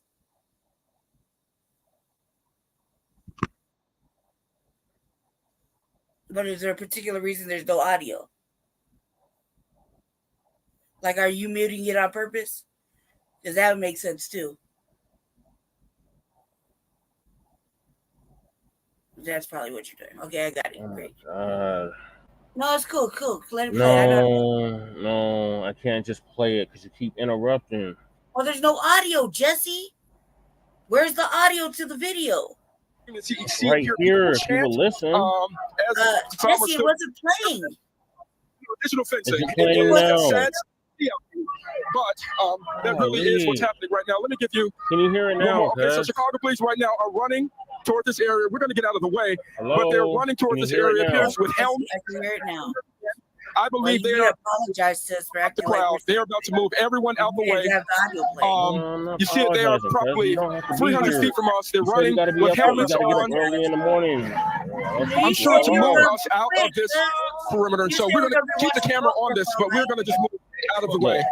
Hey, you see how all the hey, what's wrong with people? Y'all see how them police officers is all just running towards everybody? Yes, y'all see that? And do you notice how like everybody just sat did there like 3 nobody's doing streams anything? yesterday. Yeah, shout out to Black Light Revolution. He gifted me a membership. They all just sat there. Oh, that's you know what I'm nice. saying? Yeah, shout out to Very Mo much Facts. so. Same group as 2020, just different signs and chants. Yeah, facts. That's Super why facts. we're showing the video. No? He just answered the question. Give us 1 second, guys, as we move. Why are we showing this? I didn't see what the answer was. Dane Flacco is also out there. Let's go out to Dane. I don't know what you're seeing where you are, Dane, but the pictures we're seeing from Nate and his cameraman are incredible. What can you tell us? Like and subscribe to Front Line Blacc. Yeah, we're standing on Washington Boulevard right now, where they broke through the fencing, and as you can see back there, probably 30 or 40 Chicago police officers, apparently in riot gear. They were jogging down the street towards the west where we're located. They've stopped their run right now and have formed a line across the street over the 2 lanes. You can probably hear the people chanting behind me. There's a large number of protesters that broke down a fence on the north side of Washington and are standing within the confined area. There are 2 fences along Washington, one on the south side of the street, one on the north side of the street. They were able to reach the north fence, but not the south fence. And now we have the Chicago police, as you see, walking towards us. It's going to be an interesting confrontation. The protesters behind me have their fists raised in the air, are chanting. They are eager for some sort of confrontation here with police, it would seem. Hey, they trying to hurry up and get out of there. And the police are eagerly walking in this direction as well. I'm going to start getting a little bit closer to it. There you go. They're about 50 feet, 60 feet away right now and continuing to march west on Washington Boulevard. Real name? Let's see what they do when they get here. Blue They're collar. obviously going to have to move a lot of the media out of the way first. His real name is Jesse. There's a line of cameras. Online. And now we have some of the protesters coming to the front of the line, yelling obscenities at the police. I saw something thrown in the direction of the line of police. There you see one officer giving instructions. Oh, there's somebody just threw a can from the other side of the fence. It's going down. Crowd agitating for a fight here, it would seem to appear. And the police are looking to big get old boy with the big old boy what they right might be there with looking the for. dude dirty. Although the police are just backing up everybody. There you see protesters in front. Throw a can of corn at the police. The reporter, he got the shiesty and his suit. We're being told by Glenn Brooks with the Chicago Police in order to vacate this area, but there's really nowhere to vacate to at this point. There's only a small breach in the fence on the north side of the street, and it is. Hey, the dude that's Let's see it with the the shiesty. narrator about to start. Yeah. That would be crazy. Oh, if the narrator started Alvin. getting beat up. There's nowhere for me to Yeah, go. okay, this is Alvin. And Allen is DCV. Chris got the shiesty eyes, the sunglasses, It's the and one the who suit. thinks he's Mexican and doxed. Blocked right now by Oh, protesters. okay. I got you. That's a rip. There you see, there's some That's a pushing, rip right shoving, there. there's some confrontation. Oh, God, Officers Jesse, in the go front of put the your line are shiesty on and wear using the their sunglasses. batons holding them, one in each hand, across their chest, and occasionally, as they step forward, pushing Chicago, this is the DNC earlier in Chicago. The Chicago Police Department now telling us to move into the park to the north, Park 578. Again, the problem with that is that the protesters are blocking the breached portion of the fence, and we have nowhere to get back into that area right now. Okay, now they're clearing the spot. They're going to ask us to move it through the fence into the park so the police can begin making arrests here. Mm-hmm. You see somebody just threw a sign over the fence into the. See, that made my whole night. They trying to get it cracking. They trying to get something to pop off. They're not trying to do none of this peacefully. No. Everybody that's here is on a mission to go to jail. Mm-hmm. They got a bunch of people that want to be martyrs here. Yep. These people either want to get deleted by the police or they want to go to jail. Yep. One of the two. Yeah. Because everybody's up here acting dumb. Area where the police are standing. The officers again, shoulder to shoulder, crossing 2 lanes of Washington Boulevard. There goes another sign. So far, we've seen signs, cans. I haven't seen any bottles or any heavy objects thrown at the police. And behind me, which you can't see right now, there's just as many officers behind us as there are in front of us. So the protesters who breached the fence are now pinned in. Oh, and I see that there are apparently some arrests beginning to be made off to the right here. Some people got pushed to the ground. There's a protester on the ground. Everybody, let's go. All down. Everybody, let's go. We're getting pushed towards the exit of this area. So they will start arresting people. I'm going to step out of the way. I told you his voice was going to start getting strained. I'm going to step out of the way. They're grabbing me. They're grabbing me. I wasn't going to make it. I wasn't going to make it. They're grabbing me. And then it just, you know what I'm saying? Camera signal just cut. There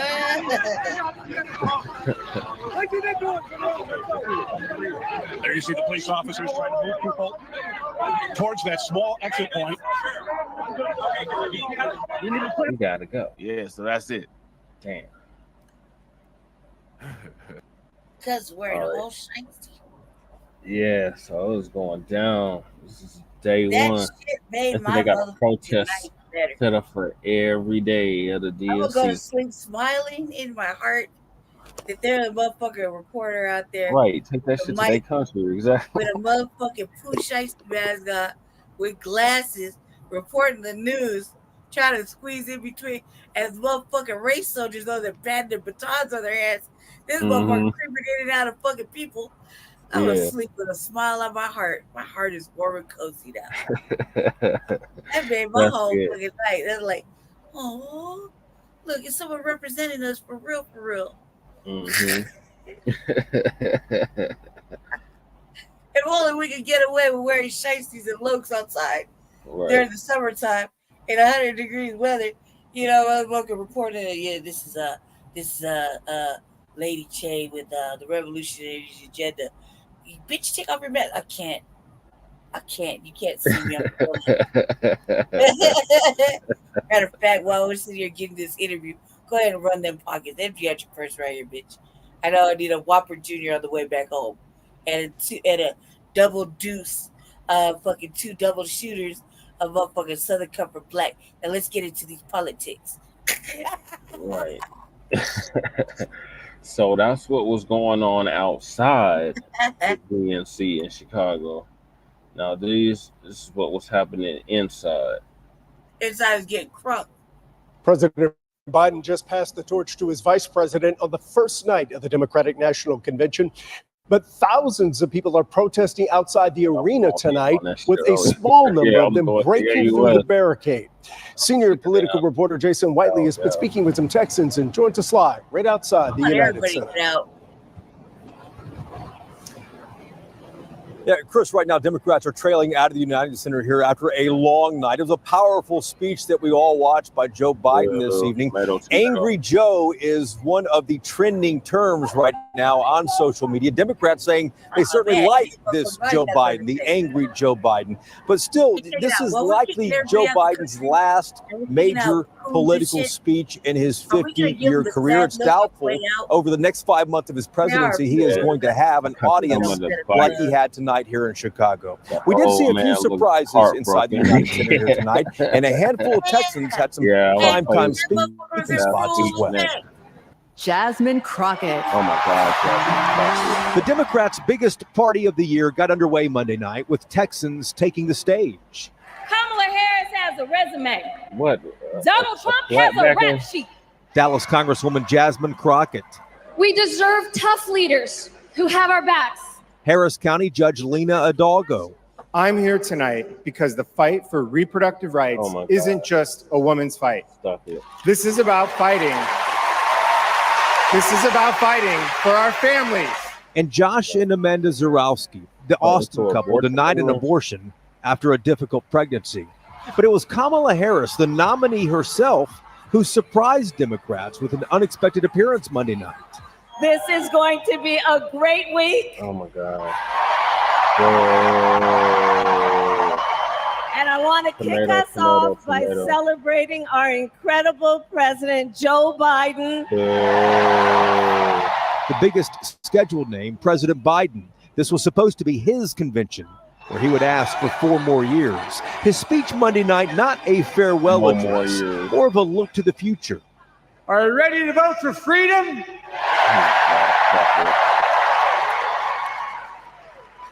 Are you ready to vote for democracy and for America? Let me ask you. I don't even know. Are you ready to elect Kamala Harris and Tim Walz, President and Vice President of the United States? Yeah, I don't know. They might be saving her. The protests and enthusiasm are growing in Chicago. With 3 days left before they both likely peak. The convention's in on Thursday night. In Chicago, I'm Jason Whiteley. Jason, well, nightly updates from the DNC, and you can watch all the speeches live as well as our newscasts on the WFAA Plus app. You can download it on Roku, Amazon Fire, or Apple TV. That shit made me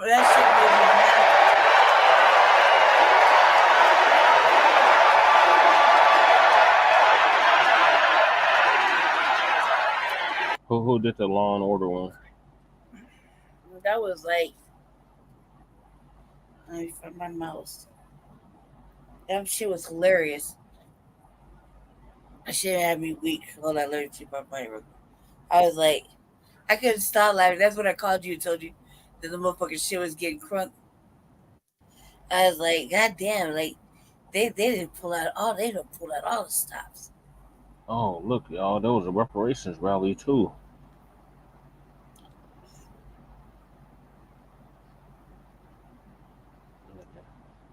They had a reparations rally too. Let me see.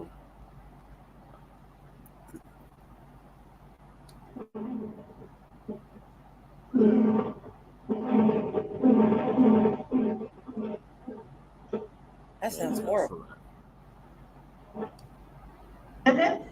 Yes, everybody on the scene speaking to us, and then we had in Covert, Chicago, Brother Mayoral, so Mayoral Alabama.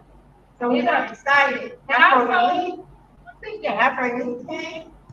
community members to Mr. Graham Howard also was a part of this great initiative. Now, the whole reason why we're here honoring the greatest, one of the greatest ever, who was also involved with putting this whole thing together, because without him, I really don't believe none of it would have happened. He was the co-sponsor, the #1 for reparations in the city of Chicago, and that's the all-time great Dr. Conrad Ward. We are in the things right now. And for those of you that don't know, if you didn't have it to perfection, he would challenge you and tell you, go do it again. So he was that type of person to push you further. So we are honored to keep his name safe and to be in his namesake track and field. He was a real brother. He was a Black nationalist. He was an activist. He was an educator. Yes, so we are proud of that. Sound like our people. And if it wasn't for him kicking that Chicago resolution back, Now, it was voted on back in 2020 when the reparations resolution was first passed in Chicago. She's smarter So than Conrad that. challenged that, she really is. that resolution with some of the greatest, Pam Power, Richard Boykin, Dr. Willie Wilson, and Alderman Roger Sawyer. So he would challenge it and kick it back every time it came to the forefront if it didn't make sense. So when he gave it the stamp of approval, that's when it was lobbied in City Council and it passed 47-2. Yes, clap it up.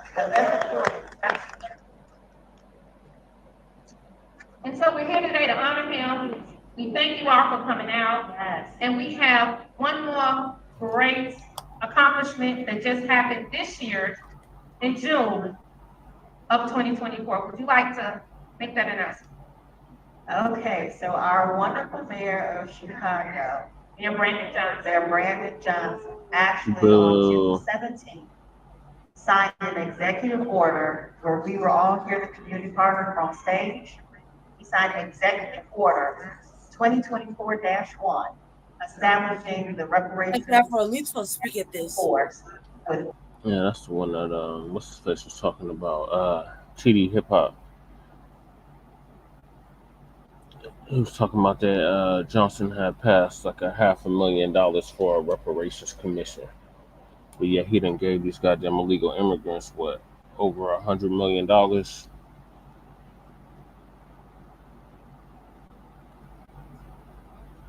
to see what Afro Elite spoke at this rally. Okay, there he is.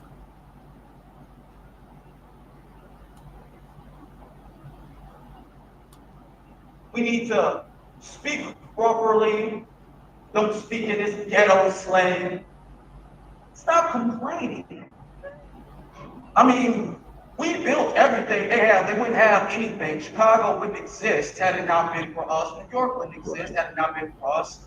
Nothing would exist. World roads, nothing would exist had it not been for us. Shout out to Afro Elite. And every time we get somewhere, we get live, we're the first fire, last hire, we don't get business loans, they take our houses away, we get falsely incarcerated.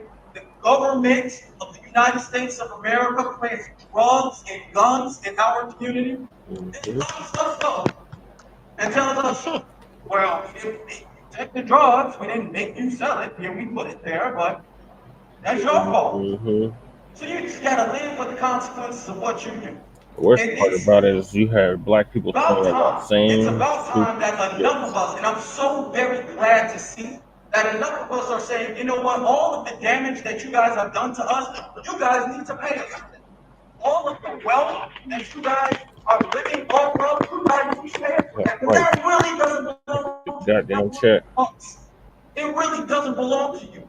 This country really doesn't belong to you. There was no country here. We didn't come to America. We built America. We built America. There's no country before we got here. They made it seem like they bought us to something that they already had. They didn't have anything. They didn't have any houses. They didn't have any roads. They didn't have any bridges. They didn't have any railroads. They didn't have anything. We made it. They didn't tell us we aren't own anything. So it's about time, after centuries, that we say, you know what, we're not playing your game anymore. Now you need to follow our rules. Now you need to give us what we built back. You need to give us our wealth back to return everything, and you need to repair us the same way, equal to the way you guys have damaged us for all of these years. Yep, get them. One of my absolute favorite quotes from Dr. Martin Luther King is that justice delayed is justice denied. And have you not been delayed justice? Have you not been stalled? How many times have they said, don't worry guys, when I get in office, I'm gonna fix the south side of Chicago, I'm gonna fix the west side of Chicago, I'm gonna put businesses there, communities there. All the schools that I took down 2 years ago, they're all coming back. How many times have we heard that line? As any schools that they shut down, as any And then they put the illegal immigrants in the schools. that went bankrupt because of poor economic conditions, have any of them come back? No. But they tell us, you know, there's a process to repair it. There was no process to harm it. There was no process to damage it. There was no process to subjugate it.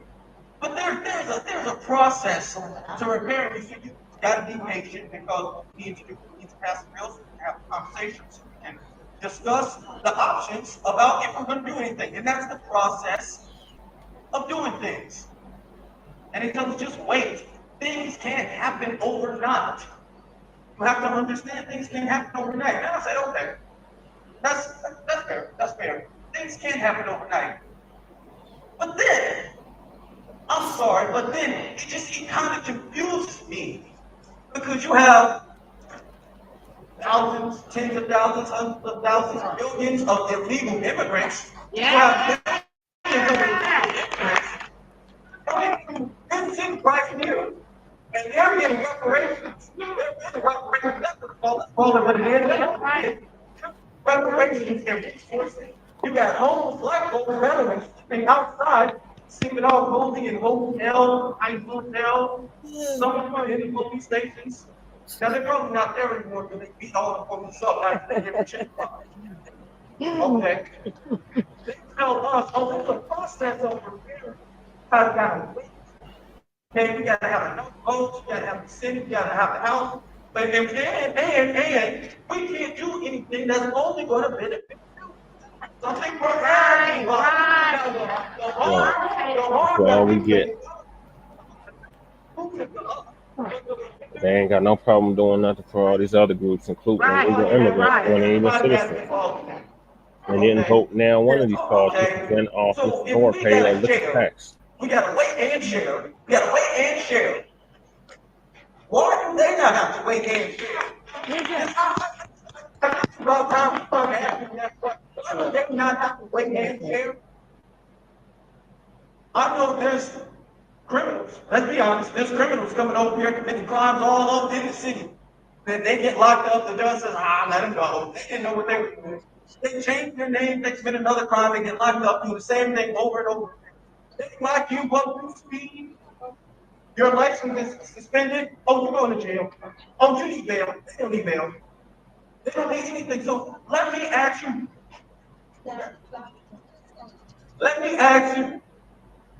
Justice delayed, justice denied. How long are we going to wait? How long are we going to compromise? How long are we going to say, well, let's stick some niggas talking about, we need to wait for the next election to demand anything. No. I say, now is the time, right now. At all. Really the only time. Whatsoever. Really the only time we have, really. Now. We're not going to have another time that it's going to be some contention or possibly have a chance. We should support them, vote for them. Kamala's here trying to support them and vote for them. And then hopefully get an eye on you. Do something now. In this election, we're not going to have another chance. If we get 4 years, we'll have another chance. No, we don't. It'll be right now today. Because if you don't do anything, you're not getting any support from us. Ladies and gentlemen, thank you. Thank you, Afro Elite. Going in like a TRE. Okay, so this was going on at the same time. I was gonna play Sleepy Joe Biden's speech, but I don't think we've got time for that. So I'm gonna move to the last topic since Lady Che has been eagerly waiting for this topic. And well, that I mean, like, I was gonna go to the restroom.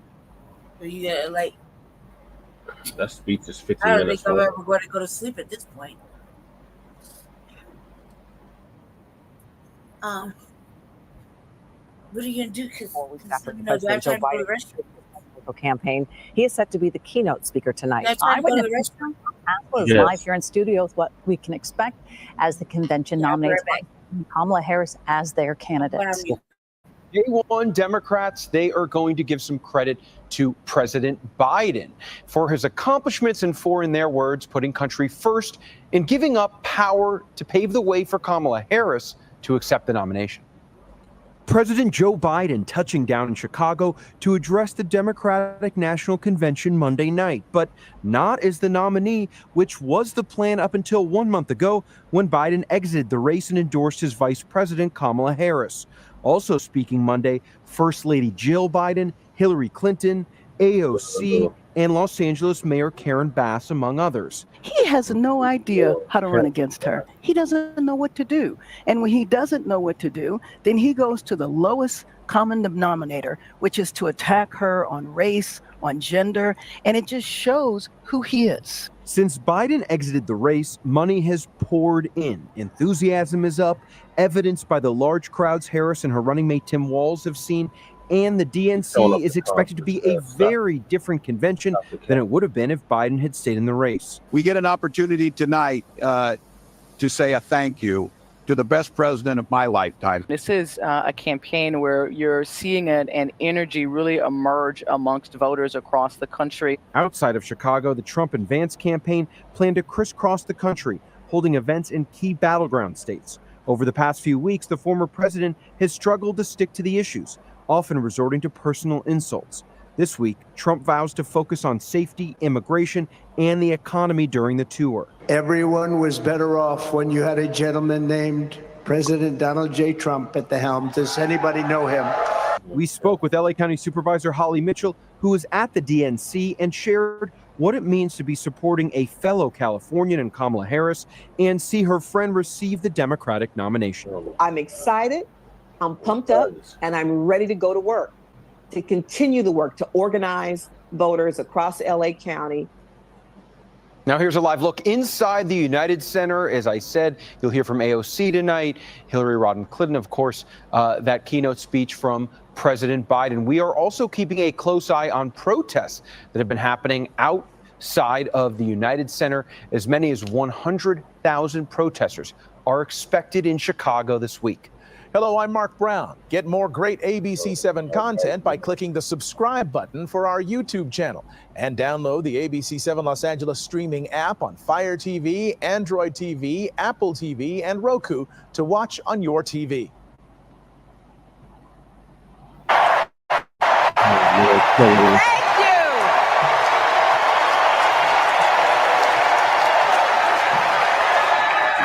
Thank you all so much.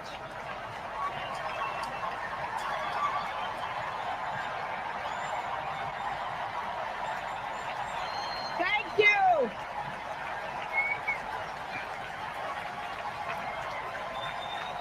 You'll notice that the top of the screen, of course, this live video, which has not been cut by you. Thank you, my fellow Democrats. Thank you, my fellow Americans.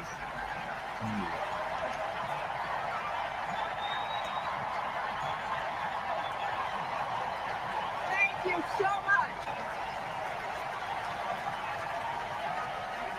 You know,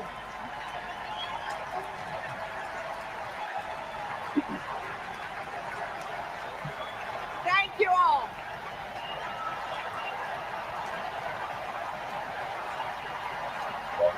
Take that. Thank you. Thank you. Thank you.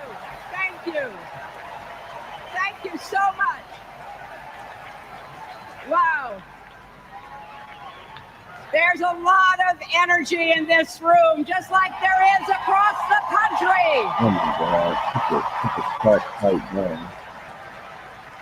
Something is happening in America. You can feel it. Something we've worked for and dreamed of for a long time. First, though, let's salute President Biden.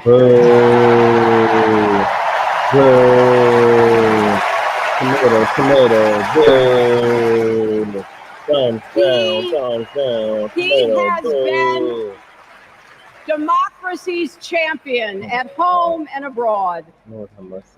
He brought dignity, decency, and confidence back to the White House. And he showed what it means to be a true patriot. Thank you, Joe Biden, for your lifetime of service and leadership. No, thank you. No, thank you.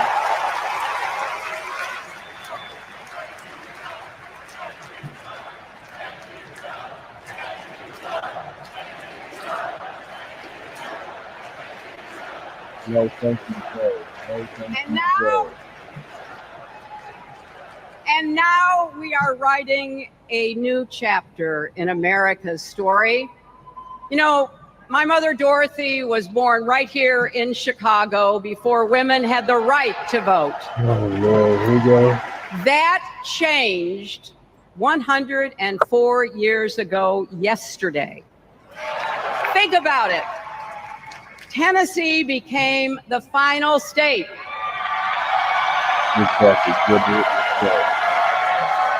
To ratify the 19th Amendment to the Constitution. The state legislature was deadlocked until one lawmaker's mother, a widow who read 3 newspapers a day, sent a letter to her son. No more delays, she wrote. Give us the vote. And since that day, every generation has carried the torch forward. In 1972, a fearless Black congresswoman named Shirley Chisholm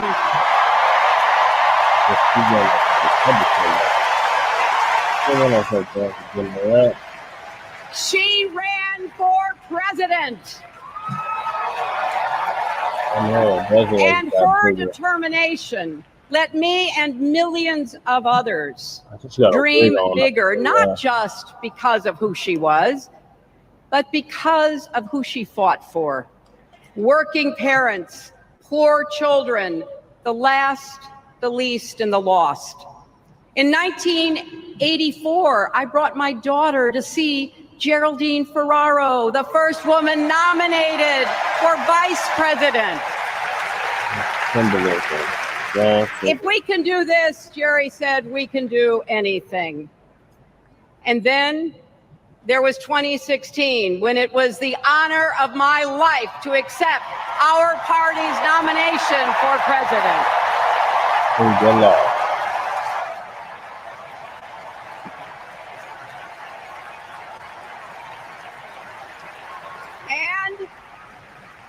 And nearly 66 million Americans voted for a future where there are no ceilings on our dreams.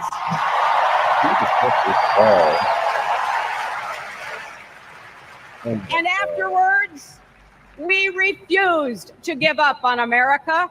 Millions marched, many ran for office. We kept our eyes on the future. Well, my friends, the future is here.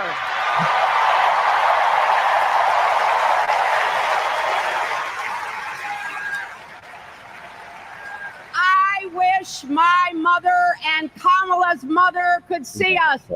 They would say, keep going. Shirley and Jerry would say, keep going.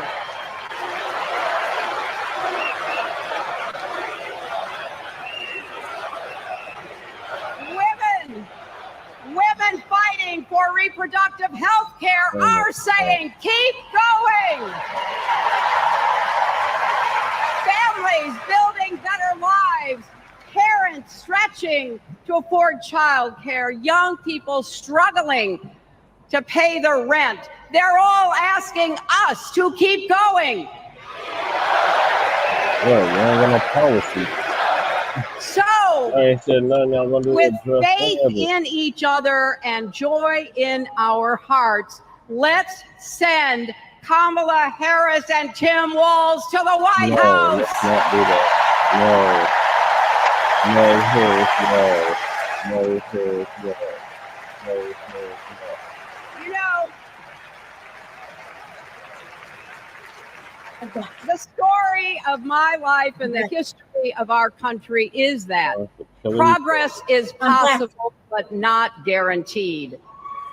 We have to fight. Hillary Clinton is giving her bullshit ass speech. She's about to summon that talk. No policy. Just bullshit symbolism.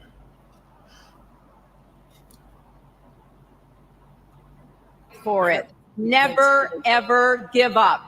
There is always a choice. Do we push forward or pull back?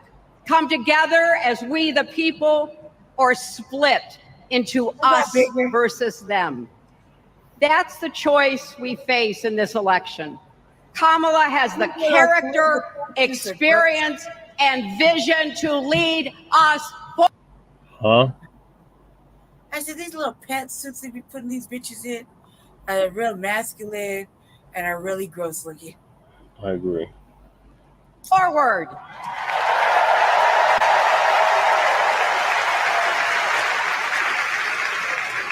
I know her heart and her integrity. We both got our start as young lawyers, helping children who were abused and neglected. That kind of work changes a person. Those kids stay with you. Kamala carries with her the hopes of every child she protected, every family she helped, every community she served. So as president, what about every community that she locked up, especially the Black community? What the hell is this broad talking about? she will always have our backs. Oh my God. No, she didn't. No, the hell she didn't do that dumb shit. Oh my God. So she just tried to replay Biden, what Biden said in 2020, that he was going to have our back like we had his. She will be a fighter for us. She will fight to lower costs for hardworking families, open the doors wide for good-paying jobs, and yes, she will restore abortion rights nationwide. All they talked about was abortion goddamn rights. And they still ain't got no policy on the website, Black family. Kamala still has no policy on KamalaHarris.com. That's not good at all, considering it's day one of we're now in day two of the DNC. Right. That's not good at all.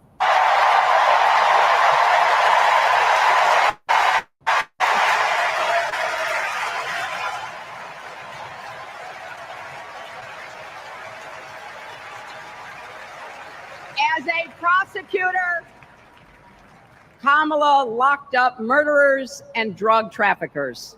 She will never rest in defense of our freedom and safety. Donald Trump fell asleep at his... Who else did she lock up? Black women, Black men, and allowed the children to go to CPS. So what the hell is this guy talking about? His own trial. And when he woke up, he made his own kind of history. The first person to run for president with 34 felony convictions.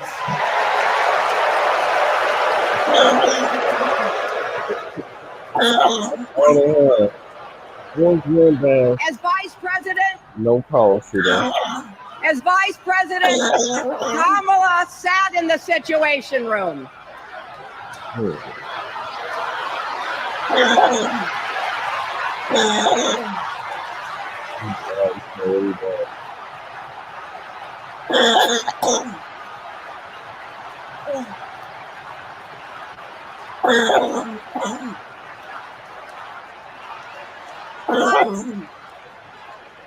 We also know, as vice president, Kamala sat in the Situation Room and stood for America's values.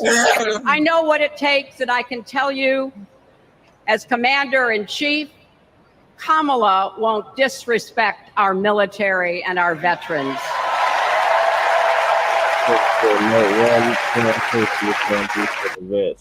So that's a bunch of bullshit. Again, ain't no policy up on the Kamala Harris for president website. There's no policies. Just donate, donate, donate. Meet Kamala, meet Walls, get involved, and donate. That's all that's up there. She reveres our Medal of Honor recipients. She won't be sending love letters to dictators. She will defend democracy and our Constitution and will protect America from enemies, foreign and domestic.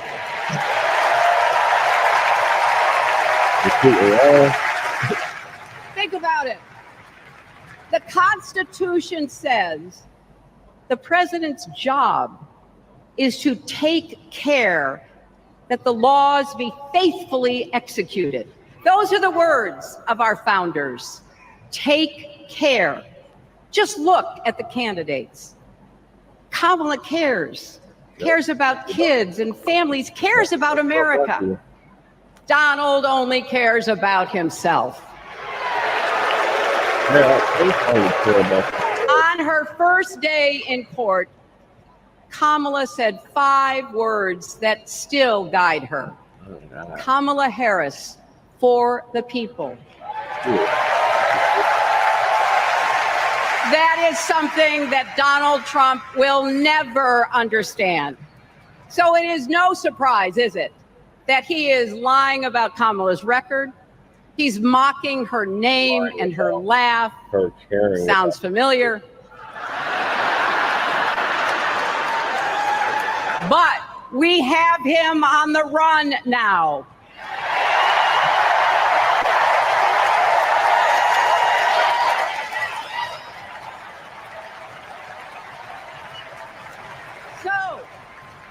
So, no matter what the polls say, we can't let up. We can't get driven down crazy conspiracy rabbit holes. We have to fight for the truth. We have to fight for Kamala as she will fight for us. Because you know what? It still takes a village to raise a family, heal a country, and win a campaign.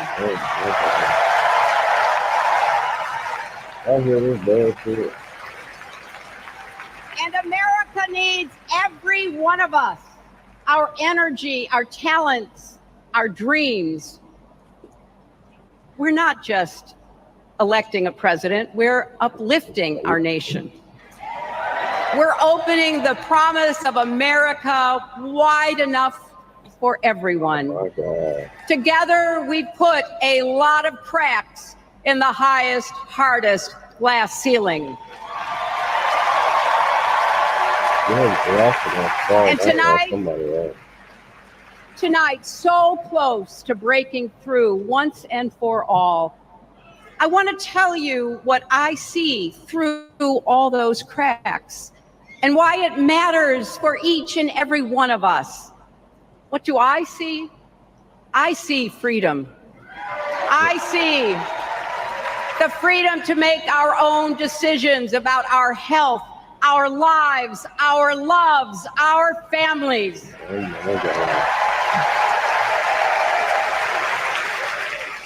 The freedom to work with dignity and prosper, to worship as we choose or not, to speak our minds freely and honestly. I see freedom from fear and intimidation, from violence and injustice, from chaos and corruption. I see the freedom to look our children in the eye and say, in America, you can go as far as your hard work and talent will take you, and mean it. And you know what? On the other side of that glass ceiling is Kamala Harris raising her hand and taking the oath of office as our 47th President of the United States.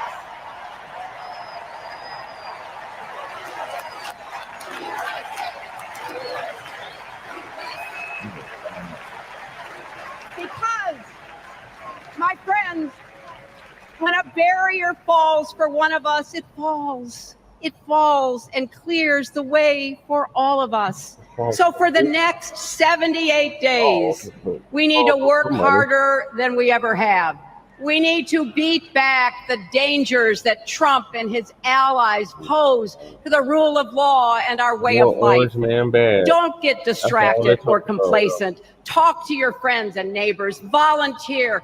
Be proud champions for the truth and for the country that we all love.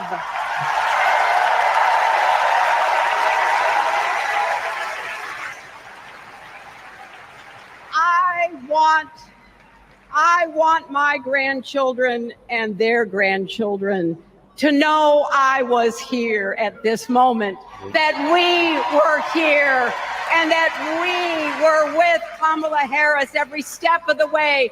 This is our time, America. This is when we stand up. This is when we break through. The future is here. It's in our grasp. Let's go win it. Oh, yeah.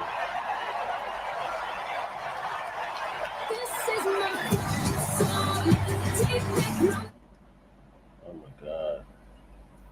That's 17 minutes of my life I wish I could take back. All right, so the next clip is Sleepy Jim Crow Biden tearing up during his speech at the DNC, day one of the DNC. Thanks for the introduction and for being my courageous heart, along with Hunter and our entire family, and especially our rock, Jill.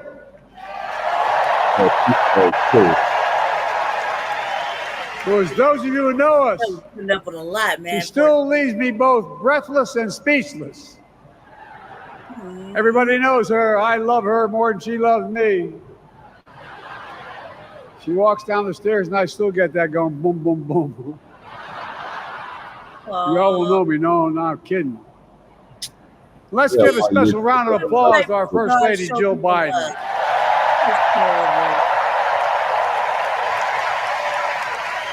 State of affairs. My dad.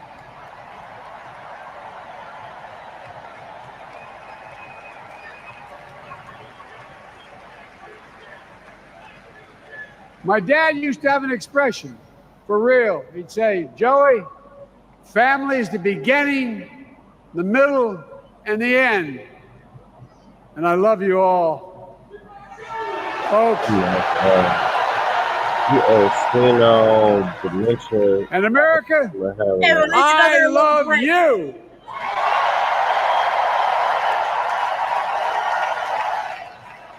Beyond that, but at least he died to love his wife. Folks, let me ask you. No, we don't. No, we don't. No, we don't. Man, love on us, guys. Jesus, he's still in love. Let me ask you. Are you ready to vote for freedom? Oh my God. Freedom. Are you ready to vote for democracy and for America? Let me ask you. Are you ready to elect Kamala Harris and Tim Walz? Yeah, President, Vice President of the United States.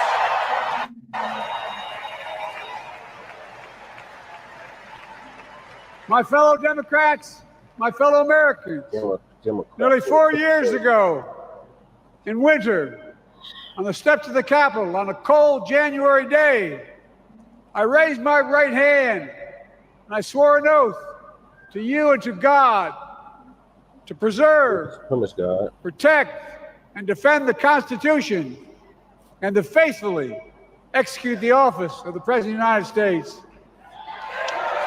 In front of me was the city surrounded by the National Guard. Behind me, a Capitol just 2 weeks before had been overrun by a violent mob. But I knew then, from the bottom of my heart, that I knew now, there is no place in America for political violence. None. You cannot say you love your country only when you win.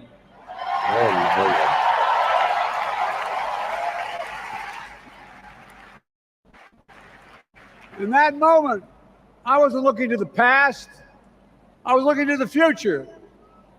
I spoke of the work at hand, the moment we had to meet. It was, as I told you then, a winter of peril and possibility. Of peril and possibility. Oh my God. We're in the grip of a once-in-a-century pandemic, historic joblessness, a call for racial justice long overdue. But you did that Clear to address. And present threats to our very democracy. Thank you. Well, no, we don't. No, we don't. No, the fuck we don't.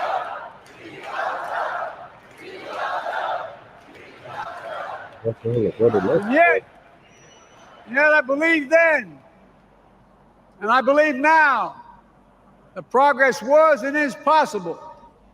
Justice is achievable. And our best days are not behind us, they're before us.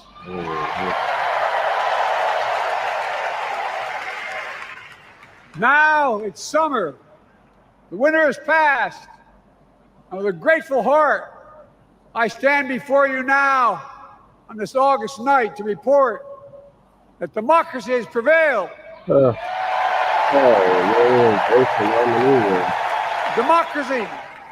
Democracy has delivered. And now democracy must be preserved.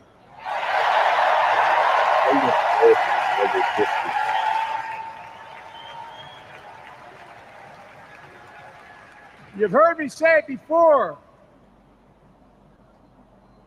We're facing an inflection point.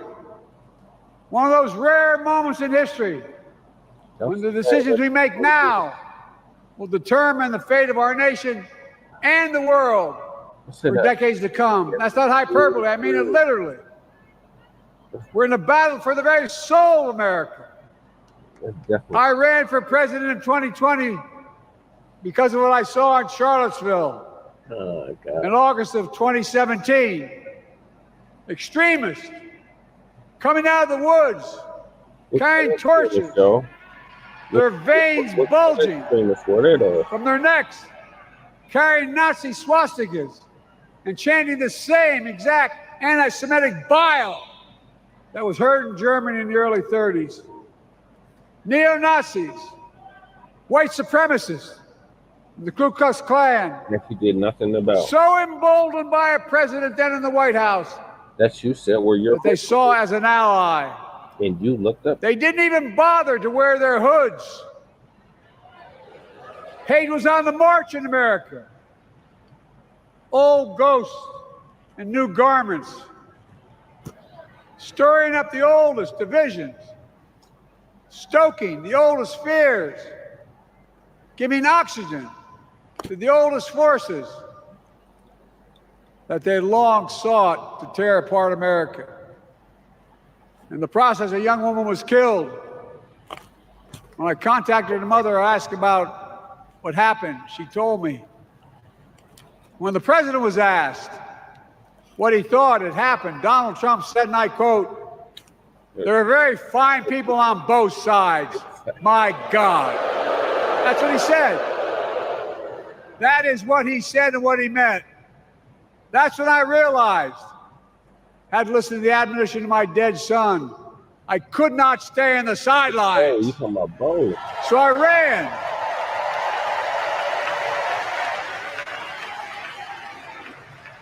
Because I had no intention of running again. I just lost part of my soul. What soul? But I ran with a deep conviction. In America, all of a sudden he has a soul. I know and believe in an America where honesty, dignity, decency still matter. An America where everyone has a fair shot and hate has no safe harbor.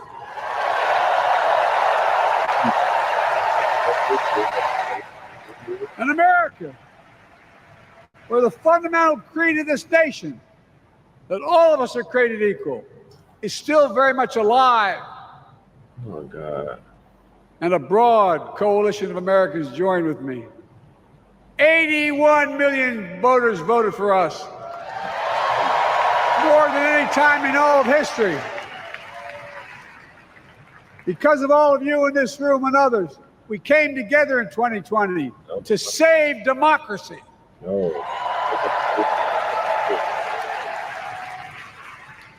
As your president, I've been determined to keep America moving forward, not going back, to stand against hate and violence in all its forms, to be a nation where we not only live with but thrive on diversity, demonizing no one, leaving no one behind, and becoming the nation that we profess to be.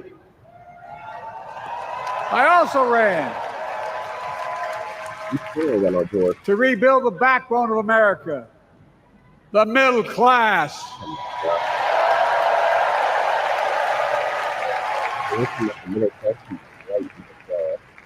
I made a commitment to you that I'd be a president for all Americans, whether you voted for me or not. Remember, you said we wasn't black. We have done that.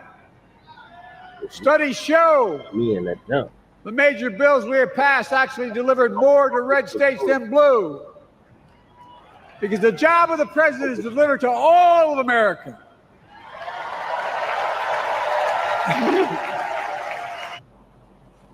He's so full of shit. And welcome back here to Live Now from Fox. For all Americans. It's hyperbole.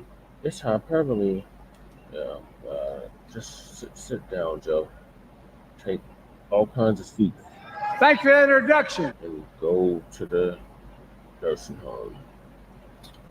All right, Lady Shay, what are your thoughts on the first day of the DNC in Chicago?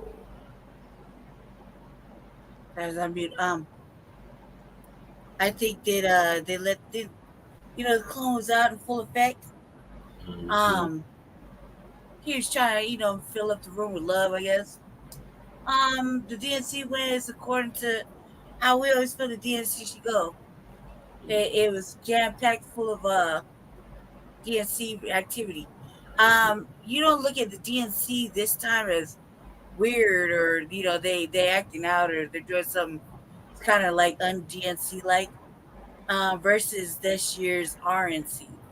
Yeah. This RNC was full of weirdos and just belligerently just kept getting weirder. I'm 40 something. I could say weird like a motherfucker. That shit was like Twilight Zone. We looking through the looking glass at like, what the fuck is this? Who this for? That's what that little song come out like. Who this for? That's what the RNC reminded me of. Every time something came out, like, who this for? Who they talking to? What the fuck does this mean? Like, who this for? Versus the DNC is like on point with the usual DNC activities. I feel like in the very beginning, I feel like there's a lot of pandering to Black folk at this DNC versus others. It seems like it's kind of how I feel right now. I feel like they're doing a lot of Black pandering.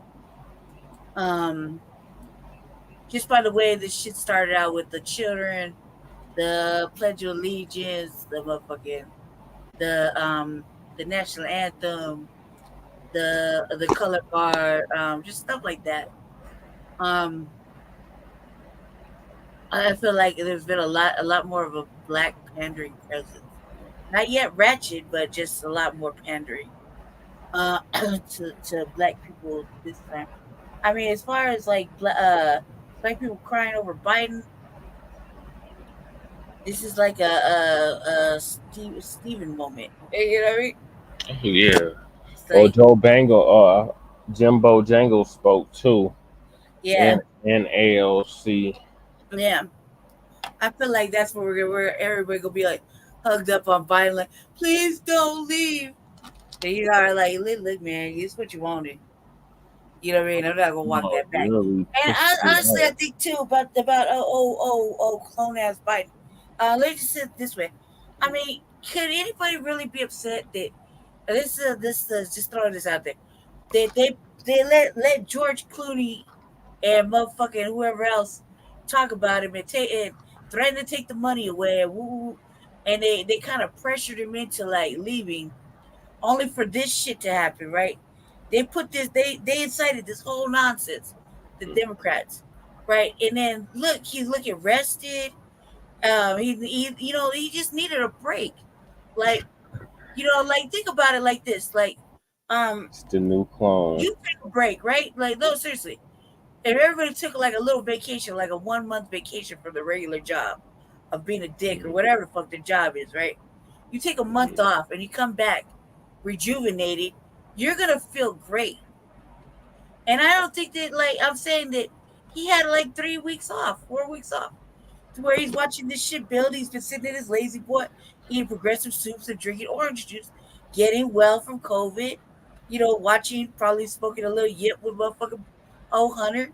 You know what I mean? He's been had time to stare at the booty of Jill, appreciate his wife a little bit. So think about it like that. He needed a break. And it's not like, think about it like this, black people, why y'all crucifying his ass? I've been telling you guys to go on fucking black vacation for almost a year and a half now. Your own black vacation. Like, we're all pent up and shit. And like, there's some serious situations going on with black folk, right? Whether they're high yellow or not, there's some situations going on where they need a fucking break, or else they'll snap. Look, Clooney and them was over there pushing him out. Pelosi was riding his wave, talking about he need to get the fuck on out. Everybody was pushing, he's too old, he's too old, he's too old. No matter what he did, he was too fucking old. And now look, now y'all want to, no, here's just fucking, now you always got something to say. Like, the man needed a motherfucking break. He was sick. He needed a fucking break. I suggest everybody look at that and say, look, it's no wonder shit, it buckles under pressure when that's all you're doing is riding the motherfucking horse, and you won't let the horse get a fucking break of happiness. Then this is what's going to happen. You're going to push the horse out and beg for another one, but you're going to get the one you didn't want. You just keep in mind, family, that first couple of days, they did not want fucking Harris. While y'all singing praises and shit, let's back that track up. Nobody wanted Harris. They wanted Biden out, and they didn't want Harris at all. But you can't hit that line of succession. You can't do it like that. And we're taking the fucking political advice from fucking raggedy ass individuals like Cardi B. Talk about this would have been her moment to shine. No, bitch, he ain't dead yet. He ain't take no bullet. That's not how it works. Until he had to drop out and then pass it to her. And only because of that, only because his words passed it to her, was it an acceptable fucking thing. You dig? So think about it like this. Everybody needs a fucking break from their job. She's been on vacation for 3 years, it looked like, optics wise. Exactly. So how many times you need a break? He's been taking the You had a break for blows. 3 years. Right. But he's been taking all the blows. He's the president. He's supposed to take all the blows. He is the president. But that's okay. So it's all right though. So they shit on you too. If you're the House representative, you gonna be all right with that too? I'm not the president though. No, but you'll be House representative. Okay, that's not the same as the president. No, it's not the same thing.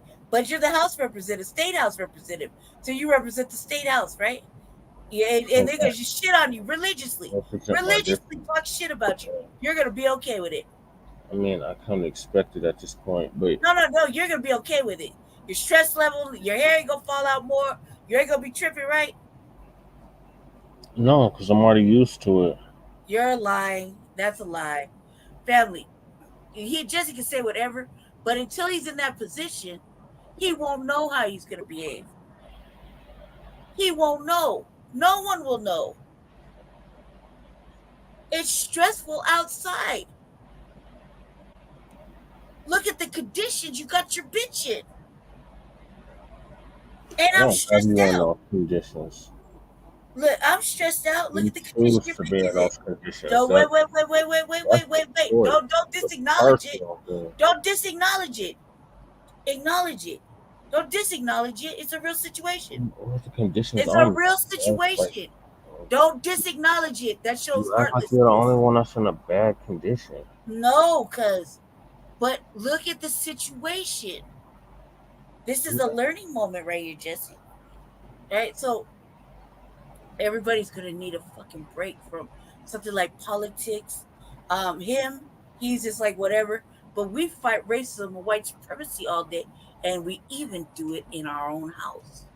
Yep. Okay, so when we do it in our own house, because somebody has something to say about the light-skinned motherfucker, right? They chose to be with, whatever. That shit fucking wears on a motherfucker. That is added fucking stress, because not only do I have to work harder to prove something to you, I actually have to work 4 more times harder for the people. And it doesn't behoove you or any of the people to knock the fucking the fair-skinned rider off her motherfucking horse, right?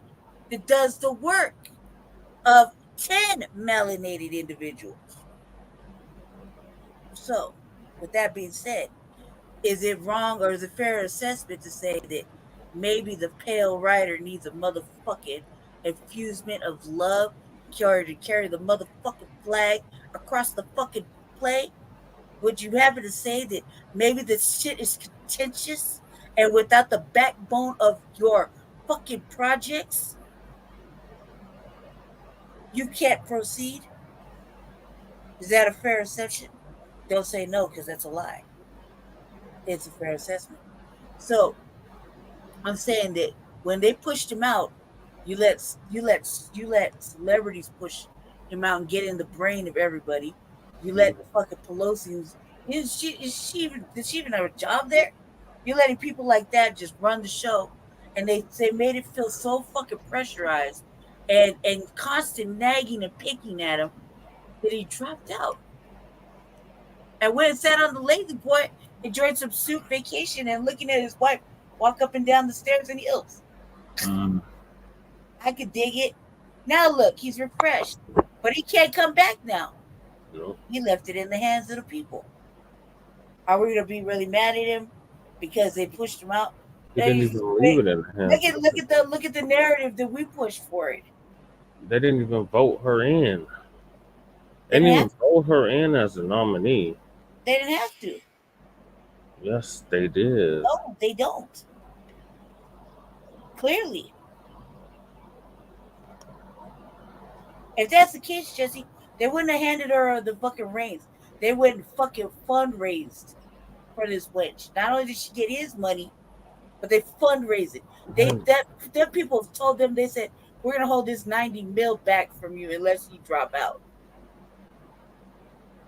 So then people are calling like, look, Joe, I don't want to be the bearer of bad news, but because we're gonna need that 90 million only to hand it right back. Yeah, Nancy Pelosi pushed him out. Yeah. Sambo pushed him out. That shit is a horrible. They were working behind the scenes to undermine him. Behind the scenes. Jesse, and if anybody knows about this behind the scenes fucking work to get you out of a situation or out of a place that you sit at, it's you. Yep. It's you. Well, the motherfuckers having backdoor fucking meetings, ugly ass emails back and forth, and then you got the pale writer telling you, hey, cuz this is wrong. They having a whole email events right here. They having a whole meetings and shit. Woo. This is from the start of our inception, cuz. Mm-hmm. And you think that your pale writer, I say pale writer because I'm fair skinned, and I'm on my black stallion riding through the treachery, right? That's in my mind, right? That's me, just me imagining it. On my black steed, just you know what I mean? Riding through the waves of Jesse bullshit, right? But do you see, because from the start of that, you really think it maximizes your efforts to break your backbone? No. There you have it. You know, that your backbone is broken fucking shambles, cuz. And then he publicized it. A whole motherfucking treachery of shambles. And what do we say? That there's not enough mental health care for fucking black people. But because, you know, you're on some other shit, you think it's about that. But your pale rider, your motherfucking mulatto, milky mulatto, right? That's what it is. Your milky mulatto went through a fucking crisis. And to make it even worse, your challenger, let's put it this way, here's how it makes it worse. This is how you fuck up. Your challenger, right, is the fucking wellness individual. That's her whole platform, is mental health. Dun, dun. Yep, that's how you fuck up. That's not her whole platform. That is her whole motherfucking platform right there. Mm-hmm. No, read the website. Read the website. Read it slow. Read the website. Read it slow. No, that's you not the read only it. thing she's talking about, though. Yes, she is. No, she's talking about other things too. Like what? She's talking about nothing. The child supportive system. Yeah, she's talking about child. She's talking about the motherfucking recidivism and the fucking the teen shit. Yeah, we got that part. But the second platform, the main one, the main one, cause is mental health.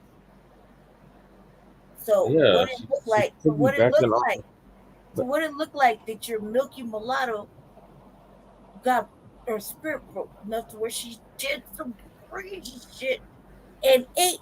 A real life action, it wasn't a power move. A real life action is 8. So a real life action, right? And was like, fuck it, I can't fathom. I cannot fathom. Right? We'll just get into it. To where you publicized it, shamed it more. And they continuously shamed it. And it's not even like it's a relevant situation.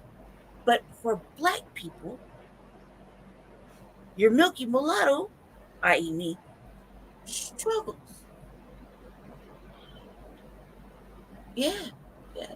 So white lesbiana over here with the 3 demon adopted children is riding on a platform of mental health. And all that is publicized, cuz. So what do you think that means? That means it's fair play. Yeah. Are you prepared for that fair play? Yes, I'm prepared for that fair play. Nobody asked me how I feel. I didn't get into this if I wasn't. Okay, but you gotta have thick skin for this stuff. How the fuck you gonna address that? You can't be weak-minded. You can't address it. You can't be weak. You can't address when it comes to this. Yes, I can. No, you because can't. I've been addressing it. I've been addressing it before. Can't. You can't address it in a positive, Jesse. Yes, I can. But no, because I'm right here and I'm telling you, you didn't ask me shit. I don't have to ask you nothing. No, you're not asking me I how I feel. already know the situation. Nobody knows how I feel. Has anybody asked me? Okay, how do you feel, Lady J? No, it's late. I made you ask me. You didn't ask because you wanted to. That's the point. That's the whole point, Black Valley. You see what happened right here? I just taught y'all a lesson. You got people in your community right now going through something real major, real fucking serious, right? Mm-hmm. And then you got other people like us, right? They look like us. Mm-hmm. So don't let the shade deflect the message and my lack of fucking what do you call it? Yeah, lack of that, which really matters. Yeah, that really matters, right? Considering that I can debunk that whole fucking thing in a matter of 8 fucking valid reasons right now. Okay? 8 valid reasons. I can debunk that whole fucking myth that he just brought. Okay, you're off on the However, stay on topic. Family, listen to me, family. Listen. Like he's trying to blow that off. Listen. We have a serious problem. Stop. So what? This is important. We have a serious problem, Black family, with us. Okay? We have a serious mental health issue. Right? And no matter what is about to be said, I'm wasting time, I'm taking up too much space. It's not. You have to fucking take the time to fucking do the work. She just needs to outlet the event, y'all. No, she don't get to talk to nobody. Nobody hears her out, so she wants to voice No, her cuz, grievances and look what whatever he just on the did. public Look what he just did. Look, airways. this is exactly what happens. This is exactly what happens. I'm not the only one it happens to. You just dismissed me. You didn't even let me finish my sentence. You just dismissed me, cuz. That's my point, family. He just did the one thing I'm trying to tell you not to do. You will prevent fucking many suicides, suicidal attempts, and fucking just jumping off the fucking train and doing some grievous shit if you don't do what he just did. Real shit. And if you check on your motherfucking people to actually talk to them, ask them how they're feeling instead of assuming, then you might actually save a fucking life. That's the message of the evening, family. Because right now, this is a serious situation. We're sick fucking people. Not all of us. We all need somebody. We're stuffing it. I've been saying that for years. Jenny think he's fucking perfect. He stuffs it. That's why it's not showing out. That's why it's not showing anybody. But it's. I never said I was perfect, guys. I got my own issues, but I don't put that on. I don't put that online. You put it online. You did. You put it online. You put my shit online, and you shaved me. Because you really tried to do that. Because I did. It's a very serious situation. I did. That's not something to play around about. I know it isn't. That's why it was a real life action. It wasn't a power move. It was a real life action. I really did that shit. They tell you why I did it. And I don't want to tell you why, but we're going to cut off into the show. So it's not important. What important is that I did it for a reason. And I was tired. I'm tired. So, but nobody asked me anything. Nobody cares. So it doesn't matter why I did it. If you listen to him, it really wouldn't matter why I did it.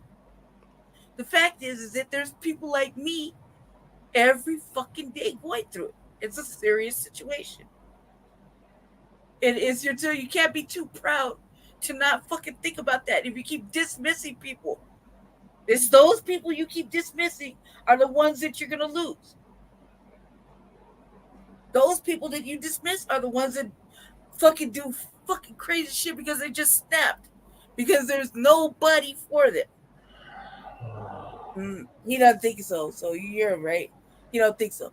This is serious. Okay. So please don't sleep on it like Jesse's leaving. There's serious, please. Seriously. Think about it. Just think about your friend list and think about that one motherfucker that's constantly being like that. Just think about it and then go talk to him. I promise you, if you ask them the right questions, they're gonna tell you they tried. Go for it. Go ahead, Jesse. All right. So I'm gonna move us to the last topic of the night. Sorry, this is taking so long. And that's Phil Donahue passing away at age 88.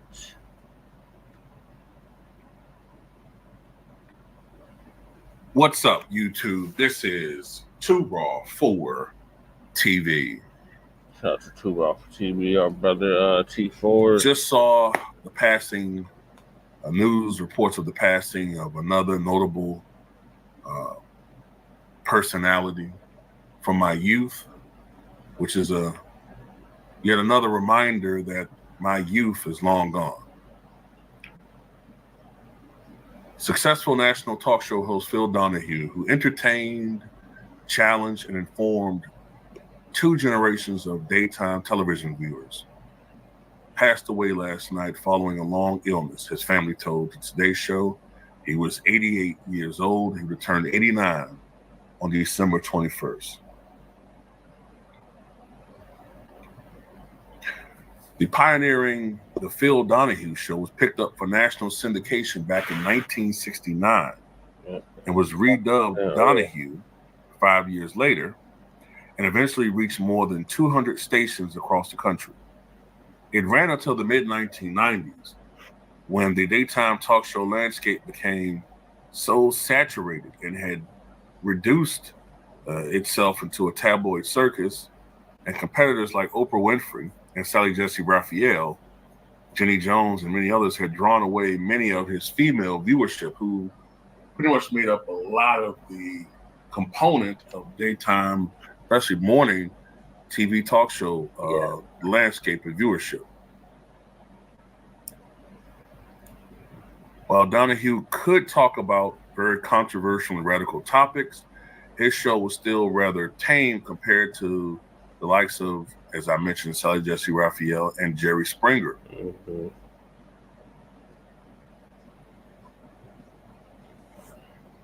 In all, Donahue received 9 daytime Emmys and 21 nominations, as well as a primetime Emmy for his special Donahue and Kids. Donahue's non-threatening paternal image was key to his appeal, as was his rapport with the women in his studio audience. Another factor was his penetrating interviewing style, which was forceful without being belligerent. Mm-hmm. Over the years, he interviewed heads of state, politicians, feminist Ku Klux Klan members, porn stars, and 60s radicals. Uh-huh. He was the only talk show host to land South Africa's Nelson Mandela right after his release from prison. So contentious was this program that Newsweek once wrote, quote, "One sometimes suspects that Donahue's idea of the perfect guest is an interracial lesbian couple who've had a child by artificial insemination." And in fact, such a couple appeared on his show in 1979. Oh my God, yeah. During this time, Donahue became very, very wealthy, being the granddaddy of the modern talk show format. According to Variety, at one point, he was pulling down $20 million a year in salary. Wow. Multimedia stock and other options by the mid-1990s. Keep in mind, this is the 90s, and he was making $20 million a year. Wow. He was born Philip John Donahue in Cleveland, Ohio on December 21st, 1935. After his junior year at Notre Dame, where he majored in business, Donahue took a summer job at WNDU, the university-owned local station, working his way up to announcer. After graduating with a BBA, he started as a summer replacement announcer for KYW-AM-TV, a television and radio outlet in Cleveland, and left only to return shortly thereafter. Unhappy with his job and unable to break into full-time television. In late 50s, he went to work for WABJ, a small radio station in Michigan, after his program news director, which led to a job at WHIO AM-TV in Dayton, Ohio, where he honed his reporting skills, landing interviews with the likes of Jimmy Hoffa and LBJ, not LeBron James, but Lyndon Johnson, LBJ associate Billy Celestis. He also hosted a daily 90-minute radio talk show called Conversation Piece in 1963, where he attracted a large female audience. But he was frustrated in his efforts to land a job with national reach and quit broadcasting 4 years later to work as a salesman for E.F. McDonald, a trading stamp company in Dayton. Within a year, however, he was back to hosting a morning interview program on WLWD-TV in Dayton, The Phil Donahue Show. And from there on, it was only up from that point. I recall after his show ended in the mid-90s, he briefly hosted on MSNBC a political program. And I remember this political program. Let's see if I can find some information about this. Yeah, here we go. In 2003, Donahue briefly hosted Return to Television with a self-titled WNBC talk show in which he interviewed newsmakers on social and political issues. His audience was dwarfed by that of Fox News' The O'Reilly Factor, with which it competed, but drew the highest ratings of any show on the cable network at the time. However, the show was canceled after 6 months, leading some observers to conclude that the network felt the show unwelcome given the political climate prevailing in the country at the time. So the thing about it was supposedly canceled because of low ratings, but it was the highest rated program on MSNBC. Really what it was, you gotta remember, this is the Bush era. This is when the country was still primarily supportive of Bush. supportive of the Iraqi war. And it was seen as if his show was out of step with America. When in reality, I think if that show had debuted 4 years later, it would have been a staple on MSNBC. By that point in time, the tide had turned in this country. We were becoming a lot more activist and vocal in our opposition to government and our opposition. Because you remember, this is right after 9/11.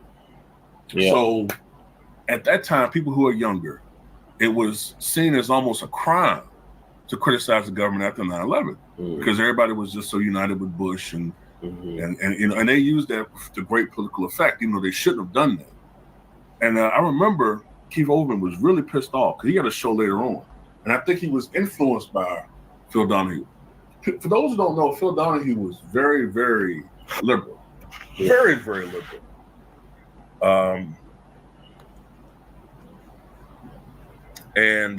This is what Variety TV said at the time. Network management apparently didn't care for the anchor's left-leaning politics, a contention that echoes a recently leaked internal memo that found Donahue's politics would not have been palatable to audiences in wartime. Now, see, this is when MSNBC wasn't as universally left-leaning. It was trying to be more fair. But over time, MSNBC began to cultivate an audience that was more left-leaning. So that's why I say Donahue would have been more in step had he been a little bit younger and had all these things happen 4 or 5 years later. But anyway, Donahue was inducted into the Academy of Television Arts and Science Hall of Fame in 1993 and won an ATAS Lifetime Achievement Award in 1996. He's survived by his wife, his second wife, Marlo Thomas, whom he married in 1980. Marlo Thomas is the daughter of television superstar Danny Thomas. Those of you who are too young, he had a very popular show that aired in the 50s and 60s called, first was called the Danny Thomas Show. Then I think it was renamed in the 50s, sometime in the mid-50s, renamed Make Room for Daddy. And he had a brief revival of that show in the early 70s called Make Room for Granddaddy. But he was a longtime comic. I think he died in February of 91, if memory serves me correctly. And he died just days after filming a commercial for, what is that cancer center that St. Joe's, I think it's called? St. Jude's? St. Jude's. His daughter is spokesperson for that and took up the mantle after he passed away. Anyway, Phil Donahue passes away at the age of 88. May he rest in peace. Yes, so I was going to actually play some of the clips from the shows. Let's see.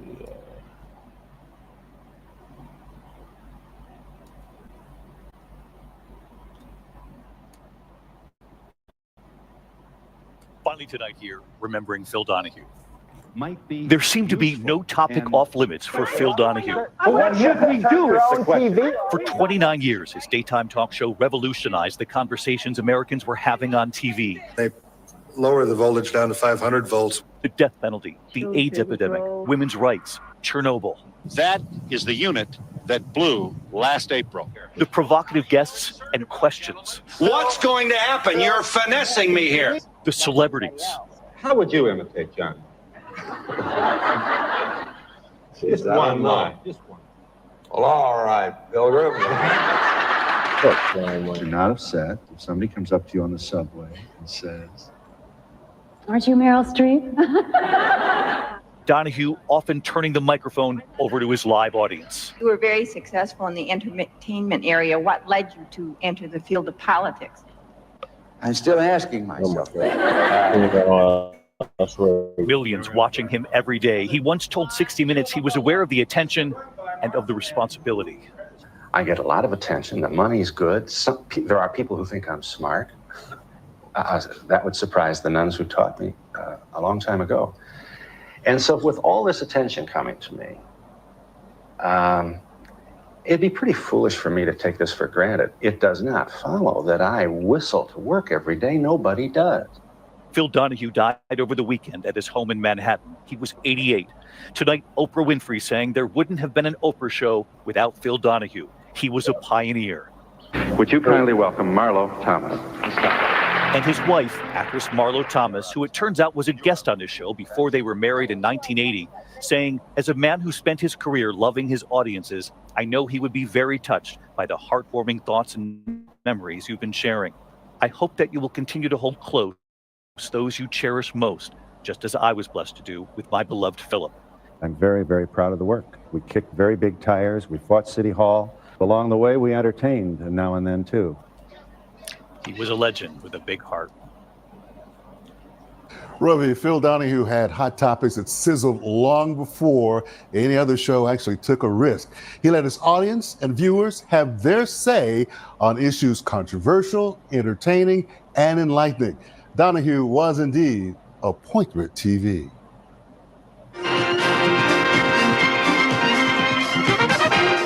After 29 years and more than 6,000 shows, here we are. The son of an Irish Catholic family in Ohio, Donahue graduated from the University of Notre Dame.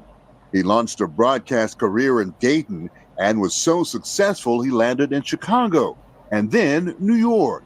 Phil admits the early format evolved because no famous guests came through Ohio. We were so different. Everything else around us was a soap opera game show. Suddenly, people were watching people just like themselves stand up, kick tires, complain. And we found that we liked that. Oprah Winfrey competed against him in Chicago.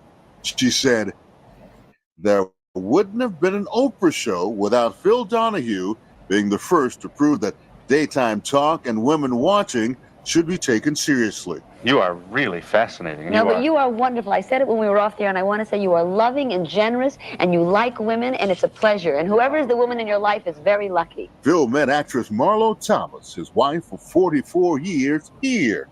I talked to them about it several years ago. You know, this city, we like to take a little bragging rights, a little responsibility for you two guys actually getting together. That was it. I went on his show, and that was the story.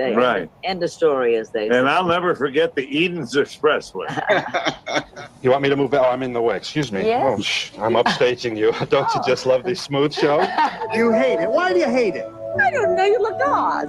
I do? Yeah. You don't look like Phil Donahue at all. I'm Phil Donahue. No, you're not. I think everybody ought to have a talk show. It's a wonderful education.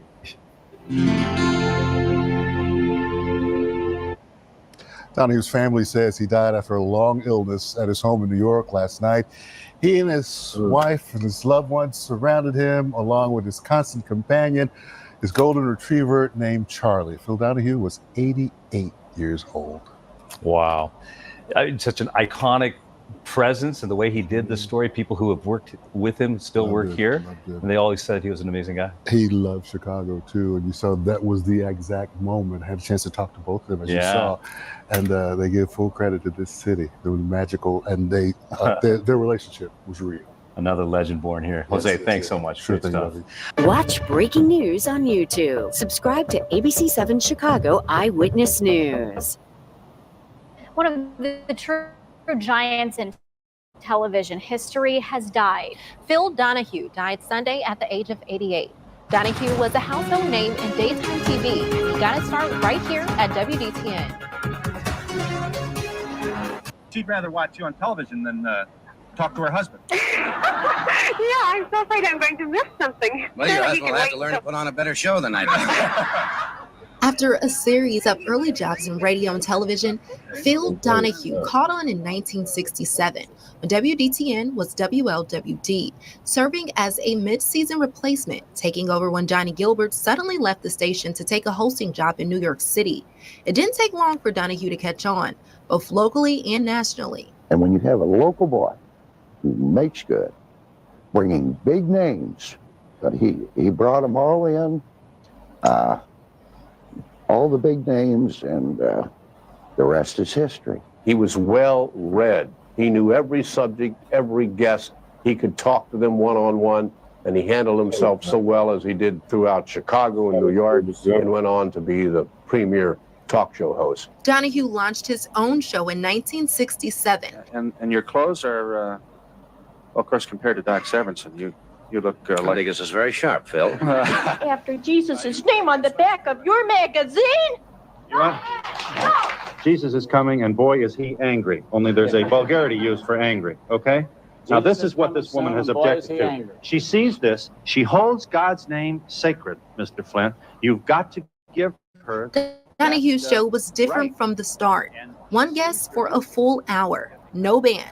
And his willingness to explore the hot-button social issues of the day emerged immediately when he featured atheist Madalyn Murray O'Hair as his first guest. He would later air shows on feminism, homosexuality, consumer protection, and civil rights, among hundreds of other topics. The show was syndicated in 1970, and in 1974, Donahue moved from Dayton to the Windy City, producing it in Chicago. The show later moved to New York City.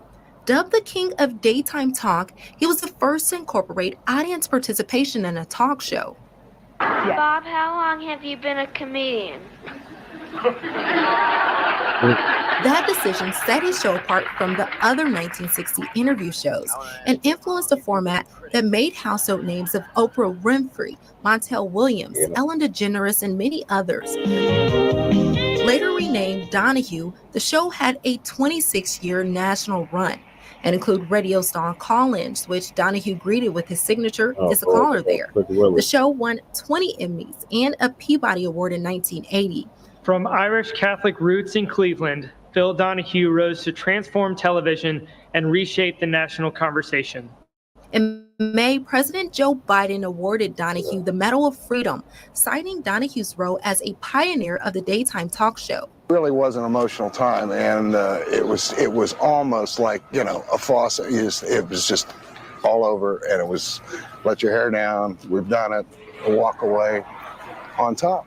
The show ended in 1996 after nearly 7,000 episodes, but Donahue wasn't done. He worked with Soviet journalist Vladimir Posner on a TV discussion series during the Cold War in the 1980s. Donahue and Posner also co-hosted a weekly issues roundtable in the 90s. And Donahue directed the 2006 documentary Body of War, which was nominated for an Oscar. You are really fascinating. No, but you are wonderful. I said it when we were off there, and I want to say Donahue lived in New York with his wife, actress Marlo Thomas. Donahue had 5 children, 4 sons and a daughter from a previous marriage. His family confirming to the Today Show that Donahue died Sunday after a long illness. He was 88 years old. All right, Lady Che. And in breaking news, the pioneering TV host Phil Donahue has died at the age of 88. The Phil Donahue Show, later renamed Donahue, ran from the 1960s through to 1996 and tackled major social and political issues, including women's rights, child abuse in the Catholic Church, prisons, and racism. Among his notable interview subjects was Nelson Mandela, whom he spoke with shortly after his release from a South African prison in 1990. Over his career, Donahue won 20 Emmy Awards and received a Peabody Award. In 2003, Phil Donahue was fired from his primetime MSNBC talk show during the run-up to the U.S. invasion of Iraq. Yeah. It was the most popular talk show on MSNBC at the time. The problem wasn't Phil's ratings, but rather his views. An internal MSNBC memo warned Donahue was a, quote, difficult public face for NBC in a time of war, providing a, quote, home for the liberal anti-war agenda at the same time that our competitors are waving the flag at every opportunity, unquote. In 2013, we spoke to Phil Donahue about his firing. I think what happened to me, the biggest lesson, I think, is how corporate media shapes our opinions and our coverage. This was a decision, my decision, the decision to release me, came from far above. This was not an assistant program director who decided to separate me from MSNBC. They were terrified of the anti-war voice, and that is not an overstatement. Anti-war voices were not popular. And if you're General Electric, you certainly don't want an anti-war voice on a cable channel that you own. Donald Rumsfeld's your biggest customer. So, by the way, I had to have two conservatives on for every liberal. I could have Richard Pearl on alone, but I couldn't have Dennis Kucinich on alone.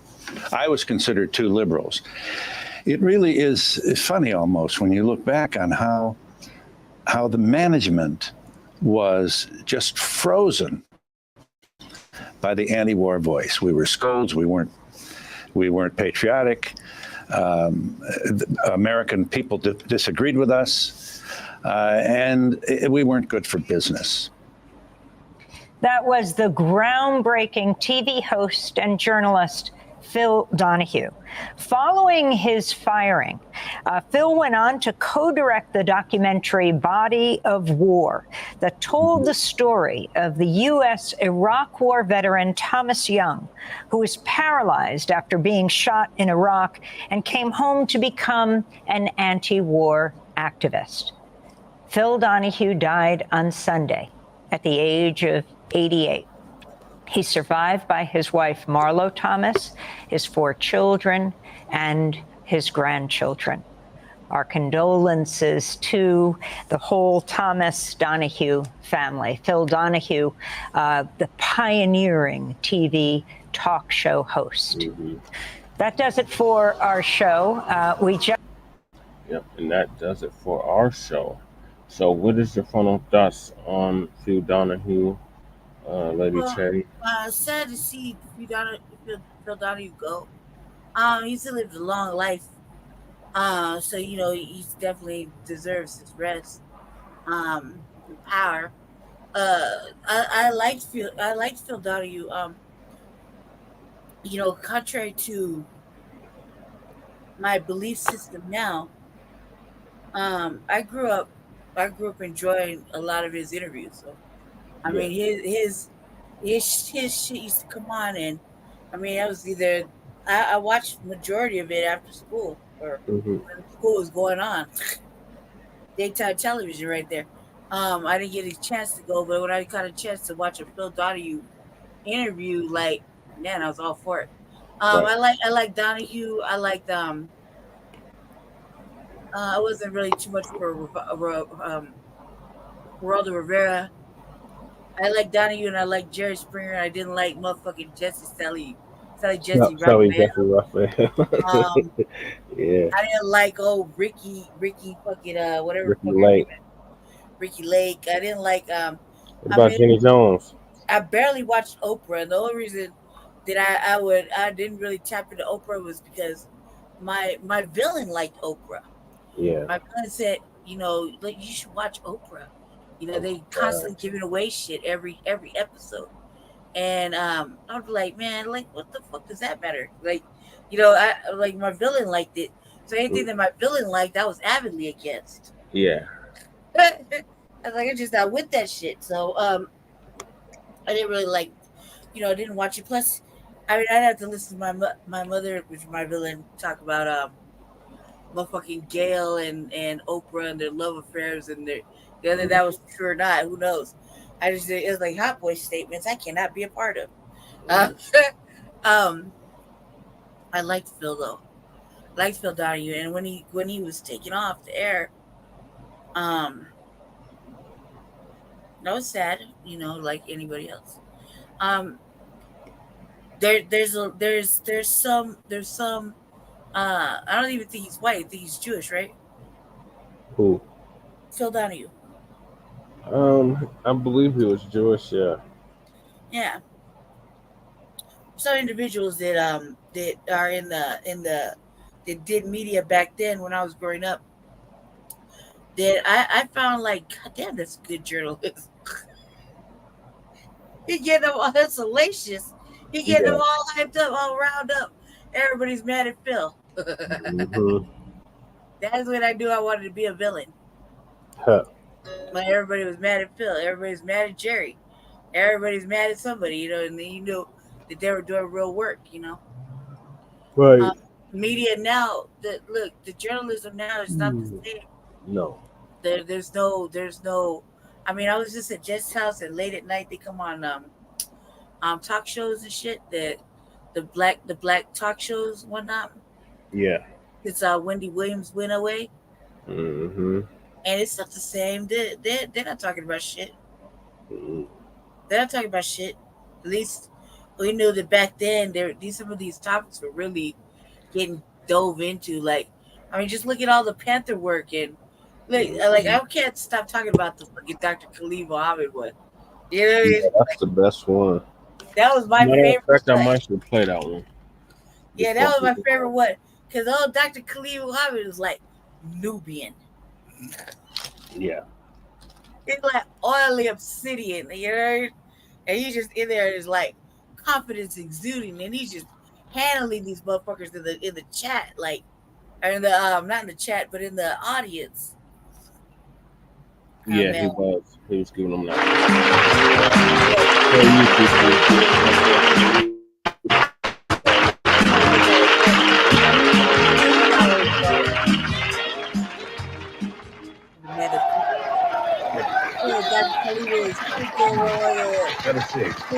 How are you? This is Khalid Muhammad, former national representative of Minister Louis Farrakhan of the Nation of Islam. Mr. Muhammad is the man who made so many of the front pages of America's newspapers with a speech at Kane College, which so many people called anti-Semitic and a lot of things. At the very least, racist. You remember the comment? He picked up the Pope's dress, and let's see what's under that dress.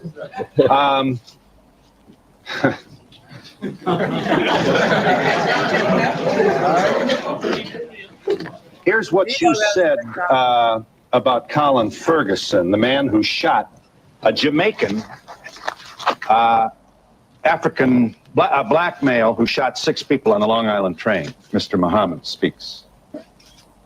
Where they set black inmates up in these jails and penitentiaries, and in particular there in Nassau County, and pulled all the black officers out and the black inmates so they could jump on Brother Colin Ferguson, because they were mad with him for catching the Long Island train and killing all them white folks.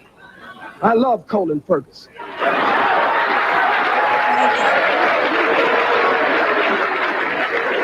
I have no official position, so I can say I love him. Mohammed spirit all year.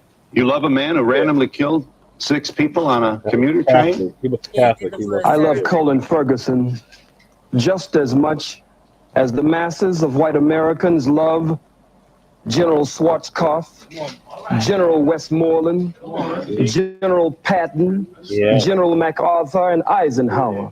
America awards her killers, and they get ribbons and stripes and bars. I'm sensitive to the pain and suffering of the loss of life on that train, but I'm one of the rebellious slaves. Right. And so when black people stand up out of pain and suffering and frustration, I understand after 500 years. You also, you talk about the response of some African Americans to, for example, the book which attempts to prove that Jews are involved in the slave trade. I'd be happy to let them see that. You talk about when white folks can't defeat you, you said in your speech at Kane, they'll always find some Negro, some boot-licking, butt-licking, buck-dancing, bamboozle, half-baked, half-fried, sissified, punkified, pasteurized, homogenized nigger that they can trot out in front of you. I would ask you, Mr. Muhammad, is Jesse Jackson a boot-licking, homogenized nigger? To the best of his ability, I believe he tries every day to be. Here you are mocking Jesse Jackson at a speech. I believe this is Howard University.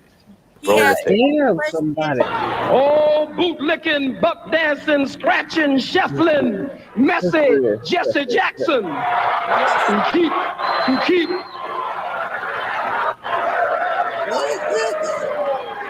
I am a somebody. I am a somebody. or keep hope alive. Or I am or somebody. I don't rightly know who the hell I am, but I am somebody.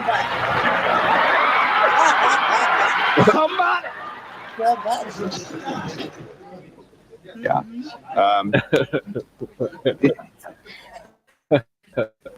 Are you an entertainer or are you a committed person to black people? I'm so glad you asked that question. I believe that the liberation and salvation of the black nation must be brought about by black people gaining a thorough knowledge of self after our 500 to 6,000 year Holocaust, where we have lost over 600 million.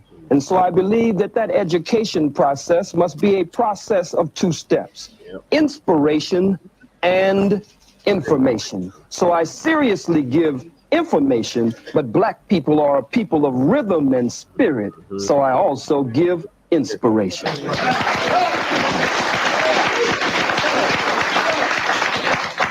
From your speech at Kane College in 1960, Chief Luthuli, the head of the ANC, received a Nobel Peace Prize, you reported to your audience, reminded them, for nonviolent struggle. Just like Mandela just received it with F.W. de Klerk. How could you stand with your oppressor and your enemy and receive the Nobel Prize for nonviolent struggle? You have, you do not support then Nelson Mandela's strategy in the struggle to free black people in South Africa? Let us first of all be very clear here, Phil. Nelson Mandela is my brother. So is he Jesse is a member Jackson. of the family, and so is Jesse, and Jesse is a very brilliant man. We just want him to return home and stop being used by the enemy and the oppressor against his people. Now back to Brother Nelson Mandela. And certainly we can never mention Nelson without mentioning Winnie Mandela. But Nelson Mandela's attempt at a multiracial government in South Africa after the murder of men, women, children, and babies, and the rape of South Africa, a criminal settler colony that has been established like Israel there in that part of the world. I cannot go along with one man, one vote. Let me say why. If someone broke into your home, Mr. Donahue, and actually bum rushed your home, and black boots stomped your door down, and came in and robbed and raped everyone in the household, and was able to take the wealth of your home and parlay it into an empire. This is an invader. This is an intruder. This is a murderer. This is a burglar. This is a criminal. So you have no responsibility to share your home with them after they broke in and committed the crimes that they did. You want, you said about South Africa, we give him, that is to say white people, 24 hours to get out of town by sundown. That's all. If he won't get out of town by sundown, we'll kill every white that ain't right that's in sight in South Africa. We kill the women, we kill the children, we kill the babies, we kill the blind, we kill the cripple, we kill them all. We kill the faggot, we kill the lesbian, we kill them all. You say, why kill the babies in South Africa? Because they're going to grow up and oppress our babies, so we kill the babies. Are you seriously presenting yourself as a man interested in the future of your people with this kind of rhetoric? I'm just as interested in the freedom of my people as I am in the self-determination or the Kujichagulia, self-development, them being self-defining, self-respecting, and self-defending. If the white man has killed millions of our people, and you cannot deny the undeniable and indisputable and irrefutable truth, fact, proof, and history of their bloodshed there in South Africa. I said it would be merciful if they would leave. I don't agree with a government, a sham government. No man walks out of prison after 27 years and becomes the president unless there's a script and a plan behind the scenes to remove the economic sanctions from whites in South Africa. But no real plan for redistribution of the wealth. The Oppenheimers, the De Beers, and others there sucking the blood of our people. So I said, be merciful. Give them a period of time. Truman gave the Japanese a period of time, but when they didn't comply, he dropped the bomb on men, women, children, and babies.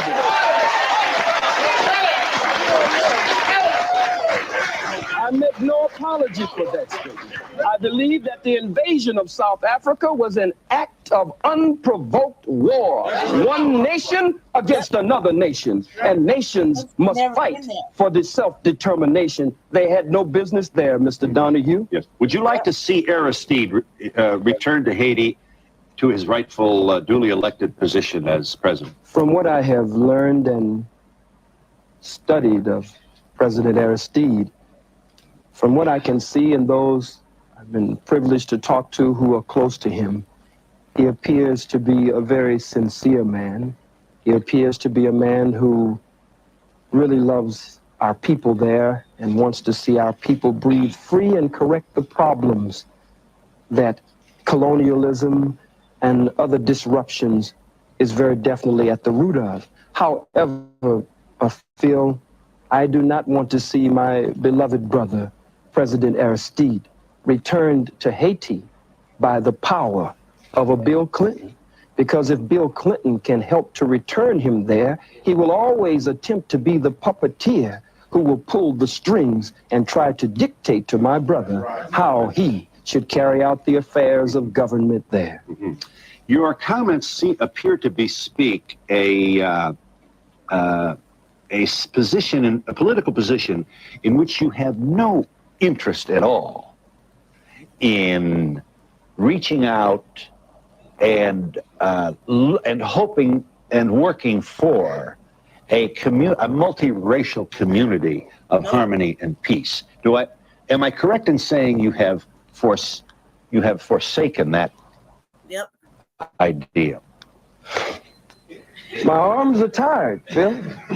We've reached out for 500 years. Too late now. We've faced tanks. We've faced water hoses and cattle prods. Vicious dogs bit the breast of black women off in those protest marches of the civil rights movement. Vicious four-legged dogs sicked on us by two-legged dogs, bit into the groin and the private parts of black men, women, and children. So, Mr. Donahue, I believe that the white man is absolutely disagreeable to live with in peace, and that no one has been able to get along with him nowhere on the face 196,940,000 square miles of the planet Earth. And so you will continue this rhetoric. You will continue action. And action. Action. What kind of action? Strategy to affect what in the United States of America? Let's start with us. No wise general sits with a representative of the opposition to discuss battle strategy and battle plans before the entire world. I don't think that would be wise. But the mission of the most honorable Elijah Muhammad and the mission of my spiritual father, the Honorable Minister Louis Farrakhan, whom I love very much, and I want to be in that number when he takes 1 million black men to Washington, D.C. to call for reparations and justice. Their work is a work of liberation and salvation. Their work is a work to raise the mentally and spiritually dead black man and woman after we have been robbed of our names, our language, our religion, our culture, our God, our folkways, mores, and robbed of a power, the power of our own being. Lift up the Pope's skirt to see what's under there. This is high school stuff. Words like faggot. It's an immature sort of failure to really get out of the old Beavis Butthead kind of environment. Certainly you can't be proud of this kind of language that you use. Well, if it is high school, then the Bible, let's listen for a second. The Bible speaks of lifting up the skirts of the garment. Oh, I'm surprised that you feel. It's a metaphor. It's symbolic language. I'm not at all interested in what is under the Pope's clothes. I'm not into that. It's a metaphor.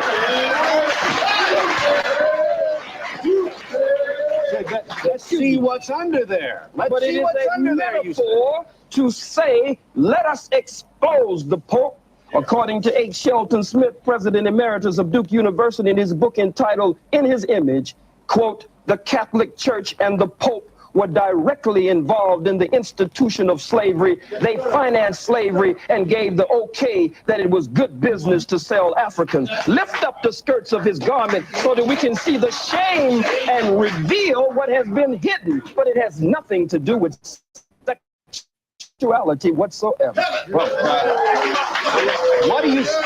what do you suspect has been hidden?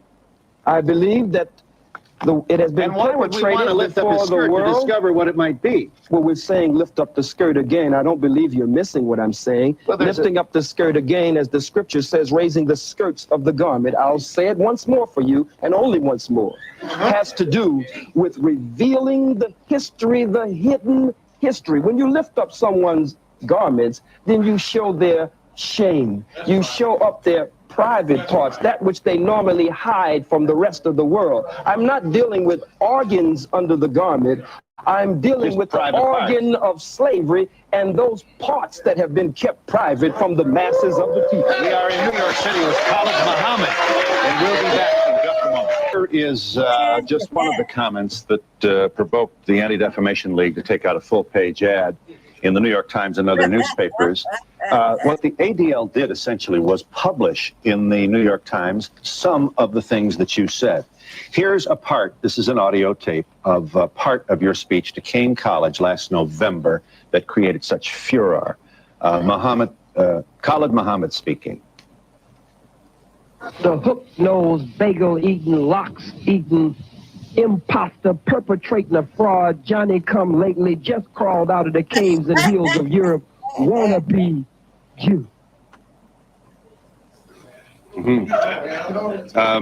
Not presuming you haven't been asked this before, but may I ask you kindly to speak to the loved ones of Schwerner and Goodman, who died with one of your brothers, Cheney, buried in a shallow grave in the South in the middle of the Civil Rights Movement, because this black man was seen with two white Jews down there causing trouble, trying to promote the civil liberties of your people. Two Jews found in a shallow grave. I happen to have met the mother of one of these very brave people. And when she sees this, we can only speculate what must go on in her heart. You would want to say what to her? I don't have anything to say to her. You just condemned all Jews with that observation, with this alliterative kind of Jew bashing that so excites your largely male audiences. Well, I wonder why. It means that I speak the truth. I speak to the pain and hurt of the masses of black people. I speak that which many of them wish they could say. That's why they cheer and applaud. Speak to Mrs. Goodman, and I speak that also, speak to which Mrs. many Goodman. of them only whisper behind closed doors.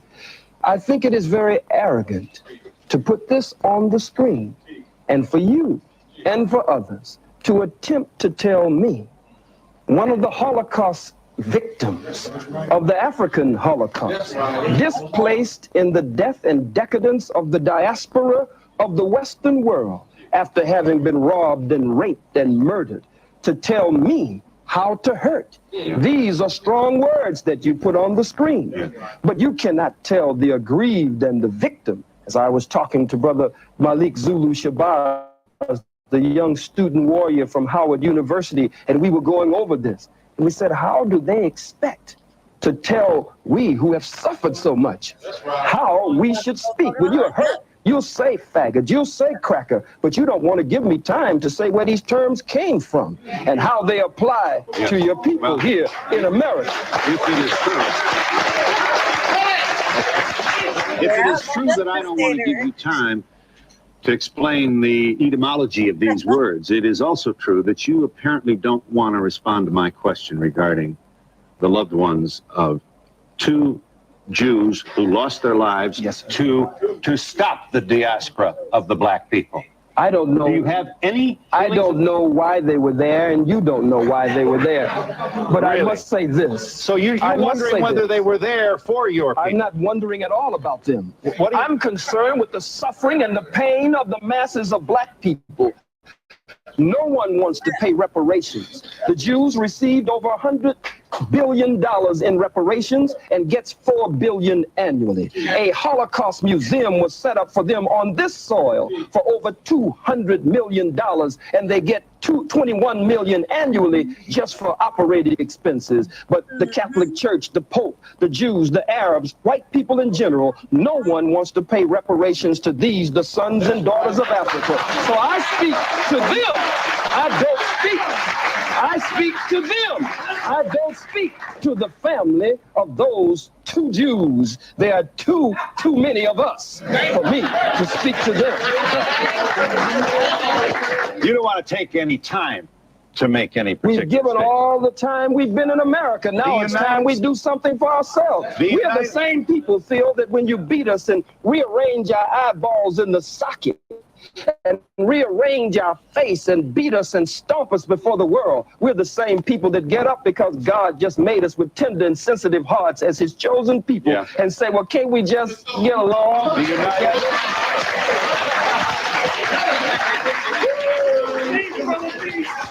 The United States House of Representatives, in an unprecedented action. I don't know whether there's a precedent for the U.S. House to take its time to debate and vote on the condemnation of a private citizen, but it has done that. 435 members of the House of Representatives debating the condemnation of Mr. Muhammad. Here are two members of the House on opposing sides. Calling for the censoring of Mr. Muhammad is Congressman Lantos, followed by Congressman Abercrombie, who makes a statement in behalf of free speech. Watch this, House of Representatives. On November 29, 1993, at Keene College in New Jersey, Mr. Khalid Mohammed, a senior representative of the Nation of Islam, delivered an outrageous and violent attack on the principles of racial, religious, and ethnic intolerance. His attempt to incite violence by preaching bigotry and hatred must be swiftly and forcefully condemned by this body. Governmental sanction against any speech, objectionable as it may be, is always suspect. The Constitution has proven to be our strongest safeguard against the Mohammeds of the world. Let us respect and revere the Constitution of the United States and vote down this resolution. Congressman Abercrombie's position did not carry. The final vote by the House of Representatives on the matter of condemning Mr. Muhammad was 361 yea, 34 nay. You have, sir, been condemned by the United States House of Representatives. I assume you are flattered by that action.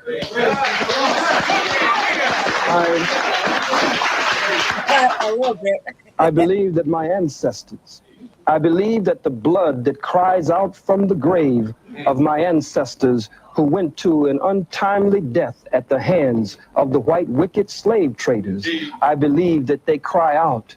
Their spirit is around me and their spirit emanates from me. And I believe that as a righteous man of God, but as a freedom fighter and a revolutionary, it is one of the greatest honors that could be paid. And we'll be back in just a moment.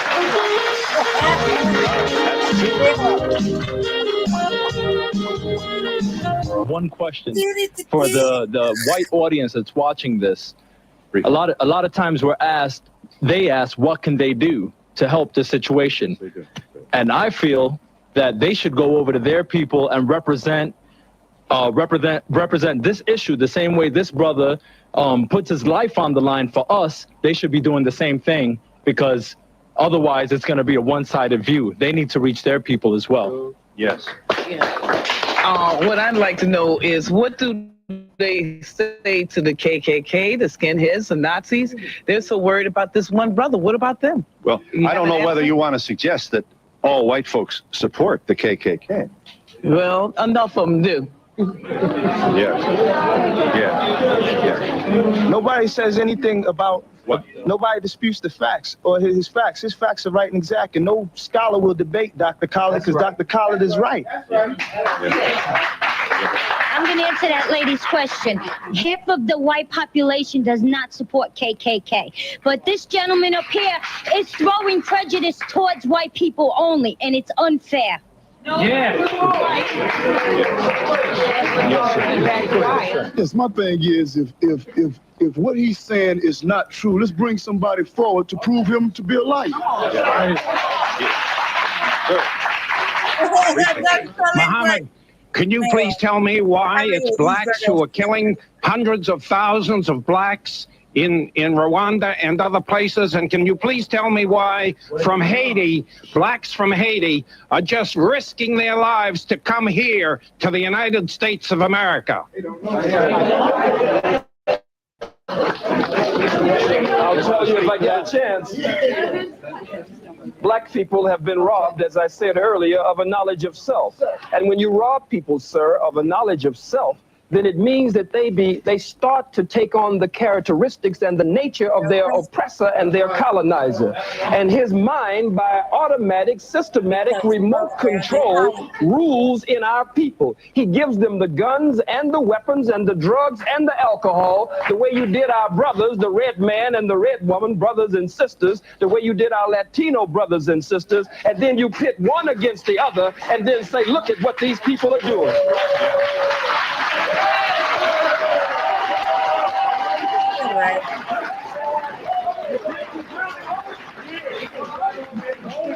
Yes, Adolf Hitler perpetrated the Holocaust. May I have your attention, please? Thank you. Adolf Hitler perpetrated the Holocaust on 11 million people that died, 6 million of which were Jews, 5 million were others. Am I to understand that you would very much support his way of doing things, and him for that matter? Sir, this is not reverse racism nor discrimination that you could tie into your statement on Hitler. If the slave master is whipping the slave and blood is running down the slave's back, and that's incidentally where the term cracker comes from the cracker man who had the crack of the whip on the slave's back. But if the slave takes the slave master's whip from him and starts whipping the slave master with his own whip, that is not reverse racism, that is not reverse discrimination, that is the slave getting out from under the yoke of bondage and oppression. I don't advocate what Hitler has done before the world. Hitler's struggle. I went to the Holocaust Memorial Museum and I tried to separate Hitler as a freak of nature from the rest of white people. But after all that we have gone through, I know that there's a little bit of Hitler in all white people and a lot of Hitler. And we'll be back in just a moment.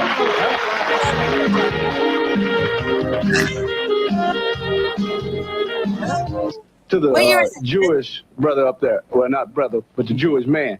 What about Goldstein, who slaughtered 39 Palestinians and became a Jewish hero? Publicly, rabbis said what about the fingernails, Dr. Collins? Said that the rabbi said that the fingernail of one Jew was worth more than all of the Arabs in the world. And the New York Times ran the lead story with the photo showing the Jews filing past his grave. Yes. They not only called him a hero, but a saint. Yes, may I make this point, Mr. Muhammad?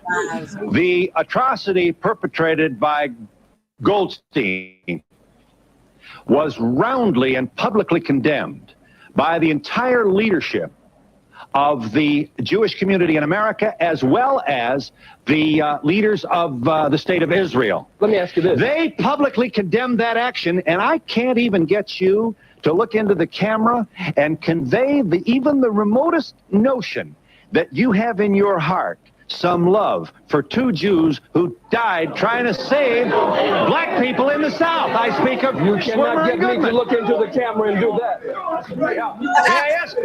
May I ask you to kindly speak to that? You cannot get me to look into the camera and show love for two Jews. I don't even know them. I live with this pain and suffering every day among my own people. Look at our babies. They're in the Oakland, in the Bay Area. They're watching Schindler's List. You have your Schindler's List, but for us, it's been a swindler's list because someone is attempting to steal our birthright. They stopped the movie. Take our babies out of the movie as though it's such a moral outrage. And then Spielberg comes in. The government. Yes. Who does that sound like? He's like, you can't even look at the camera. It's Mm-hmm. no, it doesn't sound like you at all. Yeah. Right. He's like, no, you can't give me. You rewind that track like 3 seconds. He's like, you look at the camera and say this, that for the 2 Jews that lost their lives. He said, no, I can't. You cannot get me to say that. You cannot get me to look at the camera and say any of that. What year is this interview? What year is this interview? You must be asleep. Huh? Never mind. Go ahead and close the show out, Jesse. You're sleeping. Yes, I am. All right, thank y'all for tuning in for the 6-hour show, like RBA show. Make sure y'all like and subscribe to all our platforms. 6-hour RBA in a long time, Jesse. Oh my god. Take that back. They've been like 4 hours or less. Oh my god. Well, for the longest, it were like 6 hours. That's why I referenced it. So, thank y'all for tuning into this episode of Front Line Blacc News. Season 4. Episode 20. Part 2 of the Front Line Blacc News. Make sure y'all join us later on for part 3. And make sure y'all like and subscribe. Excuse me. Make sure y'all like and subscribe to all our platforms. Front Line Blacc News.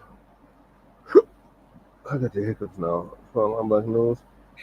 The Revolutionary Agenda and Shabaka's Black Experience Enhanced.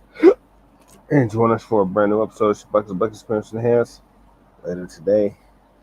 Calling numbers 516-418-5996. All right, Lady Che. All right, go ahead and close it off.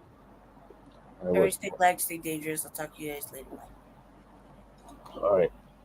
So peaceful of blight, reparations and separations and black empowerment. Sharon Kuma signing out from the Mile High Income and Illegal Migrant for the city. Appreciate everybody that tapped in tonight. Starting with our hype people, hype men, Mac 285, and Twin Pyramid. Also, Leonard, we appreciate you coming through. We also appreciate Jay Milliton for coming through. And anybody else that tapped Leonard, and thank you, Shabaka.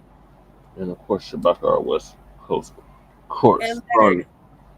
I did shout out Leonard. And Lady Che. So peace, love, light, reparations, and separations of black empowerment from the Mile High Income and Illegal Migrant flooded city in a sundown town called, not even in a sundown town, and Northeast Park Hill. Peace.